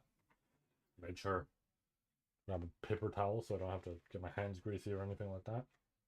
Don't have to worry about that. If I use only one hand, it's alright.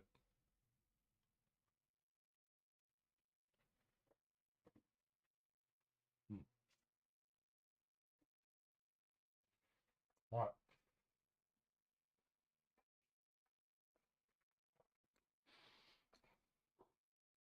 Let's go.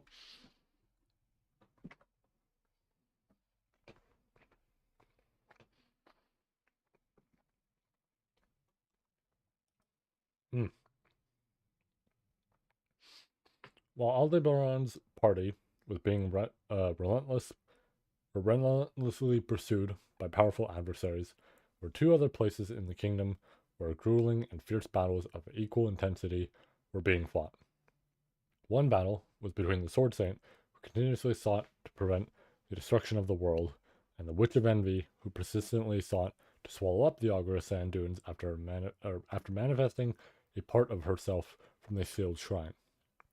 Both the Witch of Envy and the Sword Saint possessed the power to instantly end any battle if they were facing any other opponent. But exactly because they were facing... Hold on, let me double check that my audio is working. Okay, my audio is. Because just Stream Deck's been fucky sometimes. But exactly because they were facing off each other in battle, the fight remained evenly matched and the outcome continued to be left undecided. The battle would continue for a full 7 days and 7 nights, bringing the grave cost of the world's destruction with it.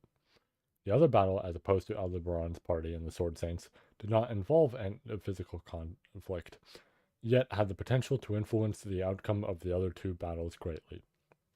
In other words, it was a struggle for those who were pursuing the following star, Petra Lyte, as the key. Petra knew very little about the man named Klein. He was on their side. That there was absolutely no doubt. Anarose Milode, his master, was a shrewd little girl who, despite her young age and the unfortunate blemish of being related to Roswell, remained unfazed through and through. She was one of the Amelia camp's strongest supporters and, even from Petra's perspective, was undoubtedly charmed by Amelia. Klein, who dedicated himself to supporting Anna Rose and was trusted as a versatile, all-purpose butler, had also given Petra lessons in etiquette and manners when she was first started working as a maid. Klein had not only educated Petra, but almost everyone associated with the Mather's household. Even Frederica and Ram were taught the fundamentals of being a servant by him. Therefore, Klein could be considered the point of origin for the servants of the Mather's household, and Petra should therefore be regarding him as a teacher or mentor.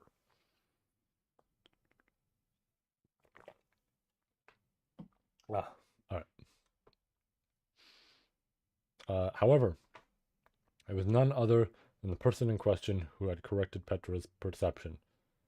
I never intended to take on such a noble role as teaching and mentoring. Misinterpretation. I am merely conveying what I have heard from my predecessors. It is only because I have remained in this position for many years that I have had many opportunities to do so. Declination. Klein's way of thinking could have been interpreted as a sign of humility and modesty. However, Petra intuitively sensed that these were Klein's true, albeit rarely expressed feelings. In the end, that man undervalues himself, because he has such low self-esteem, thinks his work is not worthy of any praise. He's being so condescending. This was Frederica's unusually harsh critique directed solely at Klein.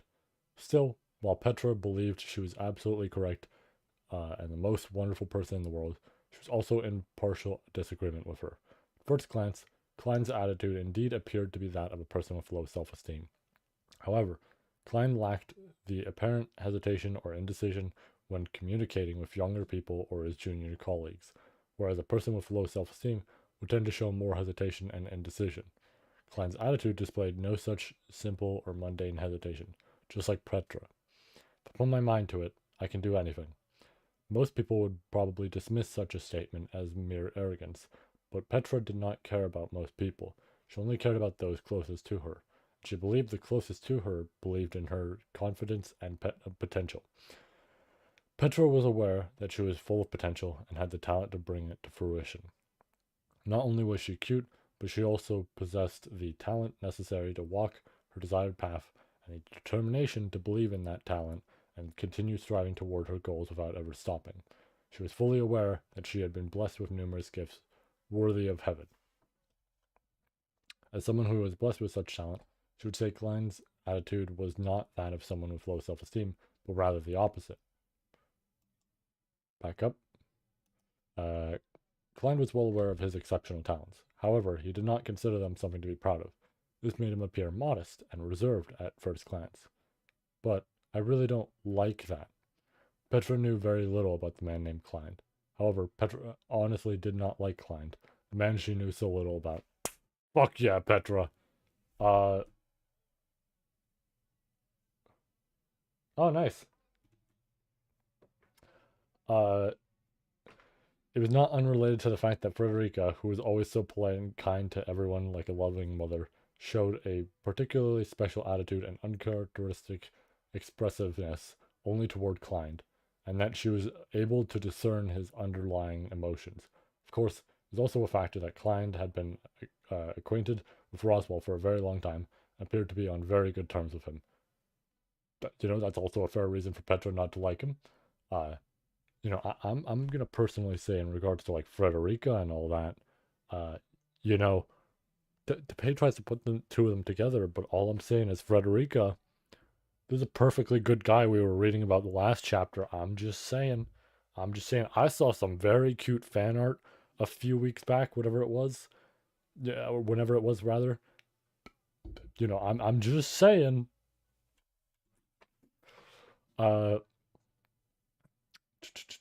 the main reason was the way he conducted himself, which seemed as if he had already given up, was completely contrary to Petra's principles.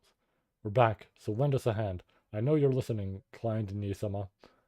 As the dragon carriage passed through the gate at the entrance of Mirula, the town closest to the sand dunes, Petra raised her voice and called out to the familiar man. It was all thanks to Patrochet, who had ceaselessly raced fiercely across the sand sea for a day and a night from the Pleiades watchtower, that Petra and the others were able to return in the shortest time possible, or the shortest possible time and route. Even so, they were still lagging far behind Al, who had borrowed the wings of the divine dragon. His strength was indispensable to catch up with that increasingly distant target. Klein Sama. Petra pulled on the reins to stop the dragon carriage and raised her voice once more in the town square. Let me go a little bit further up. Take a drink. Let me also take a bite of my food because I don't want to have it get cold after I just said it's piping hot.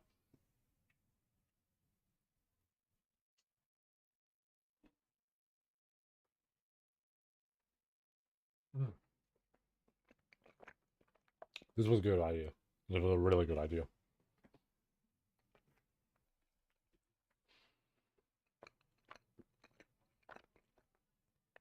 Petra's desperate plea was met with silence from the man who she had just called out to, but she was convinced that her voice had reached him. She started glancing around herself.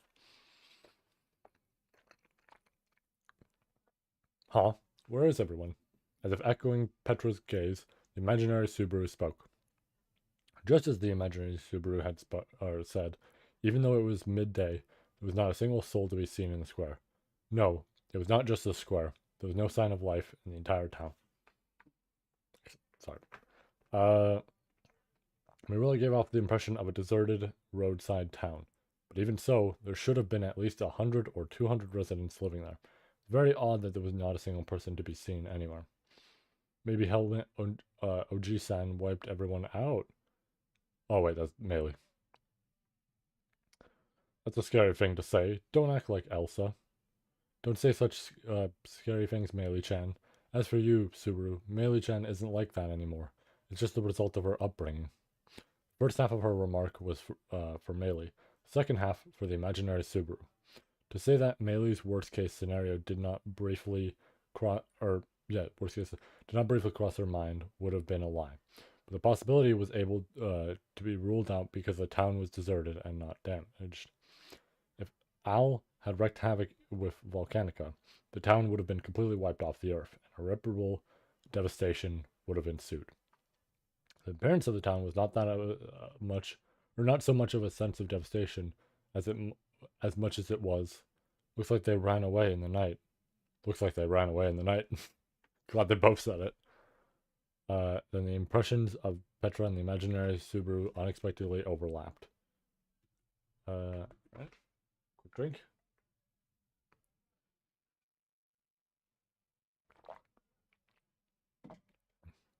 Since the imaginary Subaru resided within Petra's mind, hold on, I'm actually move my table just in case, because I don't want to reach over and then spill something, and I'm like, oh shit. It's only natural that this would occur. However, as a young woman in love, she was secretly a little bit delighted that her thoughts were mirrored by her beloved.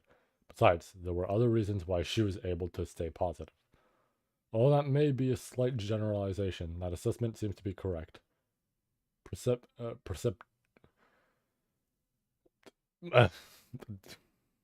Client, motherfucker. With that, a man stepped forward into the now completely deserted town square. Amidst the bleak and desolate townscape, this person maintained a refined aura that stood out. Their mysterious presence was like a single drop of deep blue paint on a blank sheet of paper, exuding a subtle, unobtrusive, yet powerful strength. That man had something so innate about himself that would make one believe, even if this were not a deserted roadside town, but the bustling royal capital, or even a noisy, crowded summer fireworks festival, no one would be able to overlook the man's presence. Wait a minute. I'm now loading Petra's knowledge real quick. Klein Nisama. Aw, you beat me to it. When the unfamiliar figure appeared, the imaginary Subaru from the past looked a bit disappointed at being beaten to the punch, while Petra quickly jumped down from the driver's seat and looked directly at the newcomer. The versatile butler, and the man who held the key to overturning the situation, declined. Considering the state of Mirula and the turbulence in the Sand Sea, it appears that it was a correct decision to abandon the return journey. Fortuitous. Adjusting the position of the monocle on his left eye with his hand, Klein narrowed his eyes at the scene of the empty town and what lied behind, behind Petra and the others, the murky sky that caused all of this. And then, Petra, it appears we need to talk. Urgency. Let me just double check everything. Alright. I understand. Deliberation. Upon hearing a rough explanation, Klein touched his narrow jaw with his finger and closed one eye. The sharp beauty of a man lost in thought was in itself as majestic as a painting, but unfortunately, Petra had no time to admire it, as her sensibilities lay elsewhere. Also hope we don't admire this motherfucker, but if she simply wanted to see a beautiful face, the quickest way would have been to look in a mirror or at Amelia. What is the condition of Garfield and the one called Ezo? Verification. I don't think you need to fear for the lives of either Fanged Oni-san or Sensei-san. Fanged Oni-san is really tough, so I'm worried since he hasn't woken up yet, but yeah, I think Garf-san was probably protecting Ezo-san. Picking up the second half of Meilei's answer, Petra considered the two individuals who had been laid in the dragon carriage. Garfield, whose vulnerability, what the fuck? His vulnerability, whose durability was one of his strengths, had suffered as much damage as Ezo, a dwarf and magician, perhaps because he had shielded Ezo by standing in front of him when they were attacked by the divine dragon. Without those heroic actions, Ezo might not have survived. So Garfield took a direct hit from the dragon, huh? Still can't quite wrap my head around the fact that he's willing to risk his life like that, even though he's only 14 with a major case of Chunibu. Or Chunibu. The shit where they wear the eye patch. Just so you know, Garflan is 15 now. By the way, I'm turning 14 soon. Time just flies by. No wonder Petra has gone from being a pretty girl to a beautiful woman. I know it's in her mind, but Subaru.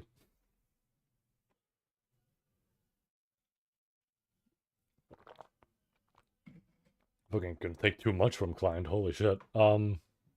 Again, Petra had to keep in mind that this was just an imaginary Subaru in her mind. There we go. Okay, confirmation. And not what the real Subaru would say. However, even if it were the real Subaru, he would say something along those lines. I hope not. And she remembered hearing him say something similar before. Even though she knew it was not flattery, but rather sincere words, the fact that he could say it so casually to anyone other than Amelia was somewhat troubling. Regardless, while I'm also worried about Garf-san and Sensei-san, my biggest concern is Al-san. Client's Nisama. You waited for us because you feel the same way too, right? Feeling is not quite the same. The reason I chose to remain in this place was because of a slight sense of unease I felt when I saw Petra and the others off. Misgivings. Slight sense of unease? Yes. In fact, I informed both Subaru-sama and Beatrice-sama about it. Retrospective. Klein cast his eyes down gloomily upon relaying the information that Petra and Meili had not known. In actuality, since the two who had been informed had both been taken by Al's hand, Klein's self-reproach must have been considerable. Even the imaginary Subaru, who was unfamiliar with Klein, felt a twinge of sympathy for this unfortunate situation. Well, the more I hear about what happened, the more I think Beatrice and I were in the wrong. I mean, Klein-san communicated everything properly, right? But we didn't say anything, did we? So this is the result. It's only natural. Subaru and Beatrice-chan aren't to blame. Subaru, quiet down. My intentions aren't reflected in my written apology. Subaru lamented as if he had struck upon something unreasonable, but Petra would not tolerate any careless disparagement of Subaru, even if it came from Subaru himself. Moreover, Beatrice would also be implicated with that remark. Beatrice was cute and kind, so she could not be at fault. Go down slightly and take a drink. I feel like I need one after the remark there. No, yeah.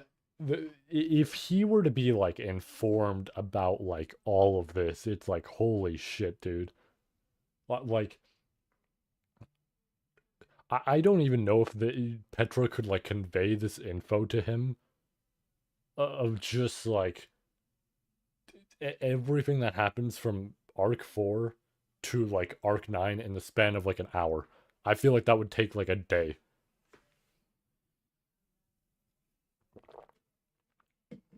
On top of the fact that like I mean, okay, I guess she wouldn't know everything because like arc 7 for example, she'd have to summarize and be like, okay, so you got lost in the Wallachian Empire. We don't know what happened for half of that, right? We have some general info, right, that you gave us. We don't know the exact, moments and bits that happened in there, but I can summarize that, right? And it's like that part she'd have to summarize. Arc 8, she would be able to just relay.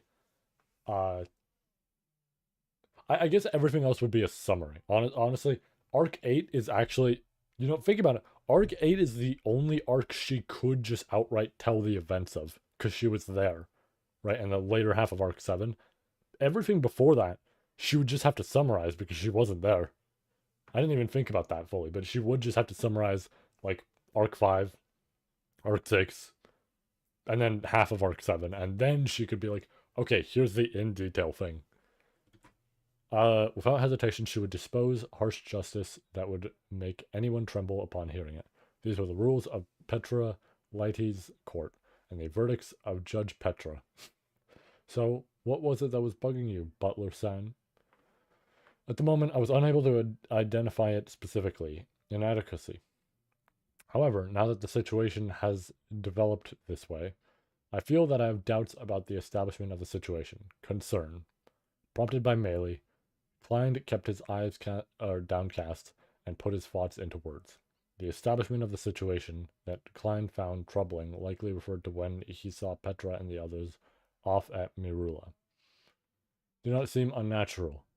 Upon hearing the explanation, the choice of personnel seemed reasonable. However, It also felt like a combination that would require 2 or 3 different justifications to make sense. Intentional. Intentional. As Klein, excuse me, gave his explanation, Petra chewed on those words. To be honest, the fact that Klein was vague and avoided making a clear statement about the mistake in the selection of members to travel to the Pleiades Watchtower, this fact nagged at Petra's conscience in the form of a guilt-ridden speculation. If Amelia, Ram, or Otto had gone with Subaru instead of Petra, things might not have turned out this way. Indeed, if Frederica had been there instead of Petra, as initially planned, Al's terrible actions might have been prevented.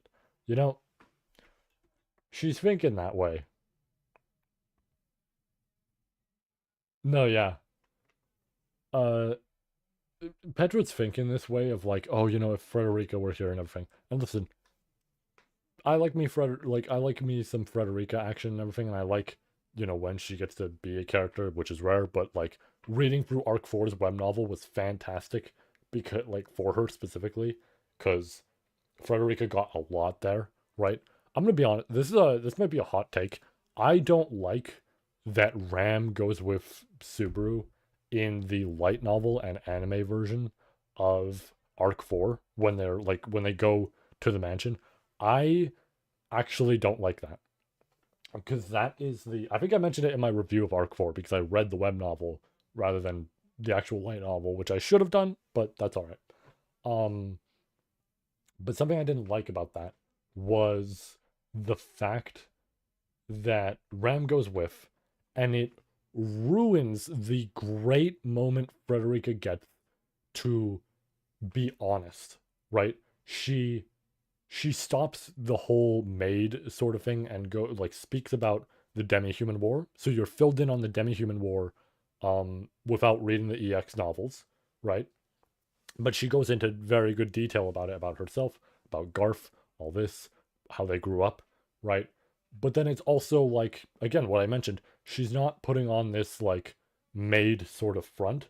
She's being herself. She's being Frederica in that moment. And I really fucking like that moment.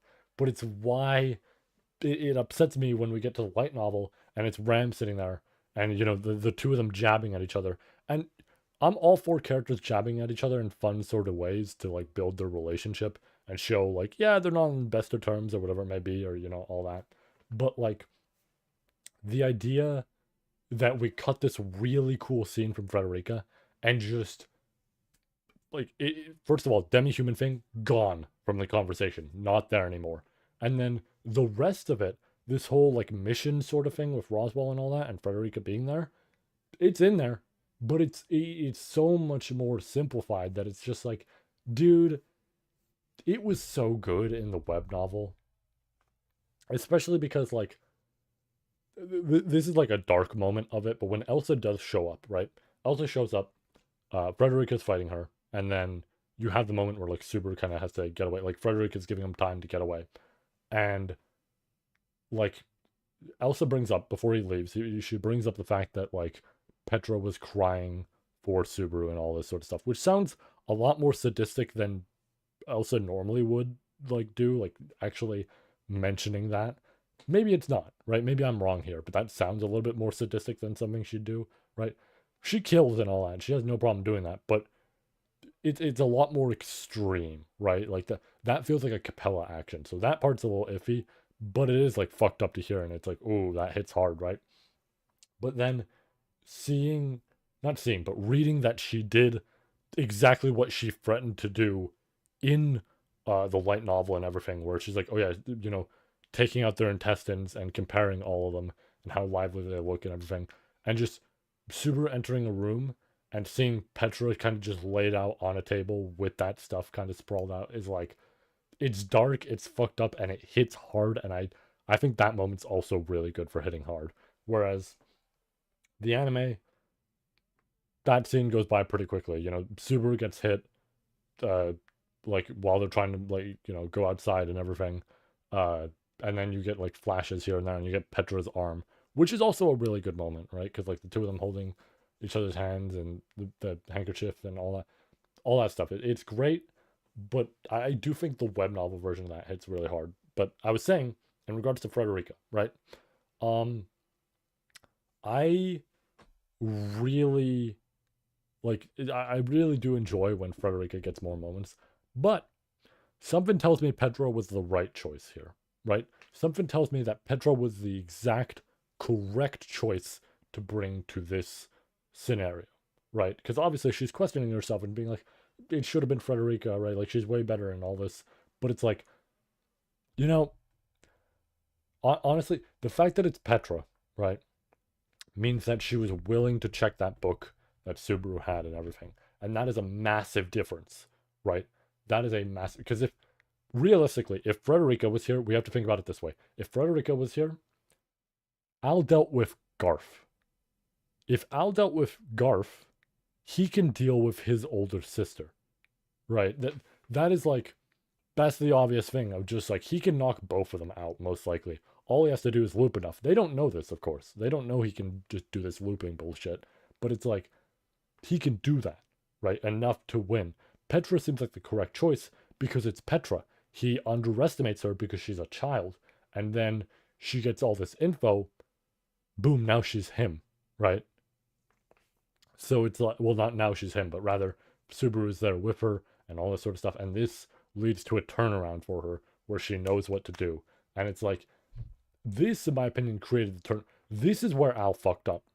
This is what I'm going to say. This is probably where Al fucked up in his plan. Letting Petra live. Full stop. Right? Petra being there, like, okay, obviously, as you mentioned, uh, Al orchestrated the whole thing.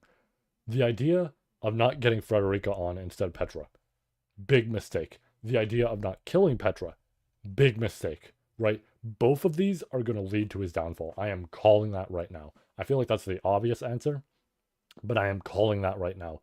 That is the biggest mistake he made. If he brought Frederica on, he'd win. If he brought Petra on, but did like kill her later, like with all of that shit that was going on, he'd win, right? It's the fact that he kept her alive and he brought her on in the first place. That is going to be Al's downfall. That's all I'm saying.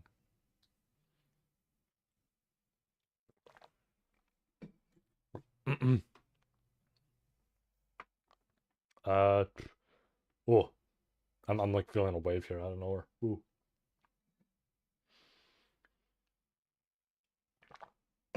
let me take a quick bite. I might have to like forego the paper towel here in a sec.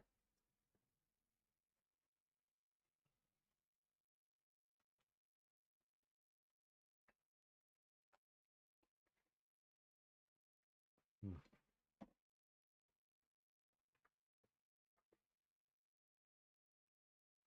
mm.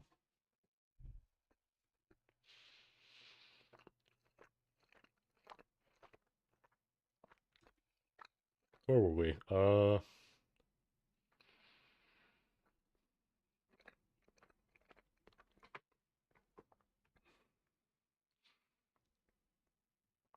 Honestly, anybody who they list here actually thinking about like Amelia, Ram, maybe not Otto, but Amelia and Ram and all that. Like I think absolutely, if anybody else went, his plan would have worked. I feel like that is absolutely the case.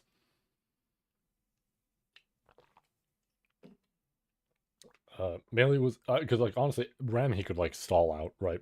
And if he stalls her out, unless she's borrowing her like Rem's horn, it ain't working. Melee was irreplaceable in breaking through the Agra sand dunes, and Garfield was the camp's most dependable fighter as an escort. These two were essential members of the expedition. So only Petra. Petra was the only member who was replaceable. Not at all. Perhaps she should have been more assertive, whether it was postponing the trip to the tower or everyone taking action together. Of course, it was imperative to report immediately on their return from Wallachia on the events that had transpired there. Ooh, excuse me. It was also true that Schultz, who had lost his only support, needed emotional care. Given the necessity of making such sound judgments, there was no doubt that the current members were chosen for the right reasons. However, Petra was not confident that her subjective, arbitrary wishes had not influenced these decisions. Having been separated from Subaru for so long, Petra did not want to be a part from him for even a moment, and she was driven by a selfish desire to be useful to him. In a place where Amelia and Rem were not present, Petra hoped that her strength and presence would be able to support Subaru. As a result, she did not recognize the uneasiness that Klein had sensed. Petra, you're definitely overthinking this. Petra tightly gripped the hem of her skirt, and the intangible hand of the imaginary Subaru overlapped hers, gently whispering in her ear. However, Petra was not easily comforted by Subaru's words. Well, I know it's not my place to say this, but it's not impossible that you had some non-zero amount of ulterior motives, like wanting to be with me. But that's not a bad thing. And even if you did feel that way, it's only a single percent. I know that the other 99% was Petra's kindness that I know so well. Well,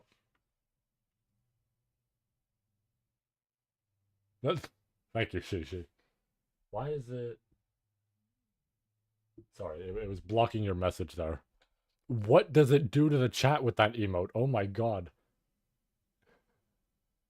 Like, it doesn't display it properly.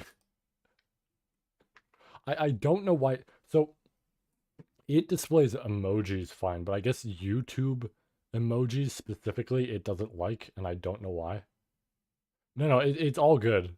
It was happening yesterday, or not yesterday. What was it? Thursday? Either no, Thursday. I was Wednesday, Tuesday, Tuesday. I know that for a definitive fact now. It was happening Tuesday as well with the emotes. For some reason, YouTube emotes just don't work here. I don't know why. They just do not function properly. It's how it is. It's really fucking strange. Don't ask me why. It's just the case. Honestly, you know what I'm realizing I can do? Hold on. I just realized what I can do. I've been saying pop out chat this, pop out chat that about like Streamlabs, but all I really need, as long as my desktop is muted, is just my own stream. But which is what I've been doing. Uh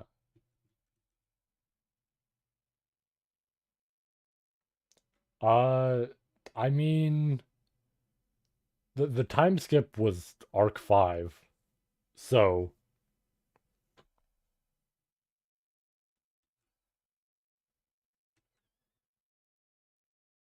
I mean, well, because that's what they're trying to set up right now is that she doesn't feel like a necessary addition and she was kind of just shoved on uh because of the circumstances, but like at the same time it's very clear at least narratively that she's obviously going to be important. True. Oh, that's pop out chat. Yeah, if I do that, yeah, perfect. Okay. If I close the, I don't know if I close this if it'll fuck it up.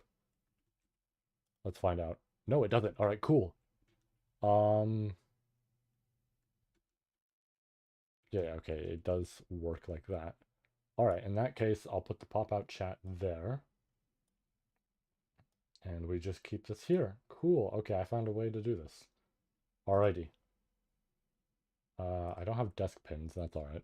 I forgot to get those. Uh, where were we? Uh,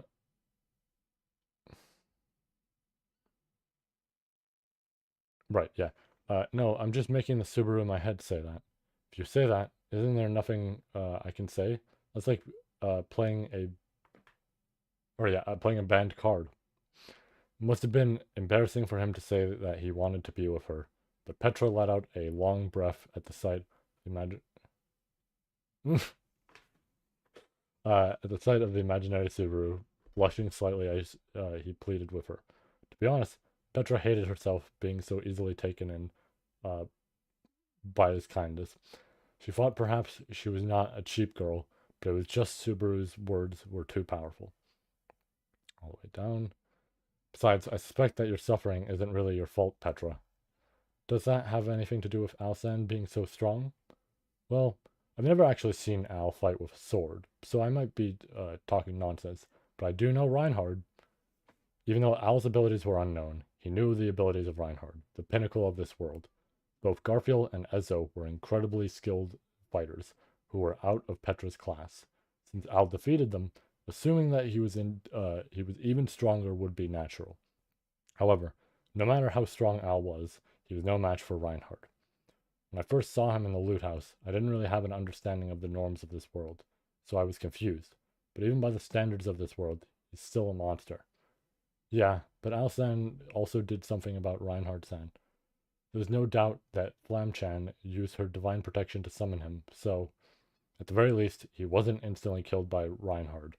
Even with an assist character, like the Divine Dragon, it's common knowledge that that's not something anyone can easily do, right? Is that related to how we were grouped up?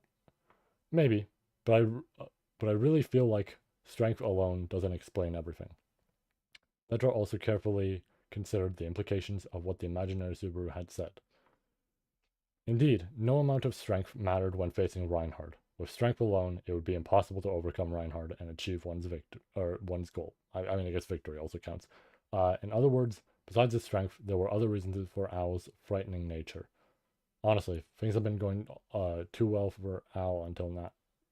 Yeah, too well for Al until now. But people who always seem to be lucky have other reasons besides luck, right? Right. Although the heart of the matter remained unclear, Petra believed that it was worth remembering that point. By exploring other possibilities, her feelings of guilt with nowhere to go were somewhat alleviated. Perhaps this had been what Subaru really wanted all along. Petra-chan, are you okay? You're looking kind of spaced out. Sorry, Meili-chan. I'm fine. Anyway, Klein Nisama. What is it? Confirmation. I think your sense of unease is correct, Klein Nisama. I'm not exactly sure why, but if we don't understand that unease, no one will be able to stop Al-san. It's just us. We're the only ones who can stop Al-san. We have to stop him, then get Subaru and Beatrice-chan back. With her hand placed on her chest, Petra pleaded with Klein, building it up, and then finally exhaling that breath. It had taken considerable courage for Petra to do so. The imaginary Subaru stood with his arms crossed and stared at Petra's profile with a complicated expression. Without looking in his direction, Petra remained steadfast in her conclusion. She believed it with all her heart. Petra had read Subaru's Book of the Dead. In the worst-case scenario, Al might have killed Subaru and Beatrice and erased them from the world. It would be natural to think so, given that Subaru's Book of the Dead existed. But my Subaru isn't normal.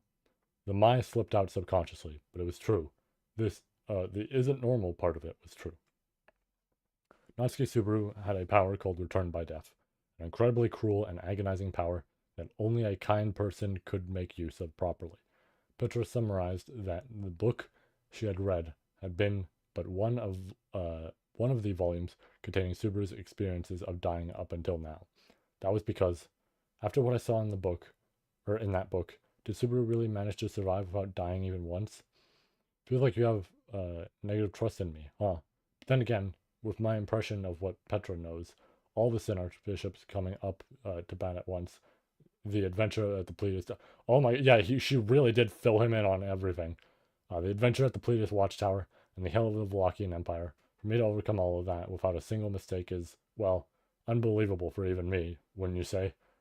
Yeah, yeah, especially those 11 seconds that Petra doesn't even know about, but those constant 11 seconds that lasted, I don't even fucking know how many tries. Oh, fair enough. Yeah, you know what? Doi. I didn't consider. But yeah, I guess he could just. So he can fill himself in, but like, that is a lot to like, whoa, you know?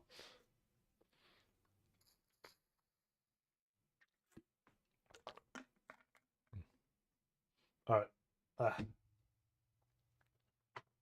Not gonna lie, I was enjoying my iced tea there, and then I had to switch to water, and I mean, water's nice by all means, but I was enjoying that iced tea. Honestly, I don't want to overdo it, but it was actually kind of nice on the throat.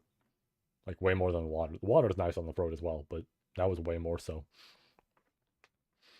Uh, when Petra realized that Subaru's glorious achievements, which had already been considered remarkable given the hardships he had overcome, were, in fact, a collection of hellish trials far worse than she could have imagined. She was far from feeling disappointed in Subaru, but rather she felt heartbroken by that self-sacrifice. And at the time, she was aware of the depths of Subaru's physiological scars caused by Priscilla's death.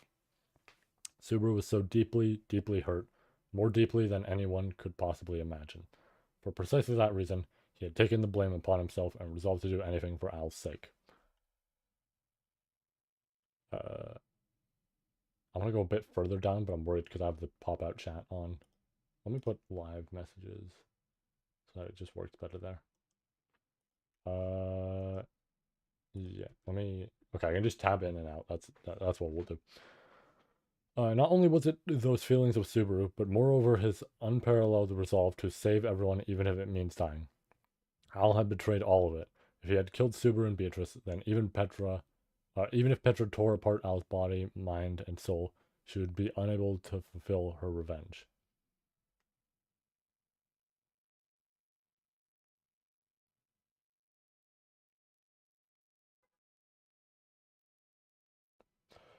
No, yeah, like, ooh, everybody. I feel like that is like, because, like, obviously people would be, horrified on first go through of that sort of thing. Of just, because, like, we see it with Petra, where maybe not horrified, but she is crying over what he sees. And then she is, you know, like fully locked in. And I feel like that's definitely what everybody else would feel as well and everything. Um, it is honestly, I think an interesting plot point could be if a villain ever learned that, right? Because let's say a villain learns it, right? Like learns about that. All they would have to do at that point, like they would think to it, like and all that. I mean, I know you could make the argument of Roswell, right? Obviously, but he didn't fully know. He didn't know what Return by Death was. More so, he knew he had something. Um, but if a villain fully knew that sort of thing of just Return by Death exists, right, and they're dealing with a fight or whatever it may be, it would be interesting if that villain tries to take advantage of it, right? That this sort of like, oh, he has the ability to just rewind that shit, right? And I'm like losing here or something like that. Boom, right? Like just some shit to just get rid of him, run that shit back, right? I guess it wouldn't make much of a difference because at the end of the day, it's the same interval and like time and everything, so it's not like much changes. But maybe a villain like that would be able to. I don't want to say retain something because maybe they wouldn't. Honestly, there is a chance Echidna could, right? There is a realistic chance that Echidna, because she knows about this sort of stuff, could have enough research or something like that to have a countermeasure, right? So something like, oh, I retain that information, or oh, maybe counteract it in some way, right? I feel like Echidna actually would be the prime target for a character or a villain rather who would find the means to counteract that. That could be really interesting. Uh, Petra Chan, Onisan, and Beatrice Chan they're alive. Absolutely, yeah, both of them, especially Onisan. Yeah, especially Onisan are really tenacious. Meili said quietly and gently rested her head on Petra's shoulder. Man,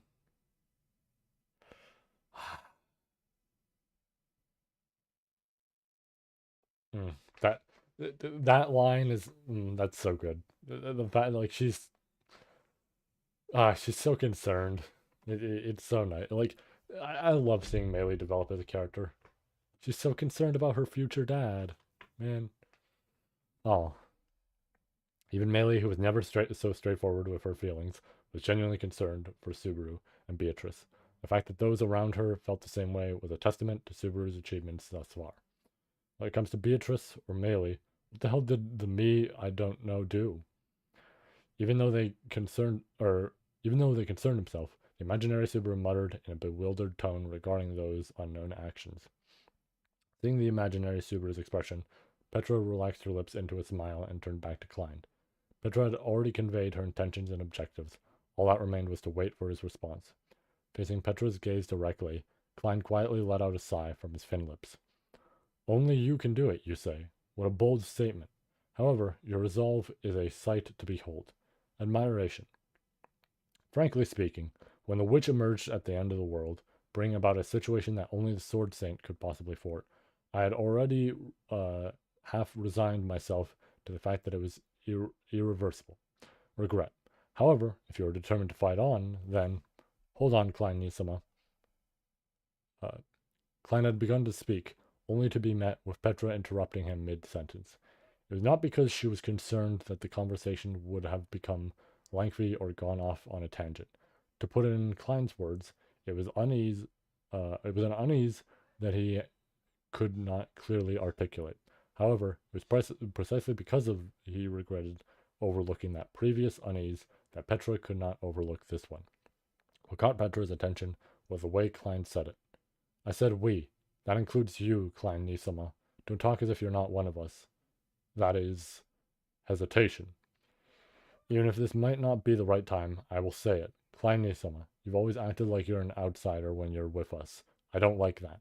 If he was dealing with Petra or the rest of the Amelia camp as adults, as people in positions where it was necessary to take a step back, then she could still understand it. But Klein was different. He treated everyone the same. Anne Rose, whom Klein adored most, Roswell, who had a relationship like partners in crime with Klein, Frederica, who could not bring herself to cut Klein out of her life. Wish she would. The same was true for all of them.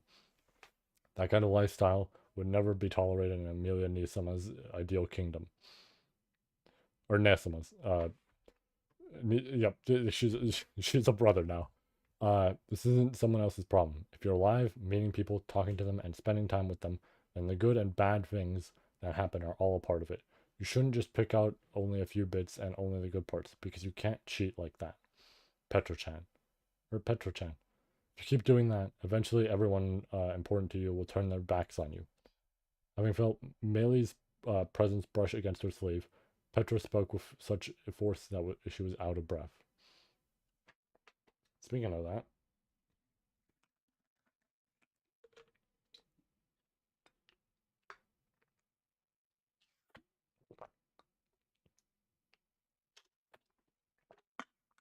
I now realize I can remove the stream from my phone. Hold on one more time.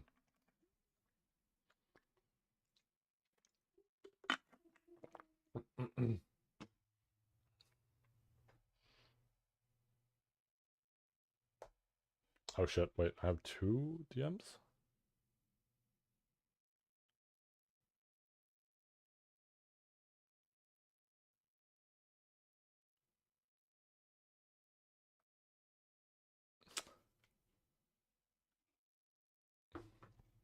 Fair enough. I'm just not huge on the whole like kid thing they have sometimes do with Klein, and then also uh I do agree with some people of like they really try to force him and Frederica together, and it just did not vibe with me at all.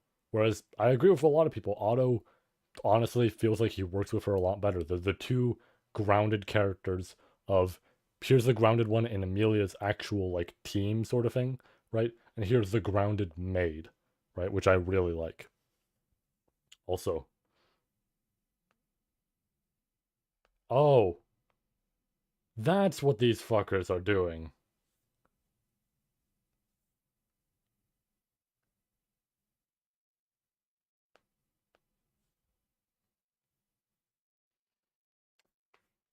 Yeah, it was my good pal Dosh. He was informing my other good pal Shishi of these events. That's what it was. Yeah, apparently they were watching my stream together. And yeah, I found out because he sent a let me pull it up. He he sent me in a different color because essentially Shishi has the ability to just like with a plugin, he has the ability to change the hue of the video. So he sent. There we go. He sent me this. I don't know if it comes out on stream well. Let me see. Partially does. Yeah, it's a completely different color over me, in the rest of the background. So that's what they were doing. I knew it. When did he DM me this? Because I'm sitting down right now. Oh, he DM'd it a while ago, and then I guess they joined back now. Alright. One more drink, honestly. Should also take another bite soon, but we'll get to that.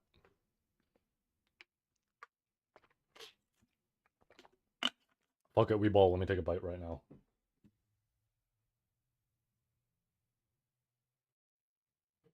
Never mind.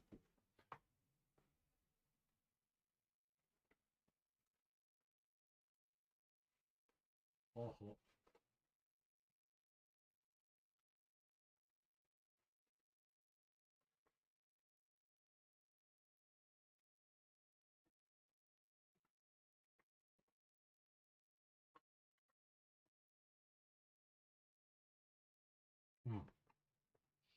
Alright, good to go. Paused there for a brief moment because I wasn't sure. Somebody was about to, like, knock.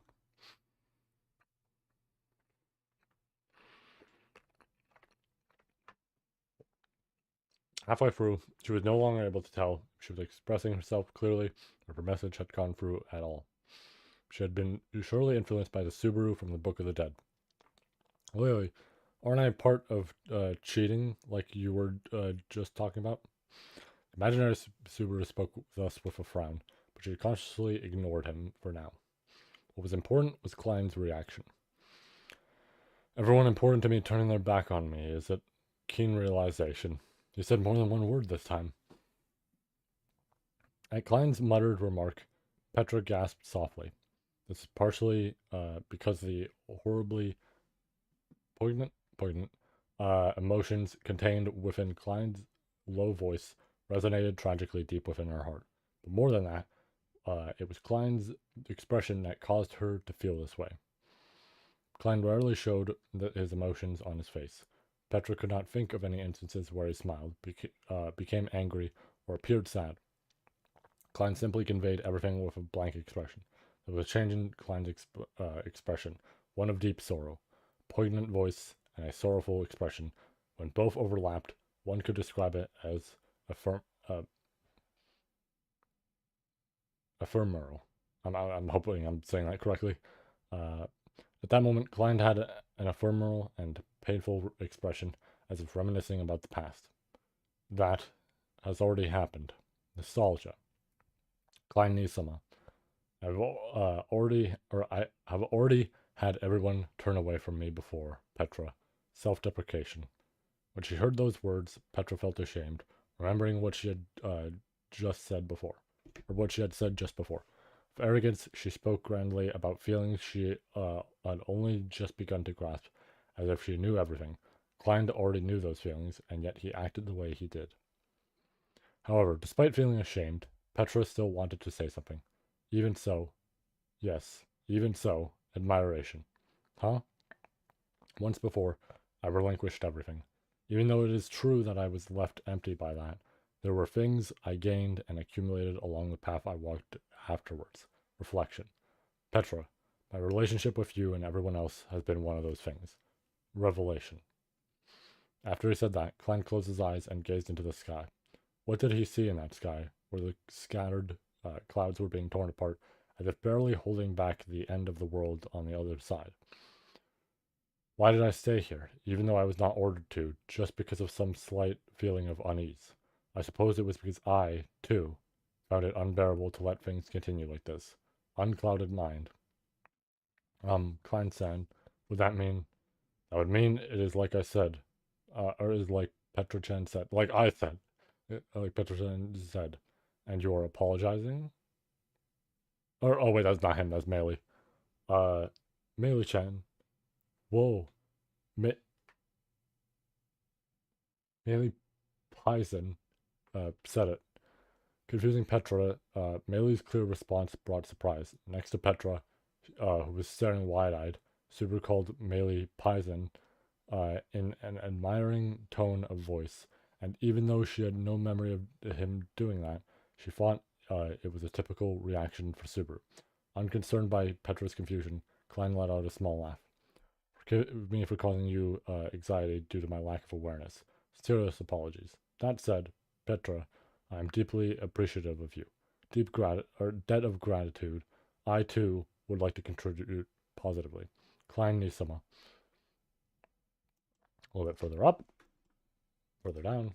We're actually close to the end. Holy shit. Dang. Hopefully the next one's decently short so we don't actually have to go too short. Or not too short. What? Too long.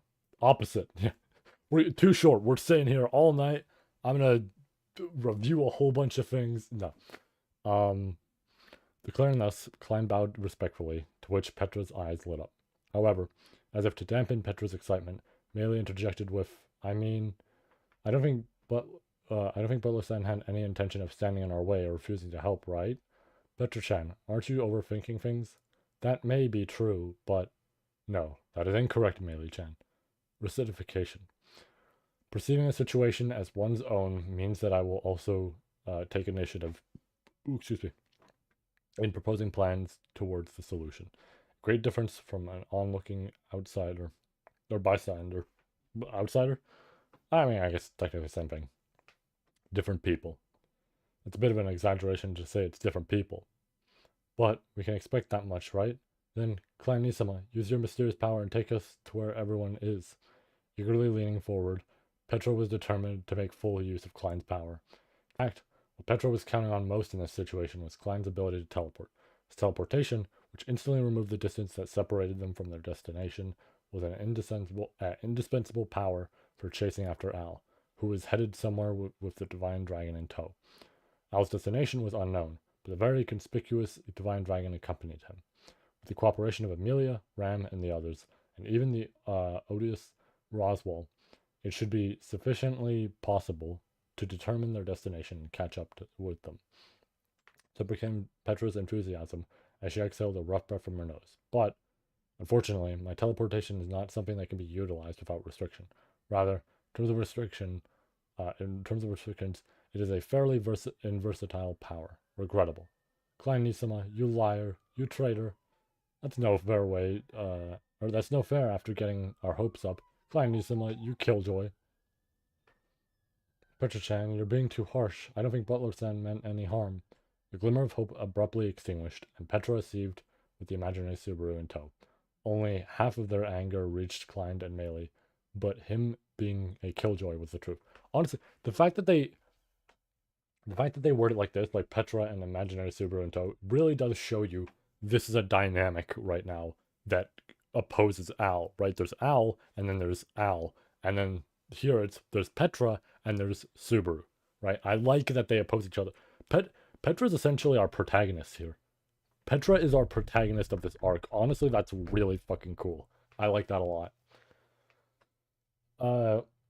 In the first place, it was a power of unknown mechanism. Yeah. Yeah. But when it got established that they couldn't use the teleport which they had been counting on, the conversation just came down to a handsome man proactively accompanying them. It's not precisely teleportation, but the compression of space and time. Elucidation. It compresses the distance one would originally have to travel and the time originally requisite for it. However, in order to avoid having a substantial effect on the world's way, it requires Aldebaran's oversight. Expedience. Oh my god, my throat. Hold on. Ooh.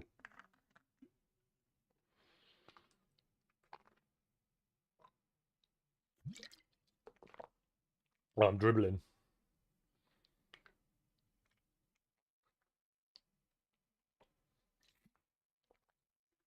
Alright. Just wipe that off. Alright. Cool. Adlagna? The hell is that supposed to mean? The root of mana and such, and according to Subaru's knowledge, something like a god with no consciousness. Probably.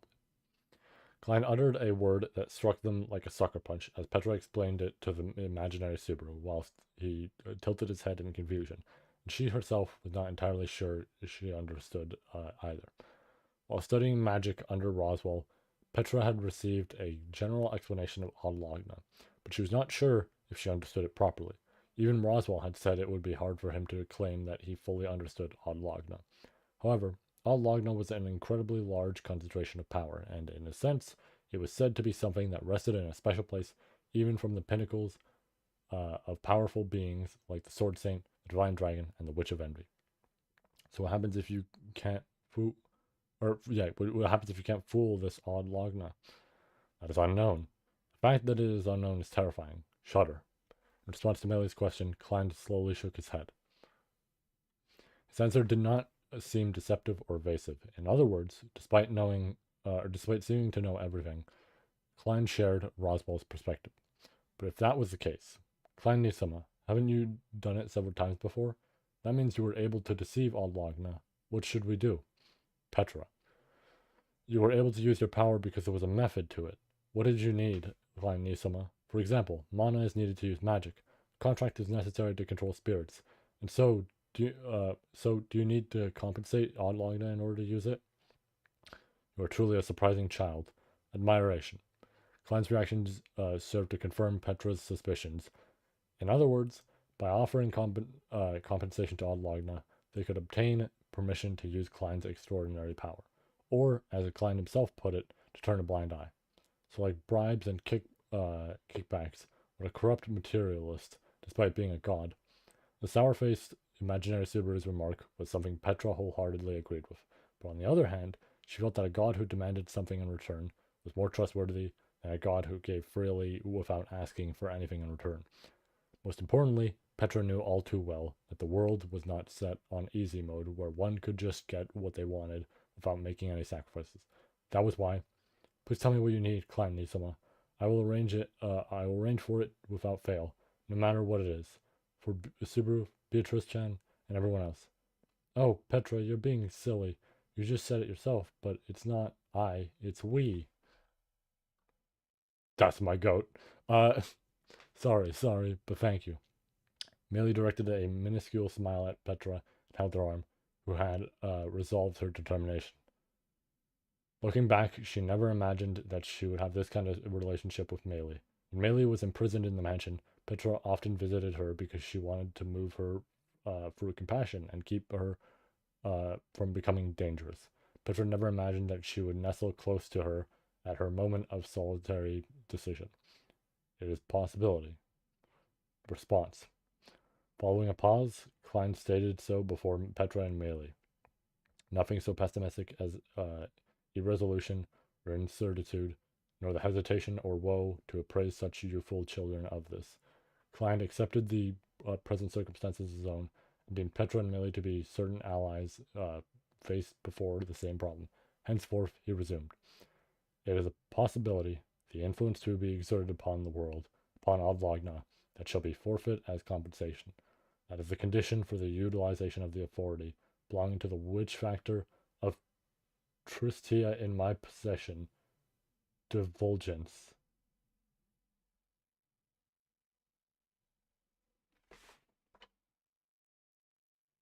I see the note down there.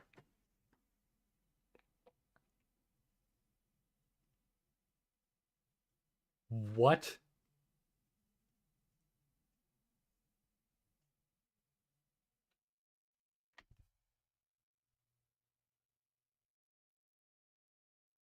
Hold the fucking phone.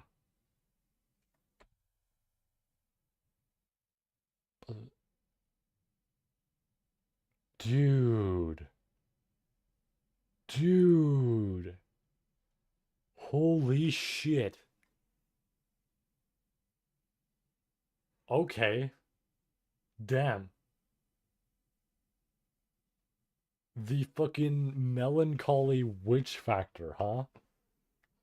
Okay. That's that's some heavy shit. Wow.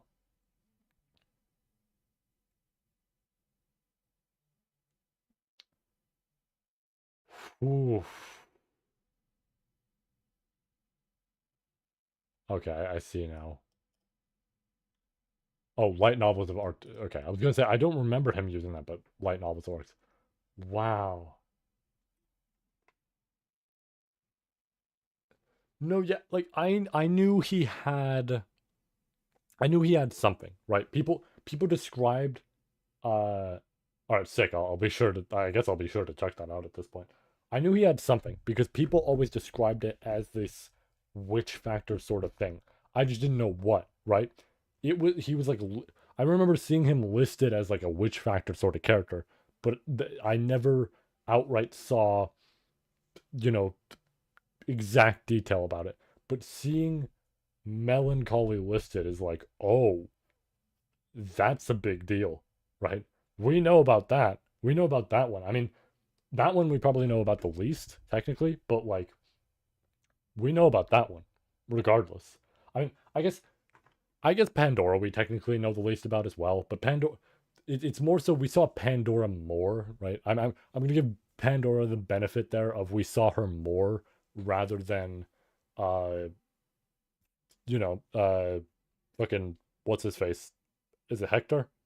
Hector's name? Am I remembering that correctly? Uh, we saw Pandora more, so technically, while we don't understand her factor bullshit, whatever the fuck, uh, you know, his we saw less of him, even if we saw him doing shit. So, you know, this is like the surprising thing to me of just like, oh shit, we're actually learning about that. Damn. All right. All right. Ooh. Oh, dude, that looks great. Damn. That looks really nice. I actually really fucking like that.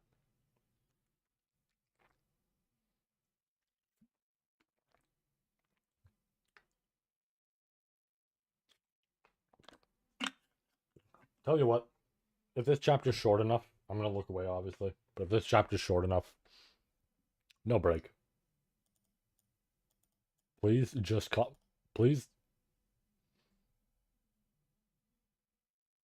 I see a small scroll bar. Hopefully, it ends really soon. It is not ending.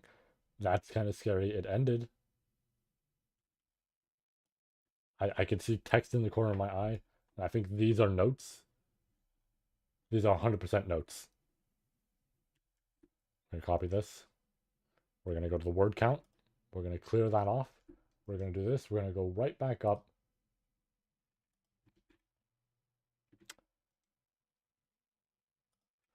Fellas, guess what we're not doing? A break. Let me drink some water and we're gonna get right back into it. That's 3,000 words. That's really easy.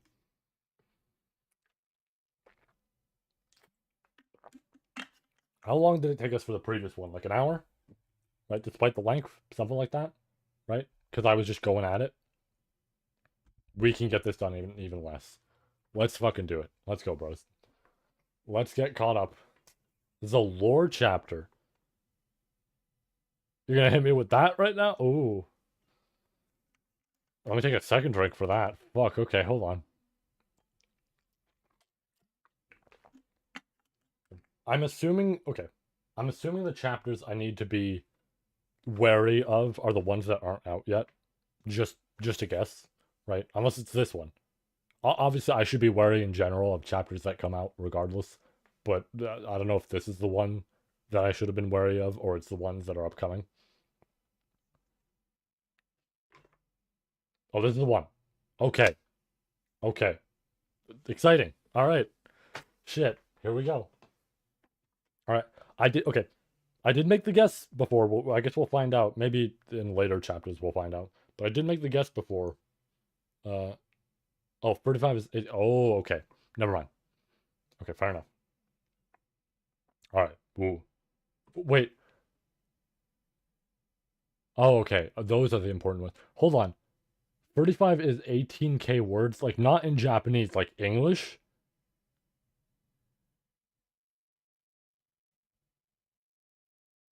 There's no fucking shot it's 18K words.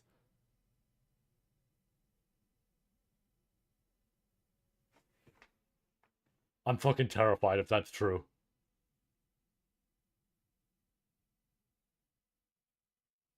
That's Japanese, right? That's Japanese for the 18K words.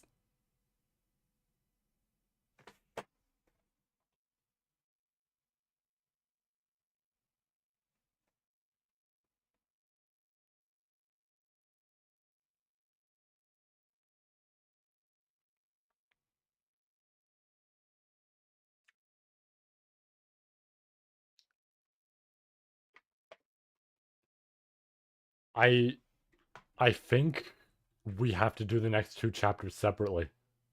I think we have to. Dude, there is no shot we can get 35 done in a single stream. The, oh, not in a single stream, but like 34 and 35 is what I mean in a single stream. There's no shot.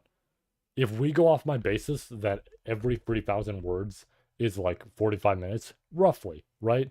Depending on time and speed and all that, there is no shot. Okay, fair enough. Yeah, so you know what the plan will be? The plan will be okay, oh, okay, that's interesting.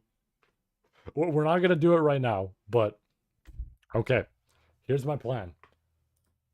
Oh, I'm just thinking about that word count. That's killing me. Oh, fuck. Okay. Um, Monday. We do 34.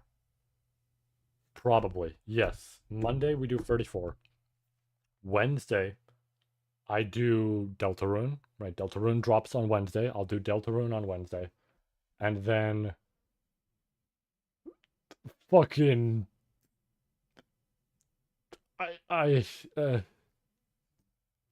some point after that we'll tackle 35 on its own.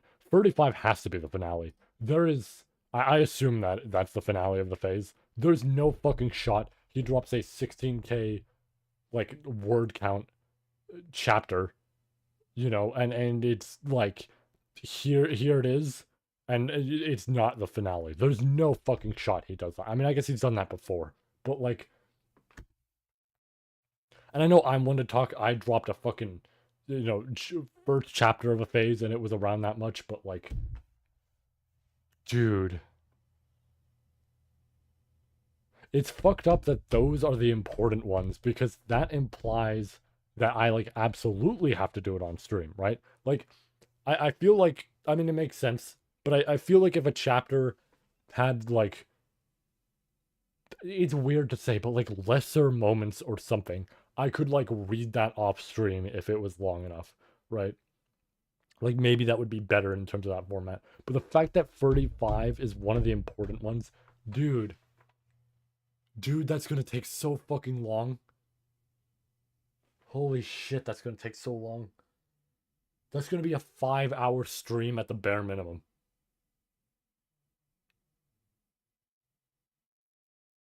We're gonna have to take a break halfway through it.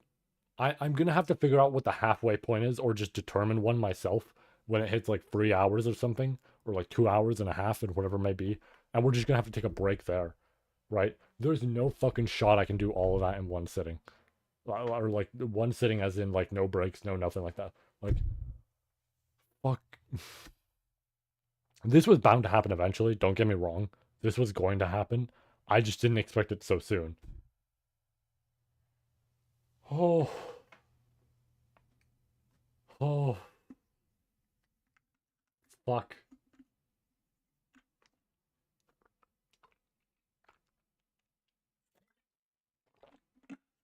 Maybe it would be better if I did 34 right now. I don't know. I will say if 34 is short, which I don't know if it is or not, but if 34 is short, I could. I could. Just because. Just get caught up, why not? And we have like one for next time. Because what that would mean is Monday we get it done. And assuming that is, whole phase, that's it. Tepei's done. Writing that part. That pretty much means we're free for Deltarune for the rest of the fucking month, whatever it may be, right? Probably not gonna take a month, right? Last time that only took a few streams. Um but we'll be good on that. 100%. I'm gonna do 34 live, right? I was just worried about 35, right? 35, you know, I like absolutely. I'm still gonna do live as well. It's just horrifying. We're gonna be here for a while, right? I'm gonna need just everything ready. I'm gonna need maybe some like snacks, maybe a few drinks in here, whatever. Maybe I'm gonna have to like extra prepare myself, and we're gonna handle. This is how we're gonna handle any chapter that goes above like 10K in word count, we're treating this shit like a slumber party, right? It's a fucking, we're getting everything ready, getting nice and comfy, whatever it may be. Fucking pull out the game consoles if we have to for break, right? All this sort of shit. That's what we're gonna do. But yeah, uh, I will potentially do 34 just here, just because. We'll see. We'll see on that. But because let me. I'll honestly just inform me when it like does come out. If it comes out in the midst of streaming, and I'll check the word count when we're done. Um, or I might just do. I don't know. We'll fucking see. Just let me know. All right. One last drink, dude. I'm gonna be fucking pissing.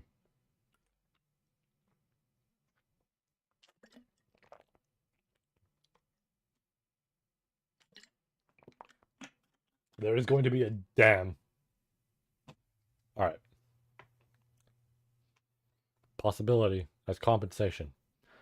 Ascertaining what she had been informed of by repeating it, Petra furrowed her well-shaped eyebrows. Possibility. That was the article necessary in exchange for using the mysterious power of teleport that Klein was endowed with.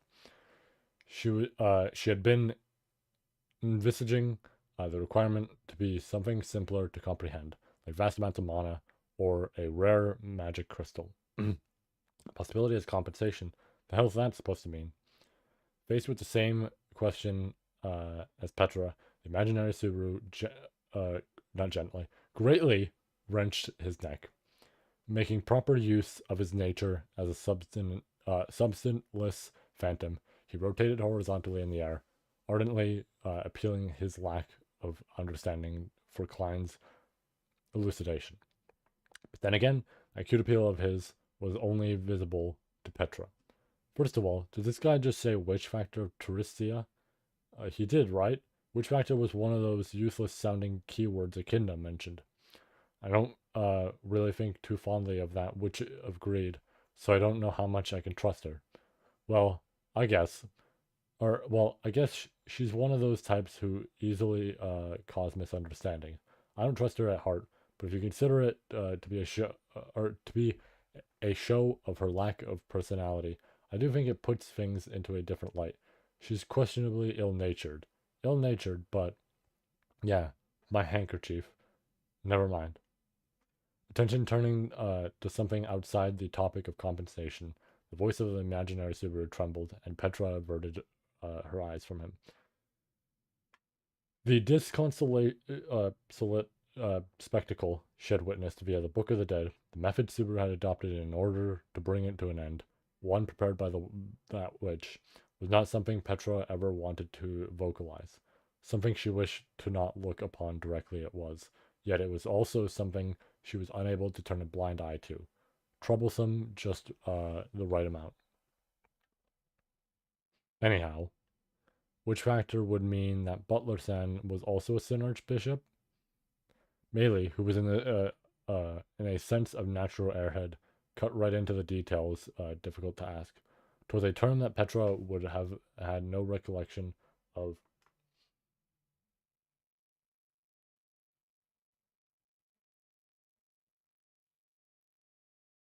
No, yeah.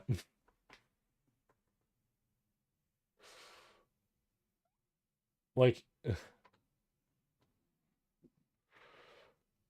it's, honestly, it's kind of funny having Subaru from this point, because obviously, like, he can tell Echidna's not perfect and everything, but, like, there is almost this, like, weird sort of aura around Echidna, whereas we know from after the fact she ain't great, right? Like, we know as much, but it's like still this early on, his thoughts about her are completely different to what they're like later. But seemingly had gotten the opportunity to learn about witch factors, the relationship between not only the witch factors and the witches, but also the Sin Archbishops, something Petra also considered she must uh, necessarily inquire about. Uh,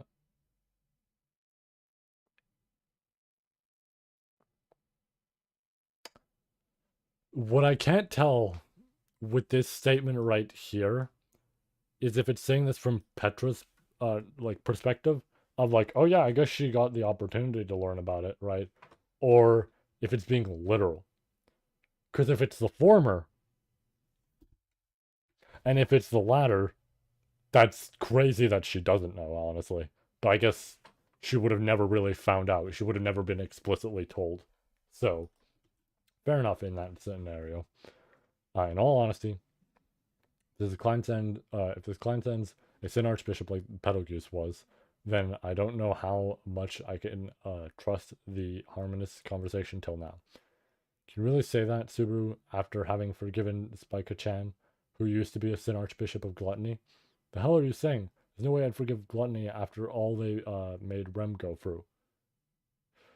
It may be better to take a moment and show you my recent memories. Like his relationship with Beatrice chronologically, the Subaru Petra saw in the Book of the Dead had many discrepancies in knowledge and relationships with the present Subaru.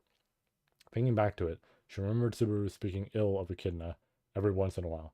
Hence much had to have happened between Subaru and Echidna in an extent unbeknownst to Petra, she conjectured. Yeah, see, this is what it mentions of just like, yeah, past this point where, this memory of Subaru stops, he does not remember Echidna fondly.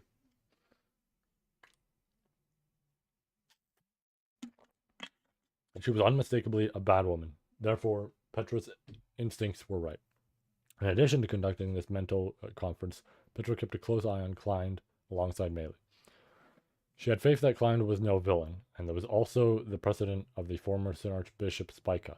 But her being able to trust the other party without reservations just yet, the way Amelia could, was a wholly different matter. Although that simplicity of Amelia's was adorable and charming, so she wished to quickly grow up the same way. Albeit Melee's misgivings are a matter of course, I am not a Sin Archbishop. Refutation.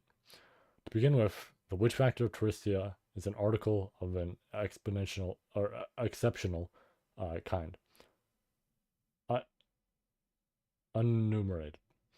Uh, Even were I one compatible with this factor, I would not be enlisted among the ranks of witches and Sin Archbishop or Sin Archbishops, outcast.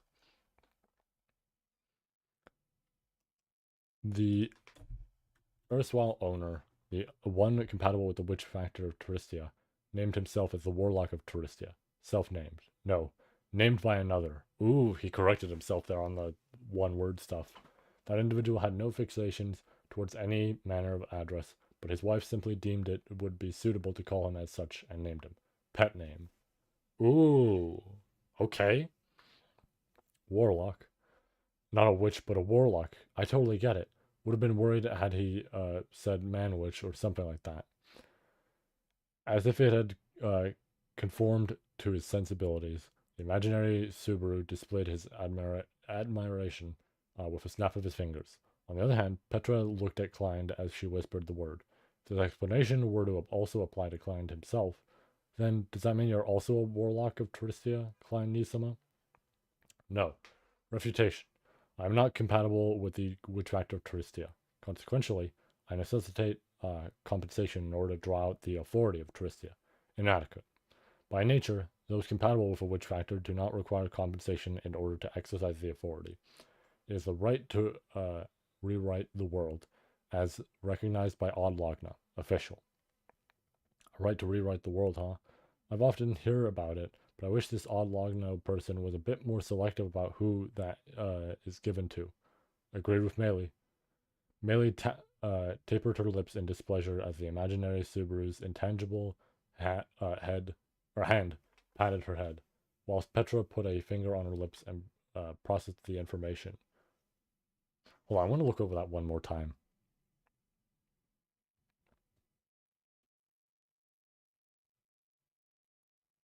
She knows. She knows. I just realized what she said. She knows.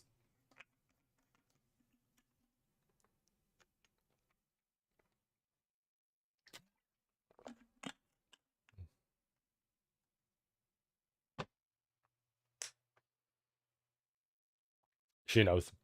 The fact that she said, I wish this odd Logna person was a bit more selective about who that is given to. The fact that she had to clarify that, she knows. She knows damn well what that is. She knows what a witch factor is. Like, yeah, that confirms my answer to the question earlier about, oh, is this Petra, like, seeing it from Meili's perspective, or is this Meili herself? It's Petra's perspective of what Meili, like, oh yeah, suddenly was informed about this stuff. Nope, she's been informed. She knows. Yeah, and especially the fact that she's displeased by it. She was to believe Klein's reputation of being a Sin Archbishop, of being a warlock. Following that, regarding the special power seemingly brought forth by the witch factor, she digested the rule that for a person incompatible, compensation was required to utilize that which a compatible party could employ to their heart's content. Also, yeah, you mentioned the whole uncompatible thing, and they mentioned it here. That does obviously then imply, like, Satella, right? Is the compensation is split in half. Uh, I guess for Juice, because assuming he wasn't because I'm pretty sure he wasn't. I think that would then imply essentially what. Like, I guess he drove himself insane, but it feels like he gets a little bit more like mentally fucked up when he's using it, so that could be the compensation, right?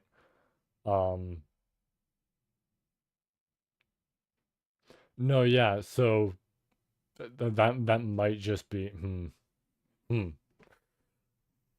of interesting to think about. I do like that. That was a payment to use Klein's teleport. No compression. Then, dude, I still can't get. She knows. Okay, yeah, okay. I felt like I remembered he wasn't compatible, but I wasn't like fully sure because he starts screaming when he puts it into himself. Um, I fucking love that she points it out because yeah, that means she's had enough info. That means this bitch was arrogant enough with her ability. She openly flaunted that fucking shit to her children. Oh, uh, shit. Oh, that's so good. Let's say if the witch factor inclined me someone's, ooh, excuse me, possession was used by someone else, by me, then can your teleport be used as much as I want without paying the compensation? Petra, that's totally one of those things that won't end well, so stop it. Why? Subaru, you know it too, right? That your return by death is without a doubt the same as those witch factors Klein Nisama is talking about. That's the moment it hit him. The imaginary Subaru sank to silence with a bitter expression. At the tea party with Echidna, Subaru had learned the truth of having to intake a witch factor. Back then, the topic had been about that which had belonged to the Sin Archbishop of Sloth, whom he had defeated just prior. But upon considering everything, including the reason for the Witch of Envy's fixation to Subaru, then there was probably more to it. Return by Death was neither magic nor curse arts nor her own technique. It was a clearly disparate power. In other words, there was a high chance that it was an authority. If so, Natsuki Subaru was a warlock all the same. In that case, I don't mind becoming a witch. I'm not afraid if I'm with Subaru, after all. Maybe jumping to the wrong conclusion. Regardless of whether my return by death is an authority or whatever, there's an unavoidable pattern in another world stories of receiving a gift from a god who won't even show their face yet. Subaru, you keep a lot of secrets, but you're a bad liar. That was perhaps why he must have kept things hidden, always avoiding conversation to stop himself from revealing any of his secrets. Cherishing the kindness of her beloved with affection, Petra closed her eyes, then once again looked back at Klein. Klein slightly widened his eyes, his expression suggesting awe at her gaze and strength of will. Regrettably, the method cannot be adopted. Rejection. Huh? Or who? Why? To begin with, it is inconceivable that you, Petra, would be compatible with the witch factor of Touristia. This factor and one other, the factor Vanagloria, Pandora, are both unen yeah unenumerated. No, su- supernumerary supernumerary numerary that is the right word. They are exceptional factors, with each having been fine-tuned to their respectively singular and uniquely compatible persons. The Valiant and the Saintess tailored, or the Valiant and the Saintess tailored. They shan't ever be compatible with any other, and besides, even they who were compatible were unable to escape the corruption of their minds. Disgrace.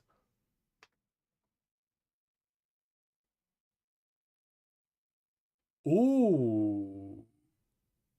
Even they who were compatible were unable to escape the corruption of their minds.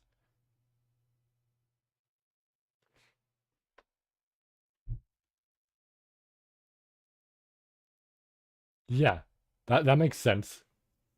But then that also means that they got messed up, right? I mean, like they were compatible, obviously, but this implies, at least based on the general thing, yeah, and fine tuned. Ooh, ooh, we're finally learning about the two motherfuckers we never knew anything about. Holy shit!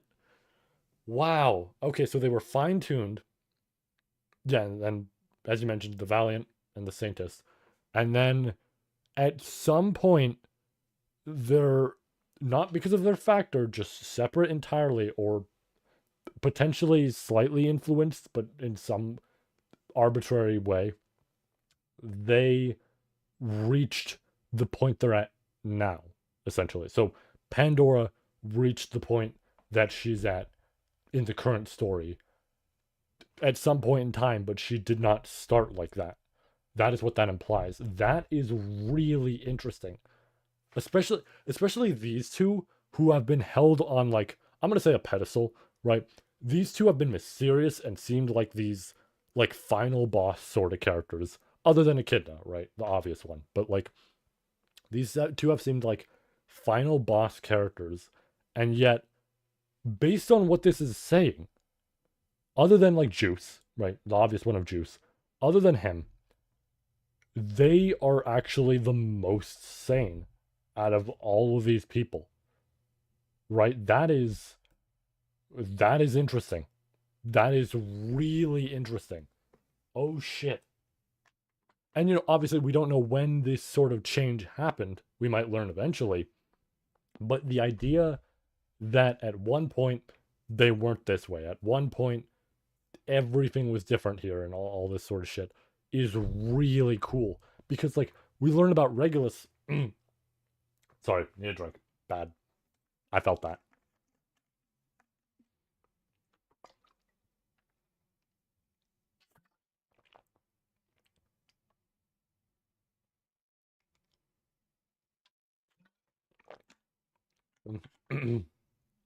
But the idea that because like Regulus and Gluttony, right, like in general, right, and all these people, they had their factors, and well not like they had, but just in the sense that right off the bat they weren't good people, right?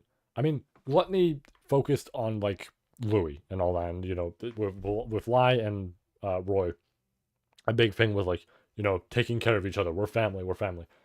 Louis didn't give a shit about that, right? Based on what we learned with her, she didn't fucking care, right? Um, she just wanted to eat, right?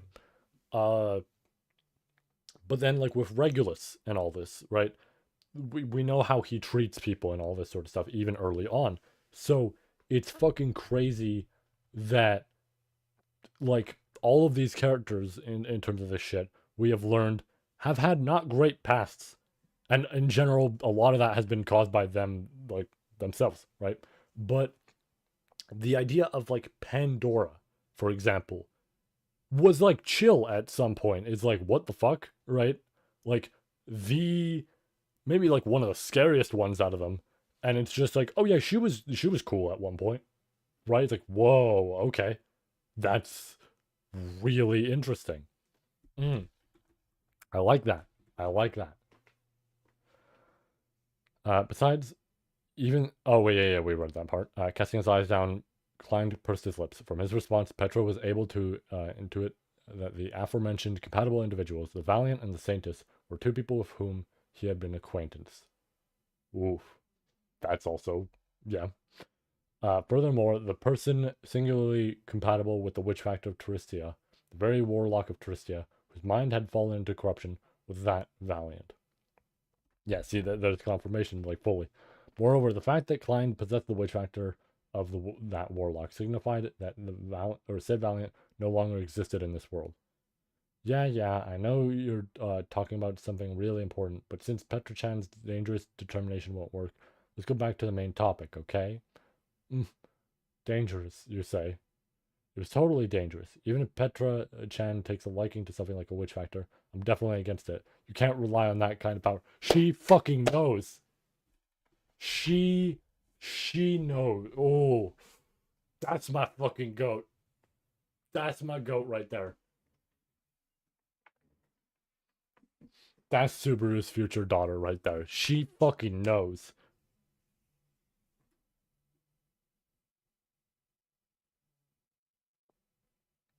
You know, that's a great point. Yeah. I guess this motherfucker really doesn't age. Dude, the fact that this is the development I love with Melee. The fact that she hears Witch Factor and she goes, no, no, no, right? Like, she knows, maybe not what that does to a person, but what somebody can really just become with one, right? She has first fucking hand experience, right? Her fear of death and all this bullshit all originates from that. Mm. Tell by they were very like they were words of genuine concern for Petra, devoid of malice. Melee knew about witch factors without having attended the witch's tea party. Judging from her phrasing, she may have encountered a being in possession of witch factor, a sin archbishop. Her advice was yet ironic. Mm. Yeah, this is the text earlier, the prose earlier. That was Petra. That was Petra's mind of viewing her like that. I was like, oh, she must have found out. But then hearing this now, Petra's like, okay, she's met someone, right? Petra's sitting here like she's fucking met someone, right? And we know who that is. But like, who? I almost just broke my chair there. Maybe not. I just heard a loud clank. So good. That's so good. I love this development. I love that she's so against this and knows no, that shit's horrible, right? Like all that fucking trauma she's had to deal with. Oh, oh, I love this character so much. She's so good. Lowering his brows, the imaginary Subaru gazed at Melee with an expression that was too gentle to be one born of mixed feelings. The incident surrounding the sanctuary in the Roswell mansion, having been captured in the midst of all of it, Melee had also been involved in the matter. The deaths of Petra and Frederica, that she herself witnessed in the Book of the Dead. That Petra and Melee's relationship did not end as merely that of victim and aggressor of death, thanks to none other than Subaru's return by death. Because of that, Petra could not help but think of a power that dependent upon how it was used. Yeah, I understand. That's right. You're a good girl. Melee was visibly relieved by Petra's reply. She is. You know what's sad? Melee probably has never heard this once in her life outside of Elsa telling her. She has probably never fucking heard that. There is no shot Capella said that to her ever, right? There is no fucking shot. At most, she did it to tease, right? Like, there is no shot. Either way, if the witch factor of Tricia was not compatible with Petra, then the strategy of becoming the factor's holder in Klein's stead and ignoring the compensation would not work. Petra being the witch to Subaru's warlock was solely a charming scenario, but an alternative that ought to be abandoned if it had no merit. Per Melee's words, let us return to the main topic. Restatement. Anyhow, as I explained, payment of the compensation will be required, and that compensation is the potential to exert influence upon the world. Possibility. Could you please explain it in more detail? For example, let us say there's a magic spell. Uh, it can start a fire with a single incantation. Its conceivance, or no, its convenience goes without saying. And contingent upon this spell, a great number of futures may open up. Prospects: cooking, medicine, metalwork, smithing, warfare. There is no time to list them all. Extensive. This is potential influence, ergo possibility. Thus, if that spell were to be offered as compensation, everything that would have happened due to that spell would disappear. In its place, there will remain a vacancy where the possibility would have originally been used in the world. In place of that vacancy, that margin, the incompatible authority of Tristia, can be exercised. Conclusion. Take a quick drink. Ah, I'm so happy right now.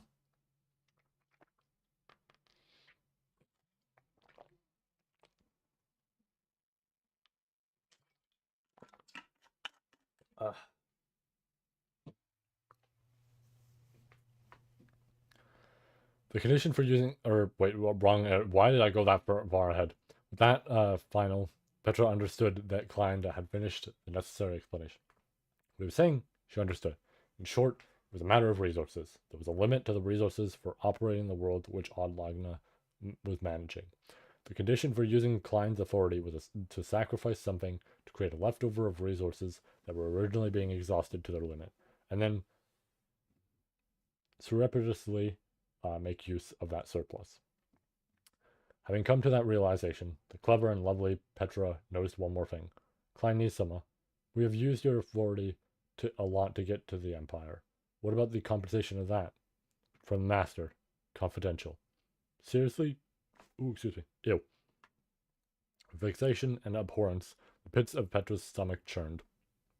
Everyone from the camp had mustered the entirety of their strength to save Subaru and the others from that situation. Beatrice had remained asleep, believing that she would be reunited with Subaru. And Otto had even compromised his principles to seek help from his hometown. Amelia had desperately indicated her decision, and Petra had also intended to do everything possible. And yet, the fact that the one to pay the most compensation for it, withholding from even divulging this truth, had been Roswell, was unbearable humiliation for Petra. What could it be? Something like the desire for atonement, like an apology for the sanctuary or the mansion? I don't think it would be an easily understandable sentiment like that. That's why I hate the Master. Yeah, you're right to be angry, Petra. Imaginary Subaru had still not read Petra's memories of the Empire, so he was unable to empathize with her emotions, which was frustrating. However, Petra did not want him to understand even this ugly, grimy, grimy enviousness of hers, so that she cast that grime into the well of her heart, closed the lid, and nailed it shut, never to peek inside. Her dissatisfaction with Roswell was nothing new. Furthermore, it made sense that Roswell was the most suitable person to fulfill the conditions for using Klein's authority. Master has many things that seem like they could be given as compensation, like his magic or magic creation tools. Of course, it was not a matter of lightly relinquishing those things, however much just because of their abundance. It remained unclear whether Adlagna would consider the degree of emotional attachment in its evaluation.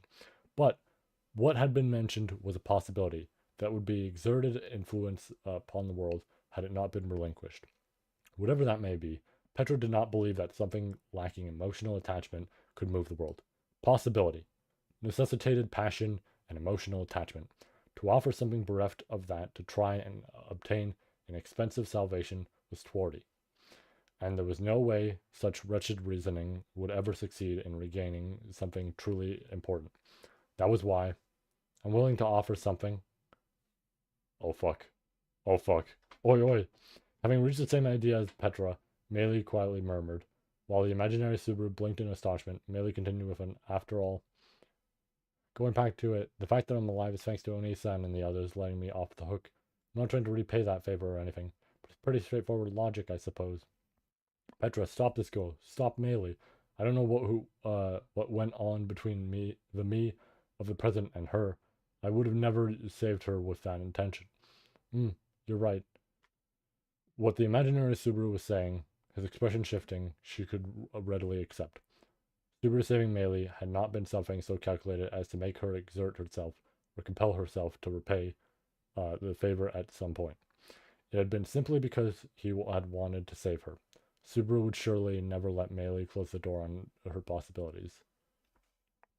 You can't, Meili-chan.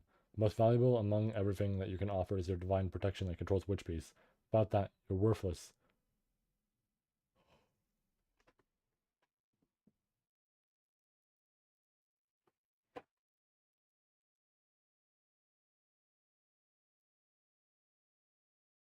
If she gives that up, she's useless to Capella. Oh my god, I just realized. If she gives that up, that whole plan Capella had is out the window, right? About just having this person who controls Witch Beasts on her side. That thing's out the fucking window. Oh, assuming that's what she's going for. That's fucking. That's smart. Also, will potentially get her killed. Uh, being something. Sorry, worthlessness. Or worthless is a bit too far. Meili-chan, you'd be reduced to just being cute. Truth be told, Subaru, Amelia, and everyone else would likely say that that was still fine. However, Meili, of all people, could not accept becoming just a cute girl. Petra was painfully aware of this. Cute girls could not just remain as cute girls, as much as everyone around them would think. Petra-sama, Meili-sama. Suddenly, a voice startled them. Petra and the others turned around toward the dragon carriage. There, jumping down from the carriage and rushing towards them, was a girl's Flam's figure. Where'd I go? There we go. During the travel across the Agra sand dunes, she spontaneously lost her consciousness, but had now woken up. The circumstances behind Flam losing her consciousness had been tied to her divine protection. Flam-chan, thank goodness you're awake. The conditions for using divine protection of mind speak have been met. I can contact my sister, Grassis. Communication should be possible with Felt-sama and Rachin-sama as well. Rather than ascertaining safety and well-being, prioritizing quickly relaying her own situation was Flam. That she must have wanted to establish contact with her people in regards to Reinhard and the Witch of Envy clashing immediately after waking up, yet withstood the urge to, was something only to be grateful for. Unquestionably, after receiving communication from Flam and learning of the frenzy that Al had enkindled, the Felt camp would also be in a position to move the situation towards its resolution. Reinhard unable to move, there's no telling how much we could rely on Felt or Ramji. No, we shouldn't be stubborn about doing this on our own. Petra. After all, this is no longer just our problem. It's a problem for everybody in the kingdom. Al was on a rampage, having captured the persons of Natsuki Subaru and Beatrice. The situation was no longer a minuscule problem of that kind, but rather had escalated to a national, even a global crisis, intertwining the Sword Saint, the Divine Dragon, and the Witch of Envy. That was why it was important for Petra and the others, who knew the situation best, to spare no expense in conveying information. Flam-chan, find out where Felt-sama and the others are right away. As long as we know where they are, we can join them with Klein-sama here. Understood. With Petra arranging the procedure, giving her this instruction, Flam glanced at Klein for a moment, but resisted the urge to ask for more details and immediately agreed. Instead, Meili tugged at Petra's sleeve and asked, Petra-chan? Still haven't finished discussing the compensation to give. Oh, sick.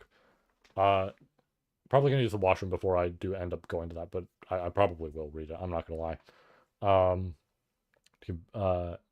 Discussing the compensation to give Butler-san. No, I've already made up my mind about that. Eh? Meili's eyes widening at Petra's answer, the latter gently unfastened Meili's grip on her sleeve and quickly approached Klein and glanced at the imaginary Subaru from the corner of her eye. Sick. Alright, I'll grab it immediately. I mean, I technically could reload it from here, but fair enough. Despite knowing that he, who was staring at her actions with incredulity, was simply a convenient illusion for her to see. Cover your ears for a moment. In response to Petra's request, imaginary Subaru paused momentarily and meekly obeyed. Once he did plug his ears, Petra stood on her tippy toes and pronounced a Klein Nisama. Subsequently, she brought her mouth close to Klein's ear and softly whispered, "That was? So, would that work as compensation?" As Petra lowered her heels and asked the question in a hushed voice, Klein froze and widened his eyes. Petra tilted her head, making a gesture that pushed on the uppermost bounds of her cuteness, to which Klein let out an exhale. With a long, deep sigh, he removed his monocle and, with face bared, regarded Petra once more. It ought to be possible. Estimation. However, Petra, that is, thank goodness. I always knew it, though, that I had the possibility to move the world. Fuck yeah. Buffing out her chest in pride, Petra disallowed Klein from speaking any further. She had received the answer to a question she could have only posed to Klein. Regardless of what it was, Petra held pride in that answer. Klein was Klein. His assessment may not necessarily coincide with Odd Lochnes, but at the very least, Klein had recognized the value of that possibility. I'll offer the compensation, Klein Nisama. Together, we can save the world. No, something like the world doesn't really matter to me. It's just, I want to save the people who are precious to me.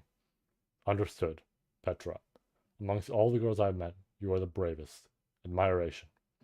Klein gave a deep bow, one akin to those he gave to Anna Rose or Roswell, or perhaps to people whom he thought to be splendid from the bottom of his heart.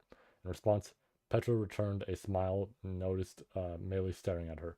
Seeing somewhat of an unease in her round eyes, Petra gently embraced her. I don't really know, but I'm pretty sure Petra-chan is a huge idiot. Heh, that's so mean. I'm smart, cute, and cool. Petra retorted to Meili's rude remark and hugged her. Then she looked over her shoulder at the imaginary Subaru standing there, looking utterly lost. Finally, the imaginary Subaru lowered his hands from his ears, his face being so endlessly dear for her to look at.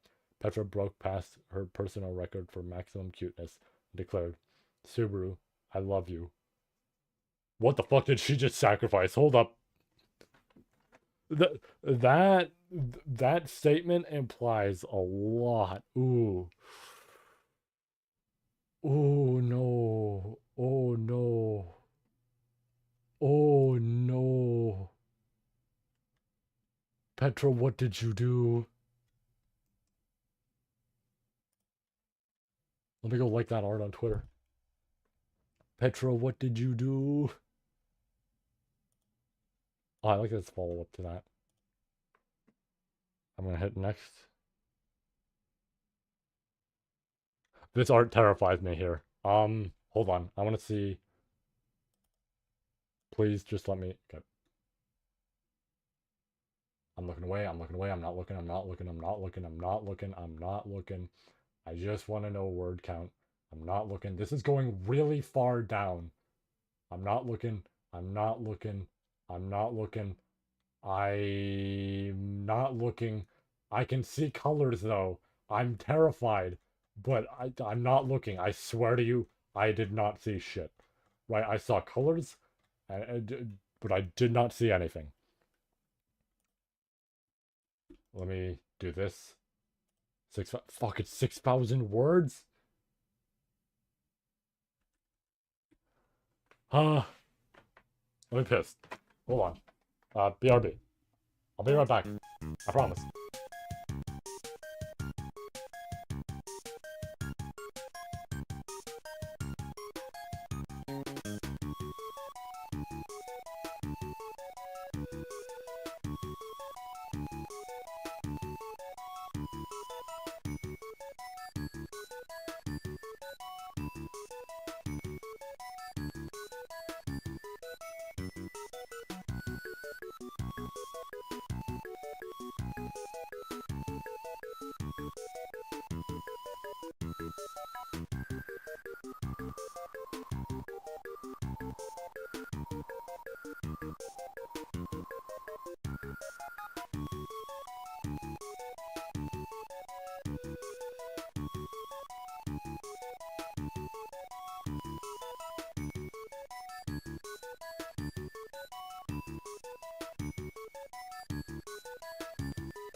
I'm gonna keep it real.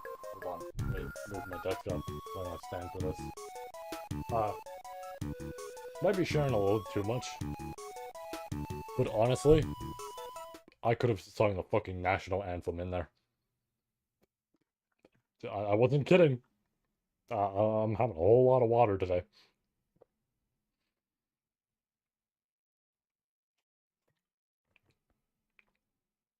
Speaking of which, I need a lot right now.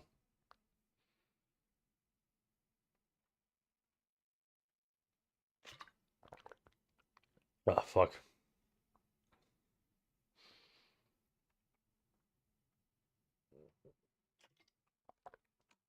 Alright, let's not go overboard because that's dangerous. But that's good.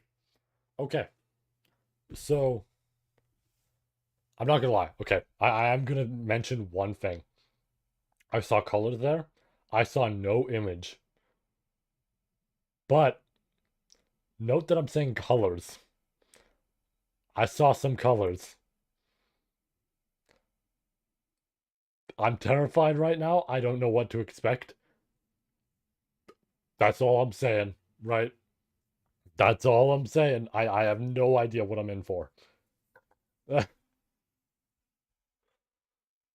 Oh.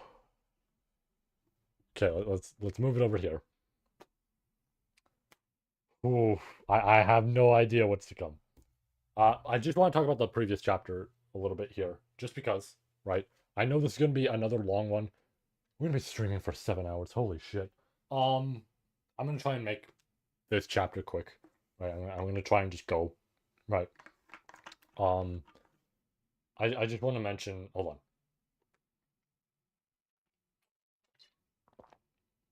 I should probably refill this. We'll do it in the middle of it. It's fine. Unless it would be better for me to do it right now. Um, but I just want to mention, uh, right, the stuff with Petra and everything. I do really like that the implication for Melee is she wants to sacrifice her, like, uh, her ability to control witch beasts and everything. That's a really great plot point because essentially it's the obvious thing of like if she does that, like it's like I said, if she does that, she's useless to Capella. Something that she would love to be, right? But it's like obviously there's inherently risks with that, but to her it's like her life feels like a curse that very well could be as well, right? Even though she can control all these things and she cares about them, the idea that it's like I'm a wanted, child essentially because this crazy bitch wants to just use my stuff to create all sorts of shit and to control all sorts of shit and everything. I do really like that she has that confidence to be like, you know what? I gotta repay you guys. You guys have given me a proper life and made me want to live and all this. Fuck what she wants, right? I was like, I'm gonna get rid of this, right? And then Petra intervening, and then yeah, you mentioned the theory of the possibility of any future romantically or something like that. Yeah, like that's a tough one, but it does make sense. Mm, okay. I was not ready to jump into this right away, but I saw colors. And again, I don't know what to expect, but maybe I should. Okay, I'm so sorry. I'm gonna go on one more BRB so we don't have to after. I'm just gonna grab more water because this is like it's up to here. That's not bad, but I think I'm gonna run out of that while we're in the middle of the chapter. Something tells me I want to be here for this whole chapter. So I'm sorry. Give me like one more minute. We'll get right back to it.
You know, I don't know much about sports or anything like that, but like, is that fucking Tom Brady or some shit who's a football player? Pretty sure he drinks like double of these, right? And like six, like double this size with all that, and then like fucking six of them. I am genuinely floored by that. But like, obviously, you need water and everything and all that, and especially if you're doing sports, of course, right? But like, there's also like a limit on how much water you should have, or else you start feeling a bit sickly, and your body maybe not treats it as a poison, but you know what I mean, like that sort of thing. And it's like, how the fuck does a dude drink like six that are like double that size, and he goes perfectly about his day with all this other shit? Like, that's fucking insane. All right. With that said, whew, let's one more drink, one more, just to make sure we're all good. Mm.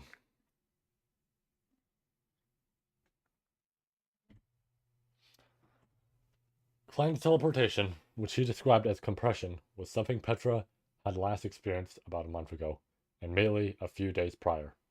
Might be surprising the first time, but there's no need to be afraid. With that, Petra, drawing on her experience, offered the inexperienced Flam some advice. She worried that without proper warning of what was to come, Flam might panic. Also, yeah, I moved the desk up just to make sure, because I get the feeling I'm going to want the desk up. Um, but she simply shook her head with a no. There's no need to worry, as most surprises cannot surpass those of the young master. That guy, even his own camp treats him like a complete shocker of a human. How crazy is that? Even Subaru was astonished by that overly straightforward comment. However, Petra also knew from Subaru's memories, shared via the Book of the Dead, that Reinhard van Estrella uh, had blown up a building with a singular swing of the sword, sent Melee's sister flying, so she understood Flem's unusually calm attitude towards the abnormal. Even if Flam-chan is okay, I hope the sleeping sensei doesn't wake up. Uh, Little Crimson Scorpion Chan was really panicked the first time Butler San transported us. That reminds me, is there such a thing as teleportation sickness? When we were in Wallachia, Some people were fine with Spica's teleportation, but others weren't. Her hair rustling, Melee shrugged, and a little crimson scorpion peeked out from inside, raising its pincers as if to imitate its master. The previous comment reminded Petra of the teleportation ability of Spica, who had been left behind in the Empire, whether due to physical constitution, individual strength, or weakness. Those who were unable to handle it simply could not. While Petra was on the side of those who could not handle or who could handle it, Garfield was on the side of those who could not handle it and would curl up and sulk afterward. You know what I realized we should do? One quick adjustment. We gotta edit the stream title. The stream title is inaccurate now.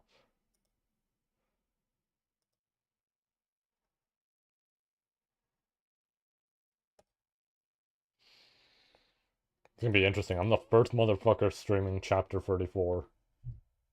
I mean, potentially first and only. I don't know. I don't know how many people do live chapter reads. I assume there's a decent few because there's some for like other series, but maybe not. Um, but I mean, if there are, I'm the first motherfucker on chapter 34. Uh, then in response to Petra's question, Klein raised a finger with that is interesting consideration. Although the number of times I had been used and the number of people who have tried it are not that many, no one has fallen ill. Reassurance. Strictly speaking, the authority of Touristia is not teleportation, but rather the result of the compression of the time and distance that would normally be traveled. Abridgment. Mm. Uh, yeah, true, true. I have inside info. No. Uh, I have no idea what that means, no matter how many times I hear it. So does that mean it's okay to think of it like King Crimson? I can't wait to hear him mention that. God, there's gonna be fucking 20 million edits when he mentions that. Uh, I can't wait to hear him mention that in the actual anime, assuming they don't cut it. They're probably gonna cut it. If they don't, you know what I'm curious about? If they don't, they're gonna 100% change it to Emperor Crimson, aren't they? They have to. They have to do the same thing that Part 5 did. There's no shot they don't. No, yeah, of course I would. But Part 5 is my favorite part in that series. Of course King Crimson was gonna stun me. I fucking love that stand. No, it's unclear whether it erases even the effects in between. So maybe it's different from King Crimson. I mean, yeah, actually, I guess, yeah. I had to think about what Subaru meant by that because I'm like, no, it sounds pretty similar, but no. King Crimson does. If you were to get shot, but it would be in, uh, if it would be in Epitaph's fucking, like, range of time, then no, you wouldn't get shot. You'd skip over that. Fair enough. There's no need to worry about getting sick, and it gives us the power to create the precious time we need. Knowing that is good enough for now. Petra came to that conclusion. Melee gave a look of bewilderment. Subaru mused over it in his own way. She could have understood what Subaru meant, but she felt like it would be a waste of time, fought to dwell on the contents of his speech. No, Petra, that's a really good part. You should learn more about what he's talking about in that part. There's one guy who stabs himself with an arrow and he gets a really, really, really fucking cool ability design.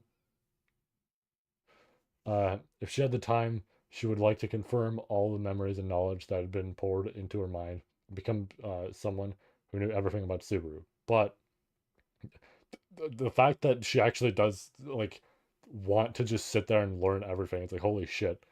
Petra would know so much about the fucking like actual world. Klein Nisama, can I ask you something? Far from fulfilling that desire, the time spent on it would be a waste, and so Petra prompted Klein. The lens of his monocle glistened, and Klein nodded. Yes, timely. Considering the phenomenon he was preparing to bring about, his attitude was reassuringly calm. Then, while Petra was admiring that, Melee tugged on her sleeve with a, Hey, Petra-chan, about the compensation we were talking about earlier. It's okay. Klein Nisama said it was good. That's not what I meant. I don't know the reason myself, but you have something to lose, Petra-chan, and I don't like it. Lose something. Meili seemed overwhelmed by her emotions, and Petra blinked in surprise at her words. Her friend's frank concern, along with Klein's assessment of the compensation she had offered, the emotions that flooded Petra's heart at that moment were instantly complex and profound. With that, Petra smiled at Meili and, thank you, Meili, or thank you, Meili-chan, but really, I'll be fine. If that's a lie, then you're terrible. Petra smiled and nodded at the poor. Oh, no, yeah, like she'd be learning about like fucking everything out there.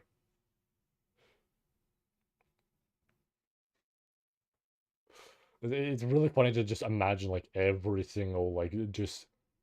I'm trying to think of like a real extreme in there. Like especially because like I mean if we went off like memes and stuff like that, it would be like a lot more like probably like Japanese focused stuff and everything. So it'd be like fucking uh what's that one fucking Toho character like fucking Cherno or whatever? Like that one video that people always make new versions of.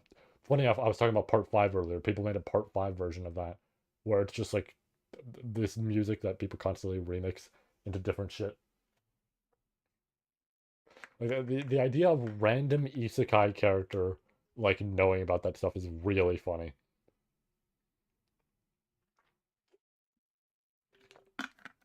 Mm.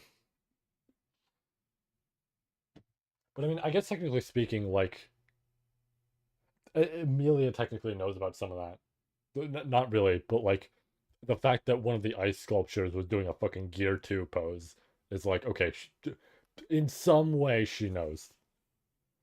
Um, but her smiled and nodded at the poorly thought out threat that had been mustered up after some deliberation. Sorry. She gently let go of her sleeve and held her hand close to her chest, then looked for Subaru. Petra knew his illusory form would not leave her behind, but it was a matter of principle. When she spotted his translucent form, Subaru was gazing out in the distance at the sand sea. If I had been a bit more careful, I wouldn't have caused you so much trouble. In the eastern sky, where the very air cried out in agony, the sky turned a sickening hue, and the sound of the earth being gouged away roared. There, the battle between the Sword Saint and the Witch of Envy raged on, the clash between two immensely powerful entities that would determine the fate of the world. Seeing Subaru's frustrated expression, watching as he lamented his own inadequacy, Petra was overcome with sadness. Worried about his friend, Subaru did not mention the recent exchange between Petra and Klein, showing respect for Petra's wishes. In essence, Petra could not hide anything from him, as he existed within her mind. If he wanted to, he could easily reveal all the information she kept from him. However, the imaginary Subaru did not do so. Whether this was due to Subaru's decency and thoughtfulness, or his intention to do as she said, or perhaps because Petra's self-conscious affection and memories were all muddled together, she could not tell. However, regardless of which it was, this was what Petra thought. Whether it was out of consideration or because it was what Petra desired, the way Subaru behaved was based on how Petra Lighty saw the real Natsuki Subaru. With that in mind, Klein Nisama, if you would be so kind, understood. Commendation. Still embracing her love for Subaru, Petra gave the signal to Klein. Petra, Meili, and Flam. Patricia pulling the dragon carriage, plus the unconscious Garfield and Ezo. There were 6 people and 1 dragon in total. Add to that, excuse me, Subaru and the little crimson scorpion, and the group, with the help of Klein, began their journey. Oop. To that end, Petra offered the compensation to all Lagna. In an instant, in the literal blink of an eye, the world shifted, and the compression was finished. When she closed her eyes and opened them again, the scenery had completely changed, and the taste of the air on her tongue and skin, and the scent of the world that touched her sense of smell had changed dramatically. Petra realized the authority had been used. For a moment, Petra closed her eyes and thought about the reality of running away. However, she set aside her sentimentality with a momentary prayer and then focused her attention on the task at hand. From this point on, Petra and her companions could not afford even a single misstep. Indeed, Petra gathered her resolve and, whoa, what's going on? A dragon carriage just appeared out of nowhere. Is it Reinhard? Only he could do something so ridiculous. Am I dreaming? Tutu or Toto, Toto, lend me your soft lap. Oh, be quiet. What's all this commotion? Where did you come from? Petra's enthusiasm was dampened by the noisy and unruly welcome they received at the compression destination. What? Ramji is one thing, but Tonchinkan Tonchinkan too? Tonchinkan, why are they with him? Uh, how and why? The final note to add was that Subaru was the first to respond to the warm welcome, loudly expressing his surprise at such an unexpected turn of events. Oh, fuck. They partially fucked up. I mean, I know they wouldn't know, but dude, they went they went too far back.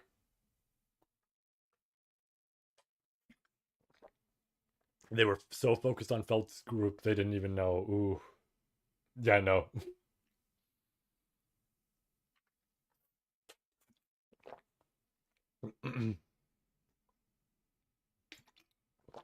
Ah, yeah, damn. They teleported to the wrong area. I mean, I guess for the sake of getting, reinforcements and stuff like that, good choice. But like, for the sake of, you know, having like having themselves be near Al and dealing with him or whatever it may be, not great because this is a little too far back. Petroshan, Melee, are you both okay? Amelia Tan. As soon as Petra saw that change in expression and Amelia rushing towards them, oh, she's there. Fair enough.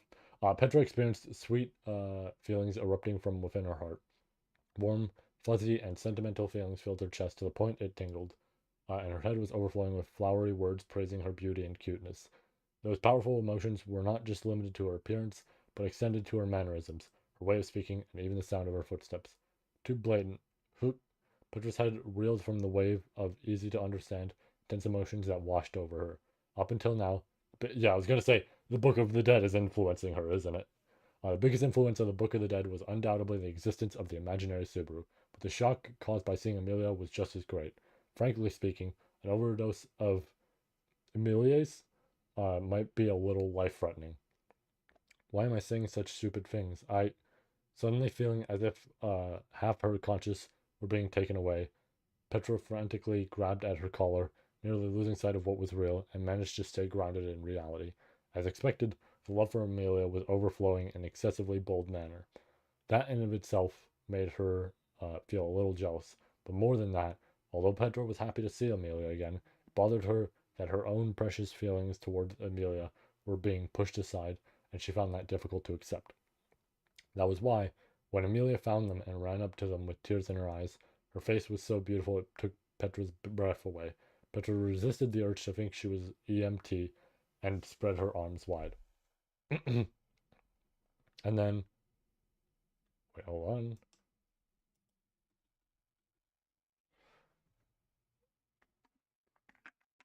I see it right there. I like that she combines it. I see it right there.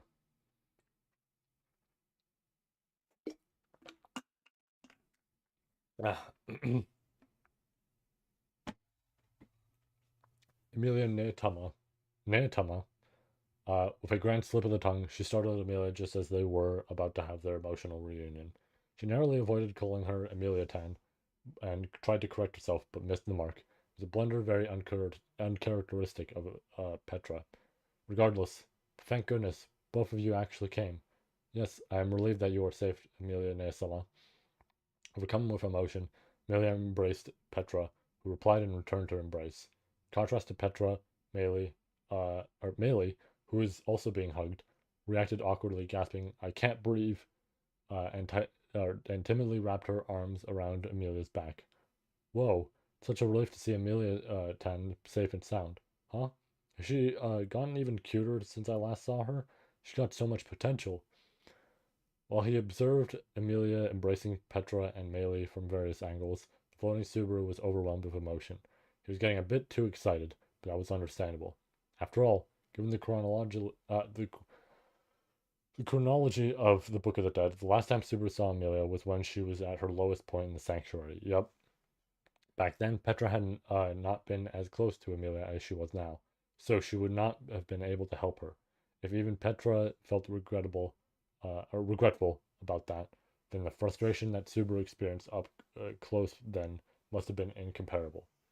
Oh my goodness, Petra, look, Amelia Tan is walking so energetically. Hold on.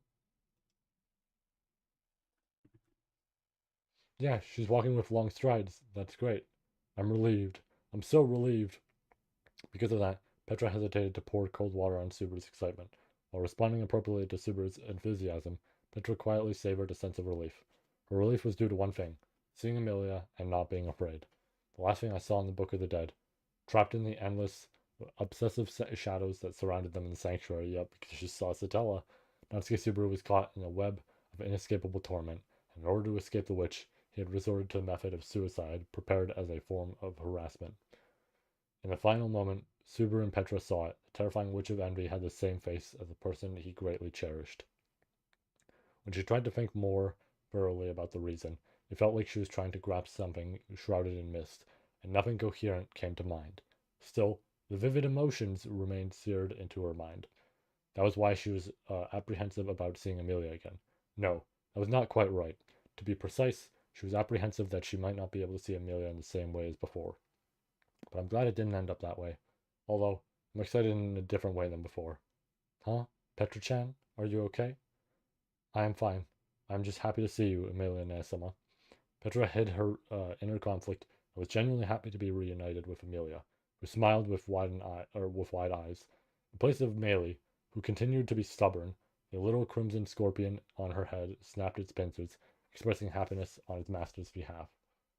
And then there was, just when I thought it was getting lively, you're here, lass. Let me grab my water.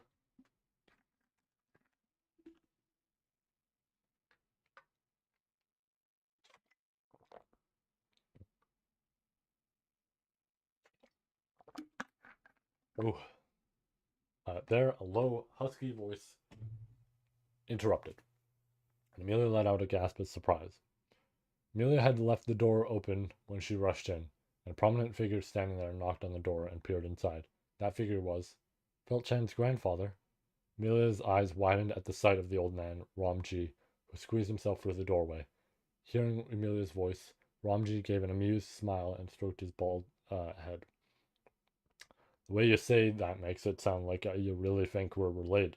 Everyone here calls me Ramji, but this is the first chance we've had to properly talk, or to talk properly. Well, I couldn't talk to you in the castle on the day of the royal selection began. When Felt-chan stole my insignia, there was no time to calm down and talk. You don't have to worry so much. I understand the circumstances, so it's okay. Meili greeted Ramji, and as she responded to his greeting, she seemed to be worried about Meili in her arms. Meili responded with an attitude that was half annoyed and half appreciative of the concern. The current exchange between the two of them was regarding Amelia's connections with Ramji. She was concerned about the fact that Meili's older sister, Elsa, was involved in the previous incident where Felt had stolen an insignia that qualified Amelia to participate in the royal selection, or royal section from her. No, yeah, it is crazy that like they've been in the same place in two arcs. Not once have they properly talked. Right. Like small interactions in the form of, Amelia heading through the door and, getting ice magic ready or whatever it may be, but other than that, nothing.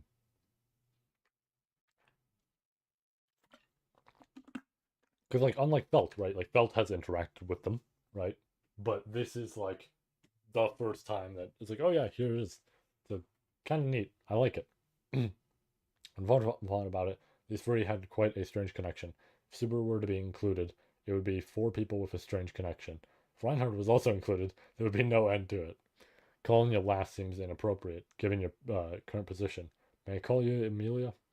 Yes, that's fine. Nice to see you again, Ramji. Wow, feels like a historic moment. These two actually introducing themselves properly. Oh yeah, because Amelia didn't even introduce herself till the end of that. Uh, where am I? There it is. Uh, don't be so dramatic. Wait, a little bit more. A little bit more. Damn, we are already halfway through. Damn. I keep saying that.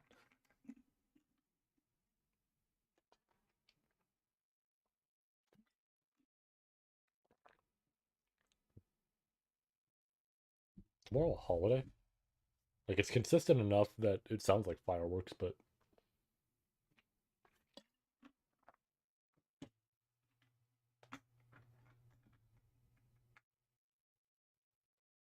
let me just double check.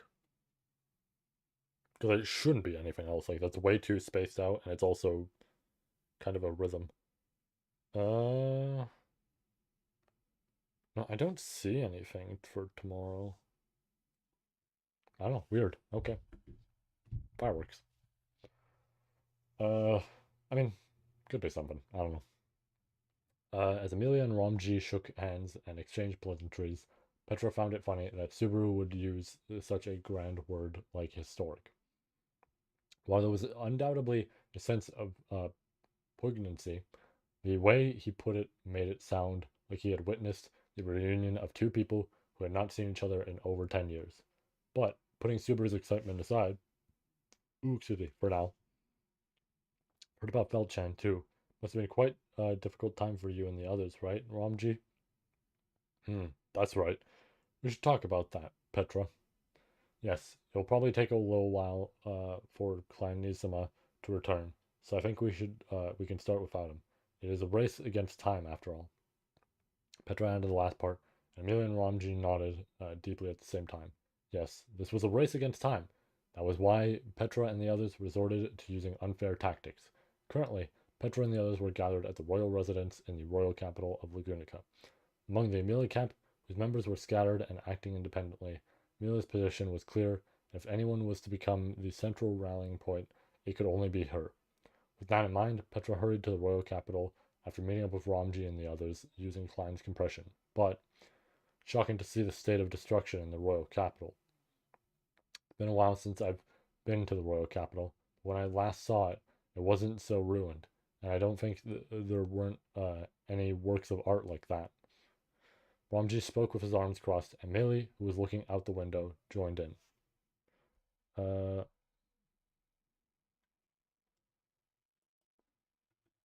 oh shit, I clicked the wrong button. Clicked my like Windows button. Unlike the two with prior experience, this was Petra's first time in the royal capital. Fortunately, the memories she had recalled of the loot house was located in the slums of the royal capital, so she was able to compare it with her memories of the royal capital from the past, when it was still intact.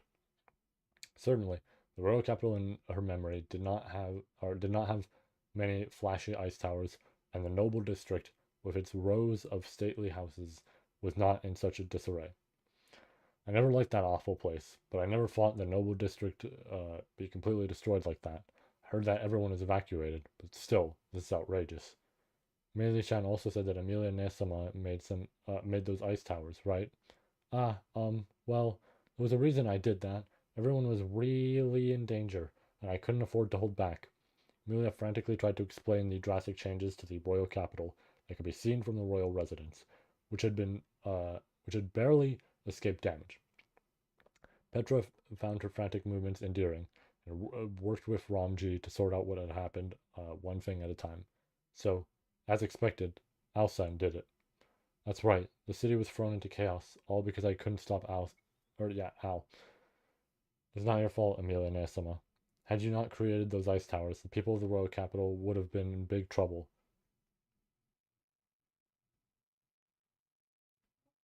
Yeah, no, it's like, hmm.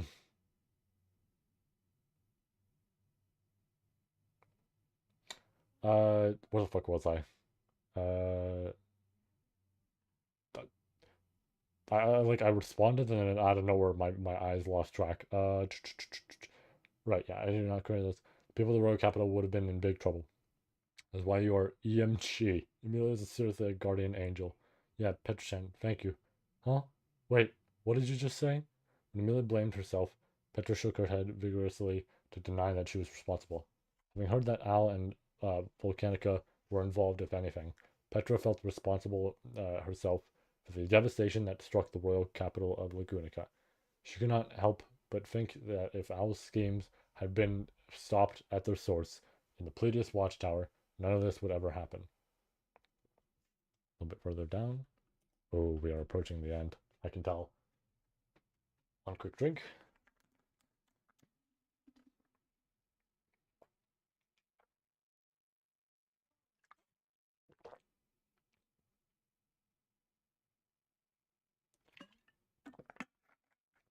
start talking like that, there'd be no end to it. Each of us got outsmarted by Helmet San at every step. It's Helmet San and his group who were at fault, don't you think? It's right. It's good to reflect on your shortcomings in order to make up for them. But regretting your lack of ability in productive is an old man's rule of thumb. Yeah, you're both right. Al did something bad, and he's the one who has to take responsibility for it. We don't have time to feel sorry for ourselves. Amelia's cheeks tightened at Melee and Ramji's words. She regained her composure. Seeing Amelia's reaction, Petra let out a small sigh and braced herself. Just as everyone said, weakness disguised as reflection was a bad habit. There was always a path forward. Al must think the same way. Otherwise, he wouldn't have crossed the line to break a Sin Archbishop out of prison. What in the world was he thinking? Subaru picked up on Petra's feelings and grimaced at Al's outrageous behavior in the royal capital. In fact, it was an outrageous act of terrorism to use Volcanica to cause massive damage to the royal capital, but that paled in comparison to his real objective, breaking Gluttony out of prison. The Sin Archbishop of Gluttony, who held a deep connection to Petra and the others, had been allowed to escape. Just listen to all the things that man has done is mind-boggling. He attacked those connected to the royal selection candidates and kidnapped one of their knights. Yeah, he turned Volcanica, the divine dragon and protector of the kingdom, against him and used the Witch of Envy to prevent the Sword Saint from taking action. Furthermore, he took one of the royal selection candidates hostage and invaded the royal capital, where he destroyed half of the nobles district and freed an imprisoned Sin Archbishop. Damn, isn't that something? How many years in prison would that get him? Probably get the death penalty 100 times over. Yep. There is no shot he would live that, Subaru. Once again, the number and severity of Al and his accomplices' crimes were extraordinary.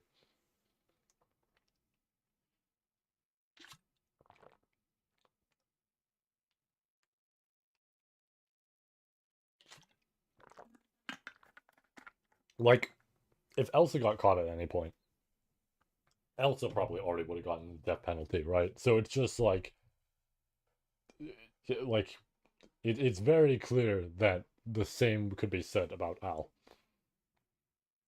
It seemed as if he were determined to commit every evil deed in the world, but Petra believed that this was done not out of sheer recklessness, but rather something premeditated.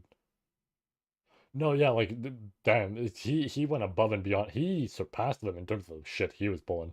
Like damn, Archbishop stealing candidates, stealing knights, fucking destroying a whole bunch of places. Like holy shit. Oh, absolutely, that shit seems super minuscule. Like oh yeah, she's a killer, still really bad, but like compared to Al right now, she looks like a fucking saint. Yes, Al had a proper plan, and he was taking the necessary steps to achieve it, which just happened to be a series of crimes that were each close to being the crime of the century. Maybe it would have been better to reconsider a plan that required the involvement of a Sin Archbishop in the first place. There's also a Witch of Envy, so there's no excuse. And also, yeah, obviously the witch included in there. To begin with, Petra had no reason to make excuses on his behalf. Based on the impression given by the Book of the Dead, Subaru considered Al to be someone from his hometown, someone he did not necessarily dislike, but he clearly went way beyond what was forgivable. In that regard, it would be fair to say that this was a shared opinion of everyone gathered here. No, everyone involved, including those who were not here. Right now, Klein Nisama is going around to gather everyone else and bring Frederica Nisama and the others here. Milia Nisama, where's Otto-san? Well, about Otto-kun. That reaction tells me everything. He's being reckless again. Uh, yeah, that's right. I'm sorry I couldn't stop him. Slumping herself down, Amelia casted her eyes downward, ashamed of herself. But Amelia was not the one at fault. If anyone were to be blamed, it would be Otto. And in this case, he was not entirely at fault either. Among the members of the camp, Otto regularly acted reckless. Petra, Frederica, and the others told him he ought to take a break, but this time the advice was not applicable. In fact, Otto, who wielded the divine protection of the soul of language, was far too reliable in this situation. Yep. Using insects and birds for reconnaissance and espionage, huh? Divine protection sure has a lot of devious uses, but that means undertaking a lot of labor in return. Aura, that's exactly. Why did I say that? I, I should have just said oh. Uh, that's the one thing I'm gonna always switch. That's exactly right. You can just tell Han Onisan is a warrior just by looking at him. I've been looking around for a while, but I ain't never heard of the divine protection of soul language. The fact that I've never heard of such a useful divine protection's gotta be because no one who's had it has lived long enough for people to hear about it. Melee chuckled, but Petra couldn't help but agree with Ramji's grim speculation. I mean, Melee's chuckling, but hers is also like an extremely important one. It was true that overusing the divine protection of soul language was dangerous to one's health. And Petra had also witnessed Otto suffering from nosebleeds. Oh wait, okay, this is what I mean. I mean, not Petra, Melee also presumably has a limit because I remember her having a limit in Arc 6. Um, after using his divine protection excessively in the Empire. That too was out of necessity due to the demands of war, where there was no room for half measures. Yeah, fair enough. Melee got no room to talk though. She's still a kid. Like, we don't know anybody who else who has maybe had hers or whatever it may be. But if there haven't been many either for her, she's still a kid. That could very easily, be changed in terms of, oh yeah, you also don't make it.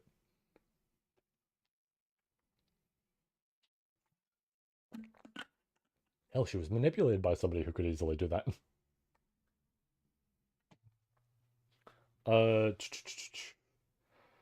Two, without a necessity of the demands of war, where there was no room for half mission. Yeah, I mentioned that. He was worried about Subaru and the others, but he was especially concerned about Garfield. He was really determined to do something about it. Arobro asked my amazing self to do this, and I messed it up. Those two are so much alike. True, true. Hold on, I do need actually another drink. I need a stronger one.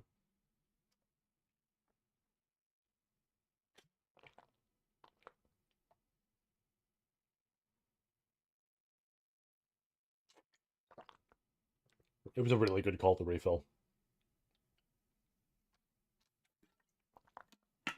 I'm already less than halfway down this. It was a great idea to refill. Ooh, sorry, it's hitting me like a wave there. Uh, Honestly, it's probably my body just feeling tired at this point. But like, I still have energy to go through this and get excited. So that said, probably gonna crash later, but we'll see. Melee chuckled, but Petra couldn't. Or wait, I'm reading old stuff. A surprisingly good impersonation. Regardless of Amelia and Melee's surprised reactions, it's easy to imagine Otto and Garfield wanting to do something reckless in such a situation. Still in a comatose state, Garfield had been left in the care of the Royal Capital's medical center. Precaution had to be taken to ensure that he would not blame or hurt himself once he regained consciousness. I hope Fufu-chan will be able to keep Otto-san calm. With that, Petra worried about the well-being of the absent Otto. No matter what sort of insect or animal he attempted to communicate with, Otto himself had to be present to interpret the information gathered. For this reason, Otto was tracking Al's gang on his own, or rather, with his longtime partner and beloved dragon, Frufu. Otto, I'm afraid he'll mess it up at a crucial moment, and I don't know how much I'll be able to rely on him. If Otto-san were to hear that, he'd probably have the angriest face ever. Superman had a tendency to take everything on by himself. Not just Otto, but anyone in the camp would be angry if they were told that. But Petra thought Otto would be the most frightening. Nevertheless, it was true that Otto should not bear this burden alone. Klein could not, or if Klein could have brought Ram along, I almost said Ram along, they could have shared the burden with the help of her clairvoyance. And then, just as she thought that, Petra suddenly remembered. Hey, Amelia Nesama, there's something I want to ask you. Hmm? What is it, Petra-chan?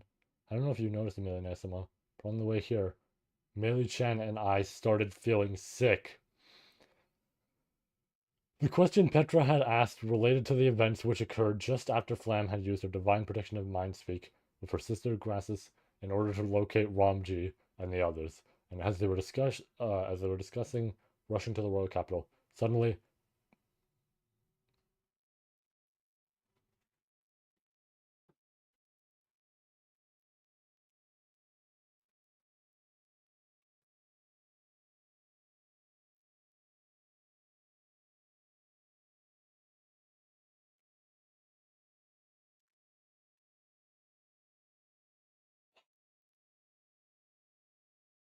Those fucking smiley faces. It's so fucking.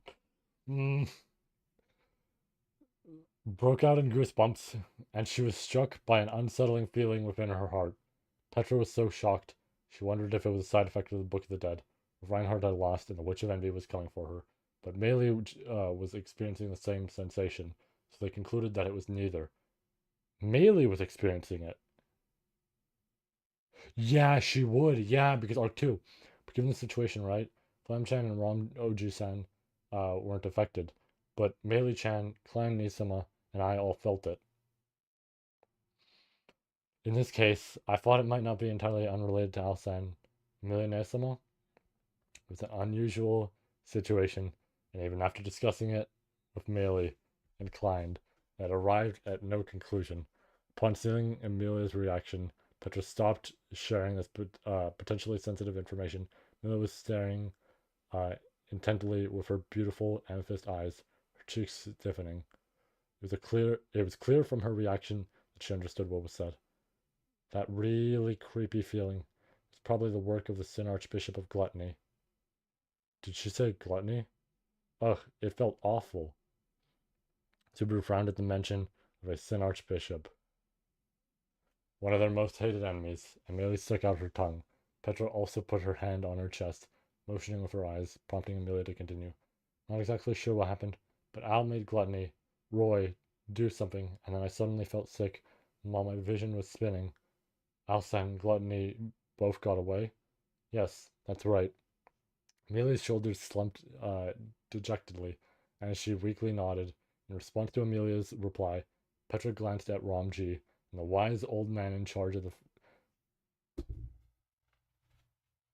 I forgot. Did it mention they were feeling sickly while they were traveling? Oh my god.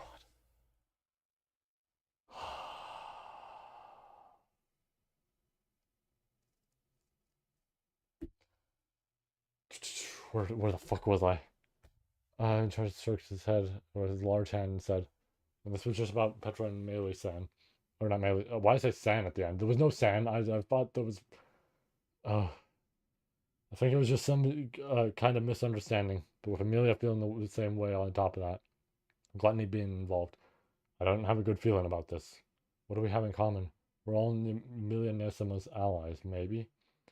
It would be easier to figure out if the Fang One-san was awake, or if Hat One-san wasn't keeping quiet over there, or if Subaru One-san hadn't been captured, including the current me. We're free it is with bad timing. As Petra predicted, Al was involved, but the fact that Gluttony was involved made the uncertainty surrounding the unknown attack even more dire. Leaving Spica behind in the Empire had begun to feel like a mistake.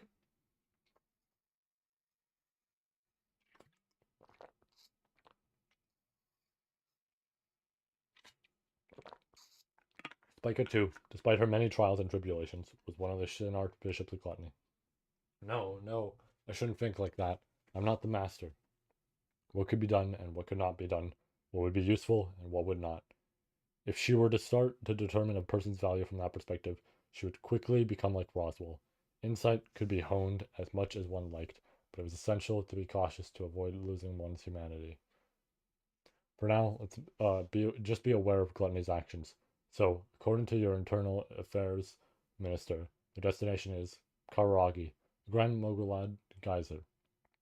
Ramji attempted to change the direction of the conversation to move away from the inconclusive discussion. Amelia picked up on his words. That was the final destination of Al and his accomplices. The circumstances that led to this discovery were they took Felt and left behind a message for you guys. I trust Felt completely, but I'm unsure about you. You mean Otto-kun? I believe in him, not just 100 times, but a million times over. Million Nesama, you're talking about quantity, but is it supposed to be a percentage? But it is supposed to be a percentage. Still, it sounds cool. Mila's answer, which was not bound by the concept of percentages, warmed Petra's heart, while Ramji and Meili looked on with wry smiles. But Amelia answered Ramji's questions thoroughly, which was typical of her. You're not just cute, you're gotten incredibly strong, Amelia Tan. Subaru stared at Amelia with a look of wonder. The fact that this Subaru was from the middle of solving issues in the sanctuary made it difficult for him to understand how Amelia had managed to grow and become so amazing. She wanted to tell him that Amelia of today had been forged in a free-legged horse race, in a free-legged race together with Subaru. The horse race. They're both on horses. Uh, no, there's Beatrice Chan too. So it's a four-legged race. If that's the logic. Then I want to join in too. And Garf-san will get sulky if you don't include him. Meili Chan, what about you? What are you talking about? It's kind of scary when you suddenly start talking like Subaru or Nissan. It's definitely something I would say. Meili seems to understand it a bit too well, don't you think? With a touch of lingering deep emotion, Subaru gave a wry smile at Petra and Meili's conversation. Regardless, Ramji seemed to be satisfied with Amelia's answer, and we shared that Al and his companions' final destination was indeed the Grand Mogulad Geyser. To be honest, she did not know what was in that place, but since we know where they're going, we should be able to get there first with Klein-san's help. Right, Ramoji-san, Tonshinkan-san, and the others are, at present, everyone except the seriously injured should have entered the nearby town as instructed. Klein boy, you can't overuse his power, ain't that right? We'll plan accordingly. Ramji shrugged his broad shoulders, showing his understanding of Klein's authority without asking for further explanation. Thanks to the compensation offered by Petra, the restrictions binding Klein's authority, compensation, uh, compression, were lifted. However, depending on the number of times it were used and the number of people involved, even that would become unable to completely cover the cost. First, they would need to prepare. No, yeah, absolutely. Rom really is like a absolute tactician, and it makes sense because of the whole demi-human war stuff. But like, this dude plans out really fucking well. Uh, First, they would need to prepare the field with the fewest number of people. Then they would deploy as many people as possible when they had finished assessing the situation. Thanks to the reckless actions of Otto, a ray of hope appeared in the midst of the preparations. Furthermore, the more information they gathered about what sort of lineup Al and his party planned to arrive with before reaching their final destination, the better. That was when the means to accomplish those goals are already in our hands. Opportunity. Scroll down. I'm gonna take a drink, but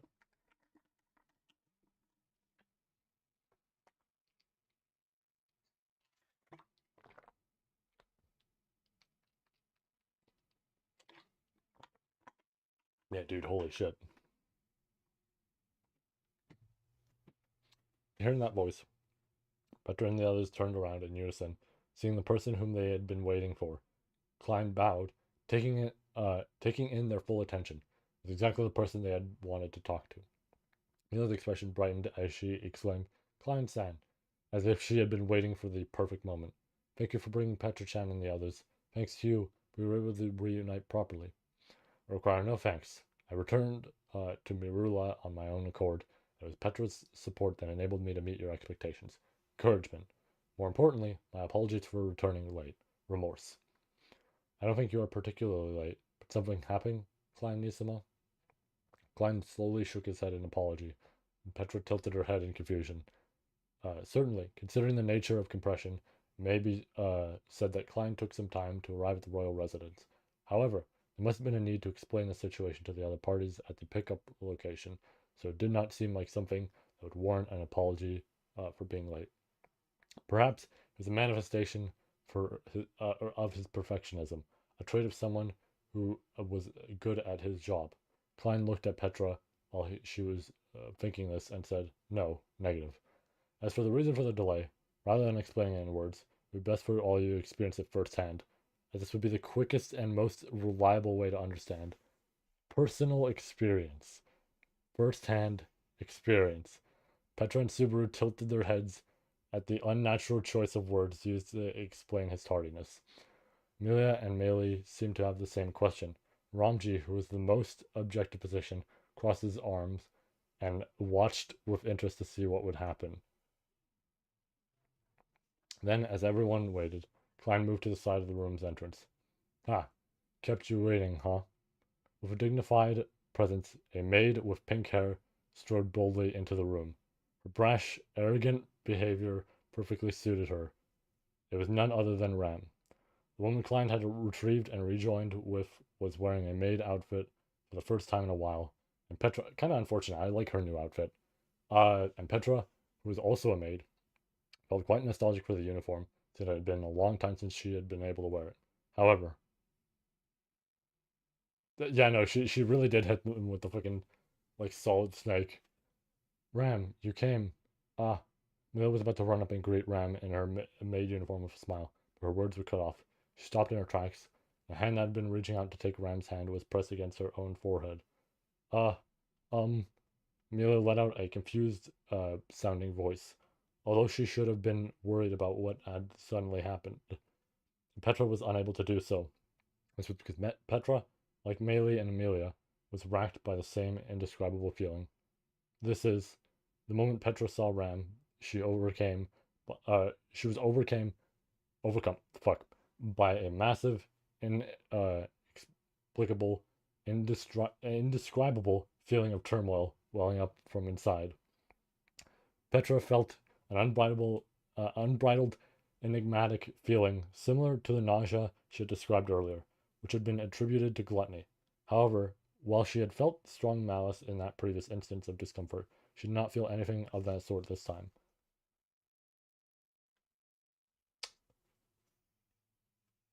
This this was not like that, but rather a different, stronger, more powerful attraction. Seeing Ram in a maid uniform brought out something intense from within, and the answer to that attraction appeared behind Ram. It was, "Apologies for being late to join you, Amelia Sama." With that, a blue-haired maid dressed in the same uniform as Ram stood beside her and performed a graceful courtesy. Of course, it was a familiar face. However, as far as Petra knew, she was not in a position to perform with such perfect manners and wear a maid's dress. No, that was not right either. Once again, and again, and again, her perception changed. No, that was not right. It was absurd to think she lacked the knowledge or manners of a maid. After all, she was the first person in this world to show Natsuki Subaru and Petra, who'd still been a village girl at the time, what it meant to be a proper maid. That attraction. I saw it. I saw the tech. That attraction reminded Petra Lighty of this, namely the one who stood there was. To get back to that person, no, Subaru-kun. Rem will use any means necessary. Yes, the Roswell Mansion's original versatile helpful maid, known for her polite but sharp tongue, Rem looked straight ahead with her pale blue eyes as she declared so.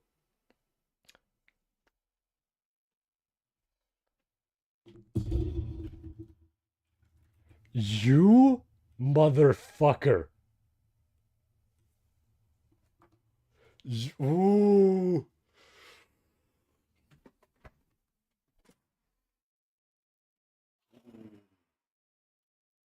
My heart is fucking pounding, dude. I want to cry. I want to legitimately cry. I want to cry so fucking hard right now. Dude. Dude. Oh my god. Feel free to clip this if you feel like it and fucking post it all over wherever the fuck. I don't give a shit. Oh my god. Dude, my fucking heart is pounding. Holy shit. Oh my god. Oh my god. Oh, I'm actually gonna cry. Oh my god, I'm actually gonna fucking cry. Dude. Oh my god. Uh, oh, I'm so sorry I kept you up that late. I'm so sorry. Oh my god, I'm actually fucking crying. Holy shit. Oh. Oh my god, I've been waiting so fucking long. Holy shit, dude, my heart. You fucking liar. I'm sorry, I apologize and I apologized again there. But you motherfucker, he spat out both. He spat out both. Oh my god. Dude. Oh, I need to see this art. I need to see this fan art. Oh my god. Oh.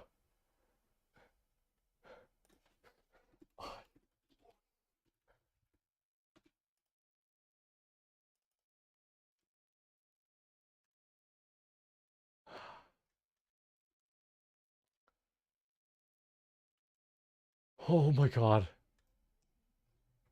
Oh my god. Oh, dude, my heart is still racing. Holy shit.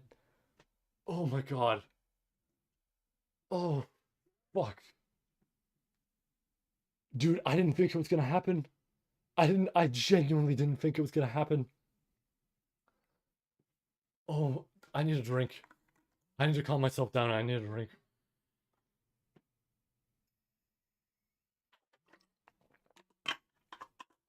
Ah,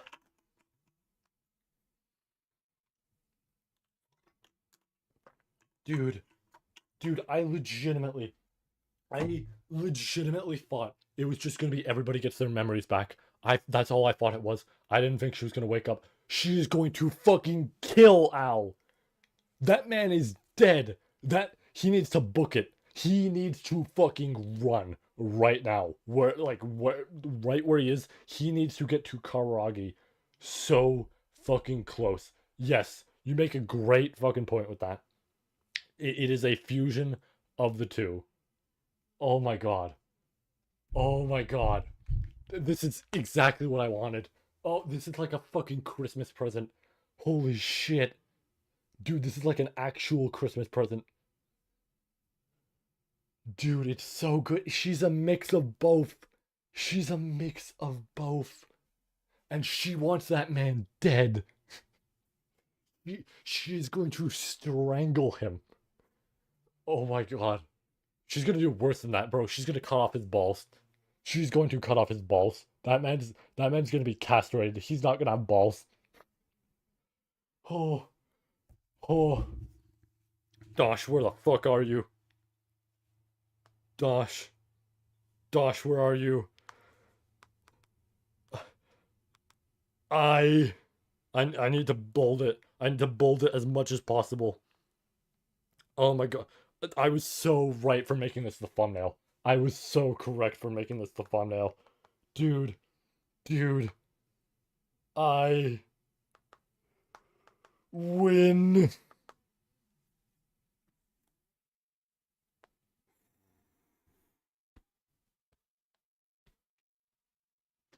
Oh my god.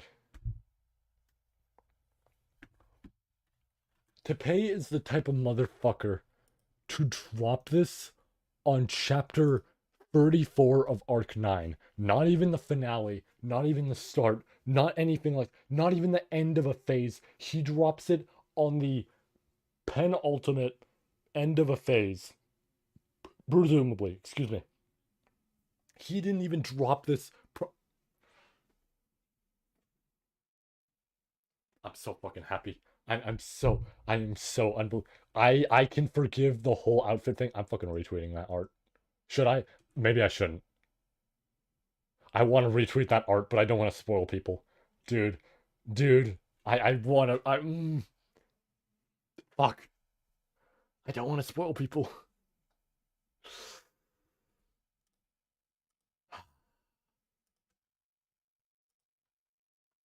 The problem is that there's no tags. Dude, I'll close it for now. That thumbnail was so. Dude, again, I thought it was just gonna be her memories, so I just put it on there. Oh my god. Oh my god. I'm so happy. I'm so fucking. My heart's still racing, by the way, in case anybody's wondering. I'm so fucking happy. Holy shit. I mentioned when I read the end of Arc 6, I was gonna fall asleep with a smile on my face, right? I mentioned that on the last stream. I'll be honest, I passed out last stream. Uh, so that didn't actually work out. But I mentioned at the end of Arc 6, I fell asleep with a smile on my face. Dude, I'm gonna be smiling so fucking hard when I go to bed.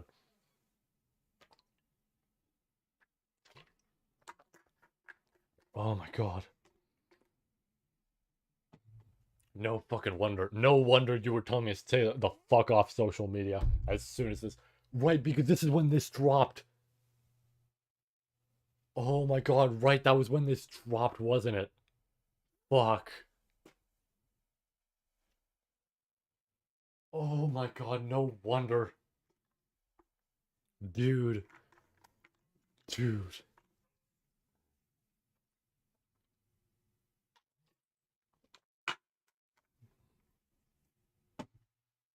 I wish all these fucking horror series that I'm interested in, specifically the one in particular that's my favorite, fucking came out tonight, right? I would have zero like, cause I'm not gonna lie, I'm not gonna be a bitch. I'm gonna mention that sort of shit does freak me the fuck out, and then you kind of sit there and think about that. Yeah, no, but like, dude, if I had this to just read at the same exact night, some shit, I wouldn't even be fucking thinking about the horror stuff. I'd be thinking about this the whole fucking week.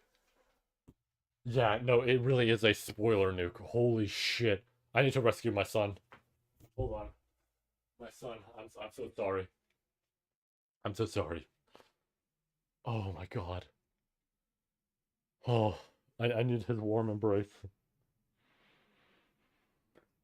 Dude. Oh.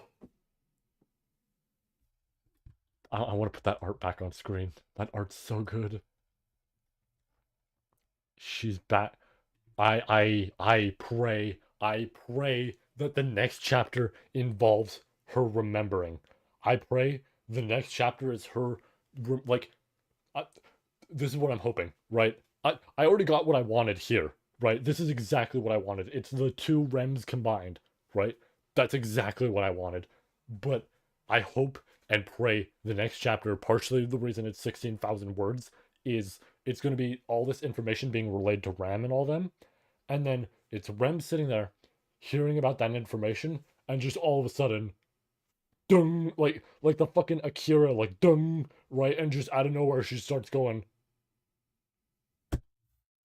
I'm gonna kill that motherfucker, right? Like just out of nowhere, right then and there. Oh, oh, I'm so happy. I'm so again. Apologies, apologies for keeping you up this late with this. I know it's a funny reaction.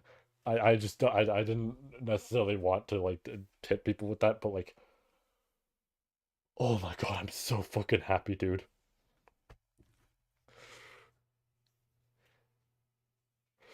Hold on, hold on. You know what we're gonna do? You know what we're I'm gonna take a selfie here. Hold on, because he's asking if it's about the newest chapter that I'm freaking out. Ready? Hold on. Is it? Does that work?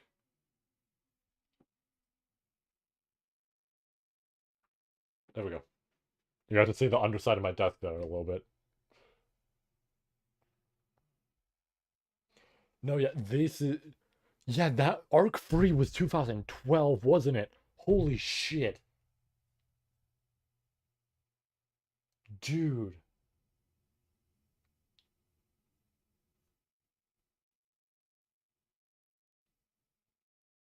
Sick. Glad. Uh, and that's what I shall send to him. This is a horrible picture, but you know what? I love it. Uh, I wish. No more. No more. No. You know what the horrible thing is, right? I the who's Rem joke got like really overdone to me, in my opinion. The worst part is people are gonna start clapping back on that joke. People are gonna be hit with this, right? People are gonna get shot with this, and that's gonna be it, right? And I'm not encouraging that behavior. I'm just saying that shit's gonna happen, right? Oh my god. Oh, oh. I'm still so happy. Again, I wish Twitter's like flagging, like when you flag a post and you say it's sensitive, I wish that wasn't broken. I would love to post that picture I just took onto Twitter. I would love to just put I win, have that there. That's it. Oh, I'm so fucking happy. I'm in such a good mood. This has lifted my spirits. I don't. I I was gonna do a really weird tier list at some point, right? I've been thinking about doing a bunch of random tier lists on the second channel. I might. I still might. I like the idea of doing that. And one of the ones I was gonna do is like most, like the top embarrassing moments in shows, right? Like that are like rough to watch.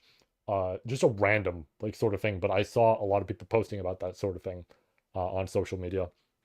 So I was like, oh yeah, like top like embarrassing sort of shit in anime where it's like, here's this moment, here's this. And one of the things I was gonna do is like episode, 13 and all that. And I was gonna put it at my number one because it's the roughest to watch. Definitely gets you more hooked on the series by being that rough. But I'm like, it's the roughest to watch in all this and everything. And it's absolutely, felt the strongest in that regard.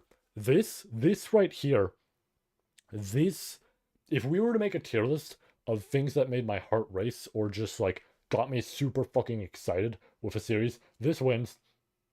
This wins. I have not felt like this ever with a series. Dude, I feel so fucking good right now. Oh my god. Holy shit, I feel so good. Like oof, that there is so much just adrenaline pumping through me. Oh my god, did he reply to me? He did.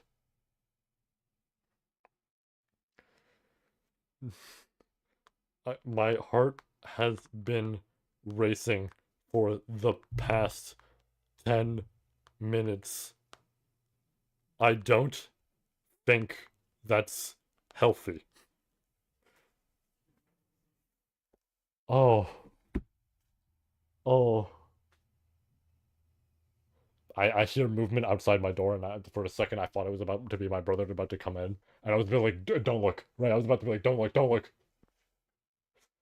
Oh, dude. This is it. This is what I have been waiting for the past like since I got into the series, like 5 years for. Holy shit. Dude, mark the fucking date. June 1, 2025. Mark that fucking date. Holy shit. Ooh, dude.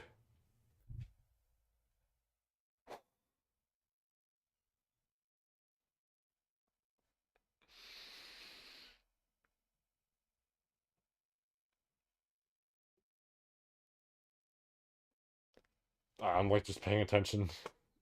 Dude, fucking, I'm so glad Ram fucking quoted Snake. Uh, well, I guess, I mean, any of the snakes technically, but, you know, Snake in general. Actually, did Venom say it at all? I don't remember if Venom said it at all. Big Boss said it. Solid said it. Do not remember if Venom said it. Um, but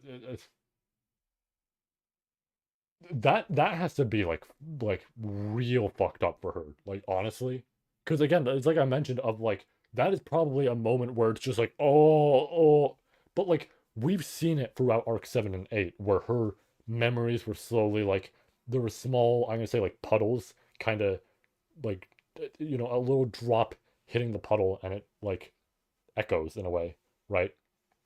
But oof, like this, I am so glad Shishi left. Uh, my pal Shishi, he is anime only. I don't know if the summary thing was a lie or not. It probably was a lie. Um, this is his favorite character. I have tried to encourage him to read because of this, right? Well, not because of this, but because of Arc 6, right? I am so glad he left earlier because if he was still here right now, if him and Dosh were fucking around and they were here, he would have seen this. That would have been it. That would have been the nuclear spoiler I hit him with, right? I would not have wanted that. But he would know. It's just, oh, fuck. Oh, I hope he does not re enter the chat. No, he would have been. I don't know that he would be fucking crying, but he'd be so happy. Because he's always been like a little iffy about it because he does, he does enjoy this series, but it hurts not having his favorite character in there. So he's like always kind of iffy about going through it occasionally, and in terms of reading it and all that. If he saw this, he'd be happy. If he saw this, he would fucking love this series again. Because like he got so upset about what happened that he does like it did like taint the experience for him. If he saw this, I think it would shoot right back up. Oh, dude, fuck. Honestly, actually, if they were hanging out together, they might have actually watched Arc 5, which I'm cool with. I kind of wish I was there a little bit, but it's whatever. As long as he experiences it, that's what matters to me. Is it bad that my heart hasn't calmed down? It's calmed down, but like, I can still feel that like weight. Whew.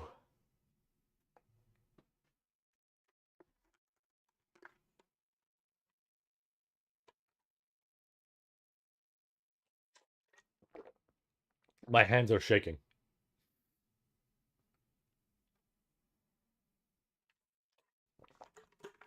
Fucking call my ass Doctor Strange. Oh, I'm so happy.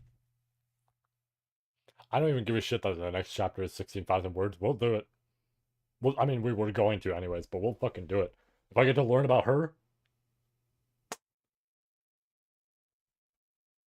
no, yeah, it'll be strange, but you know what? I like that, right? I like that she'll get to return as a character that they remember and she remembers them. Uh, I like that she will be different, right? Like I said at the start of this stream, she will be able to pull Subaru back instead of what she was like before. Ooh, excuse me. But she fucking just like, oh, oh. There is hate. I mean, I know this is fan art, but look at that face. There is hatred for Al right now. There is absolute. She is going to like plant her foot. She's going to perform a Mortal Kombat fatality on him.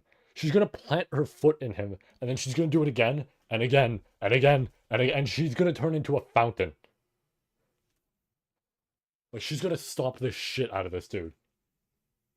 It's going to be like actual, like, like she's gonna do it to his head, and it's gonna be a picture of like a watermelon, and then just like that's it. Oh my god, fuck, dude. Oh,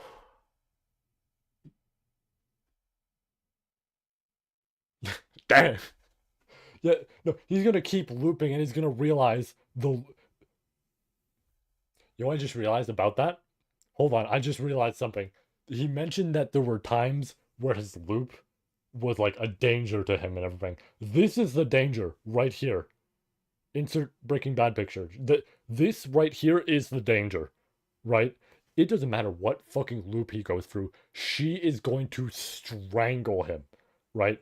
He's gonna loop back, and all of a sudden she's gonna be like, and that's it. And that's gonna be that loop, and then he's gonna loop again, and the exact same thing's gonna happen. She is going to. There was a King Crimson reference earlier in this fucking chapter. She is going to receive, or she's going to make him receive the same fate that fucking Diavolo feels. That man is dying infinitely. He is going to die in every possible circumstance. He is going to have the worst, like 40 billion loops of his life, and he's going to convert. That's going to be what makes him convert and go, "I'm so sorry," right? Like he's just gonna be like, "Here's the orb. Here, I'm good." Oh, this better be her one win. This better be the one time she wins a fight. I want her to destroy this man. I want her to exact her fucking revenge. I want no mercy here. Fucking go all out, Rem. Kill, right? Just go. Do it. Just whatever the first thing that comes to mind as a lethal action, do it. Right? That's what I want Rem to do. Holy shit. Oh,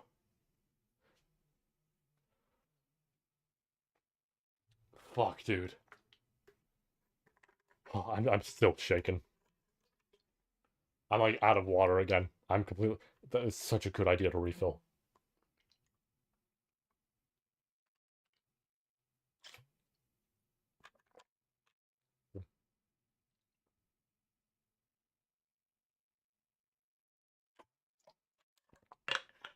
Mm. Fair. Ah,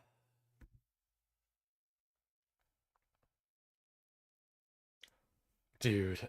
I was going to say Ram has to be involved with this arc because if Al knows Ram, right, and is disgusted by, like essentially just both of them, right, there has to be something. So it's just like, yeah, like there's Ram, and then, yeah, by the way, yeah, what I saw while fucking, yeah, no, he is going to be confused as shit because he's going to come out of that orb and be like, oh, I'm out. And then he's going to see Rem and she's going to see him and she is going to fucking bullet at him, right? Like, I mentioned, she's going to roll it back, but that's something completely different, right? That's something she doesn't need to roll back. She's going to bullet at him and that's going to tell him enough, oh shit, she's back. Like, it's going to be actual, like, she's just full missile, just like right into him. Oh, yeah, and by the way, when I was scrolling down, I saw this blue like here on the flowers, but then I saw a darker blue, which was her hair. But I couldn't tell. I wasn't looking at it. I was just noticing the color blue, and I'm like, that's a lot of blue. That's a lot of blue. That seems like the type of illustration you'd make if she came back. Oh,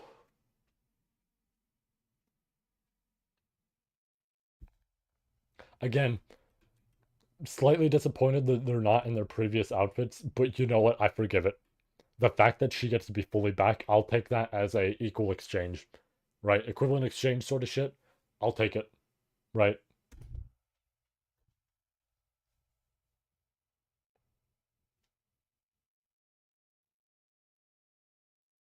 No, yeah, he gets to mature again. That is, he technically, seeing as she's like Satella's out right now, he could just fucking mention it to her, and there's no con here. It could happen, which would be interesting. Then we'd have two characters who know about it. it I mean, I don't expect him to do this, but it'd be really funny if somehow he could relay this information just constantly to everybody. I mean, it would put like it would probably ruin a bit of the point of the stuff. Then again, we are approaching the like finale in terms of arcs. Um, but I mean, I guess Petra could. Honestly, if Petra felt like it, she could. But like, yeah, I feel like Beatrice is the big one for him to tell though, and he very well could while he's in there. So it works out. Oh man, I'm like looking at this image through my stream like display, and I'm just like, dude, I'm so happy. This is like something I want to put on like a phone background, but I feel like it doesn't fit. Is this made by the same person that did that one? No. Okay, I was gonna. I don't think it is, but there was this one illustration I remember seeing with Arc 8 where Rem, or not Rem, Rem repeats the line she says in Arc 3 towards the witch cultists of get away from him, and it was a really cool split illustration that I really enjoyed. And I was like curious for a second of like, oh, is it the same person that did it? Oh, dude. I almost want to say now I want to make like fan art in commemoration, but like I'm a little worried I'm gonna butcher it, but I could try. I could potentially try. I might do so off stream. Obviously I'll try to copy the general details rather than like my own style. I mean, in a sense it'd be my style, but also it would be trying to keep it in line with like how she looks in the series. I could try. We'll see. I might. Right. I worry that it could be a little jarring, but maybe not. I mean, I've gotten better. I think I'm saying jarring because I'm thinking of like the past, right? But I think a lot of my style has gotten a bit better, so I might be all right with that. Ooh, ooh.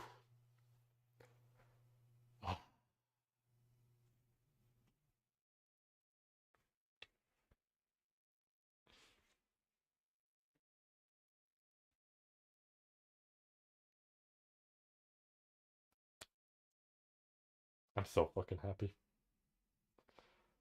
Oof.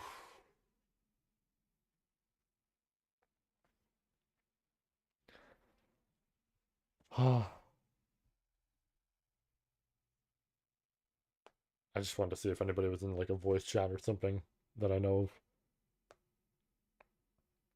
Because if they were, if some of my pals were in a voice chat, I was gonna storm that after this and just oh,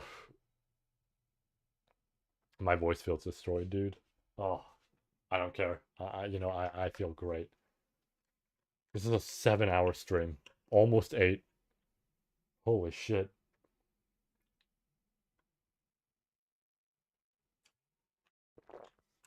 Water is done. All right. I am in a fantastic mood, but I think we shouldn't just keep going just because I'm excited. I'm so fucking happy. But I don't think we should just keep this prolonged for like another hour or so just because I'm excited. Well, I think we'll end it off there. Oh, this was fantastic. This was such a good idea to do today. This was. Thank you. Yeah, good night. Thank you to everybody on the WCT, you included, of course, uh, for just. Yep. See you at chapter 45. Uh, this was a very fun day, very productive. I am absurdly happy. But yeah, take care. Have yourselves a great night, and we're gonna end off there. So, see you all at the, I guess, what is probably the last chapter.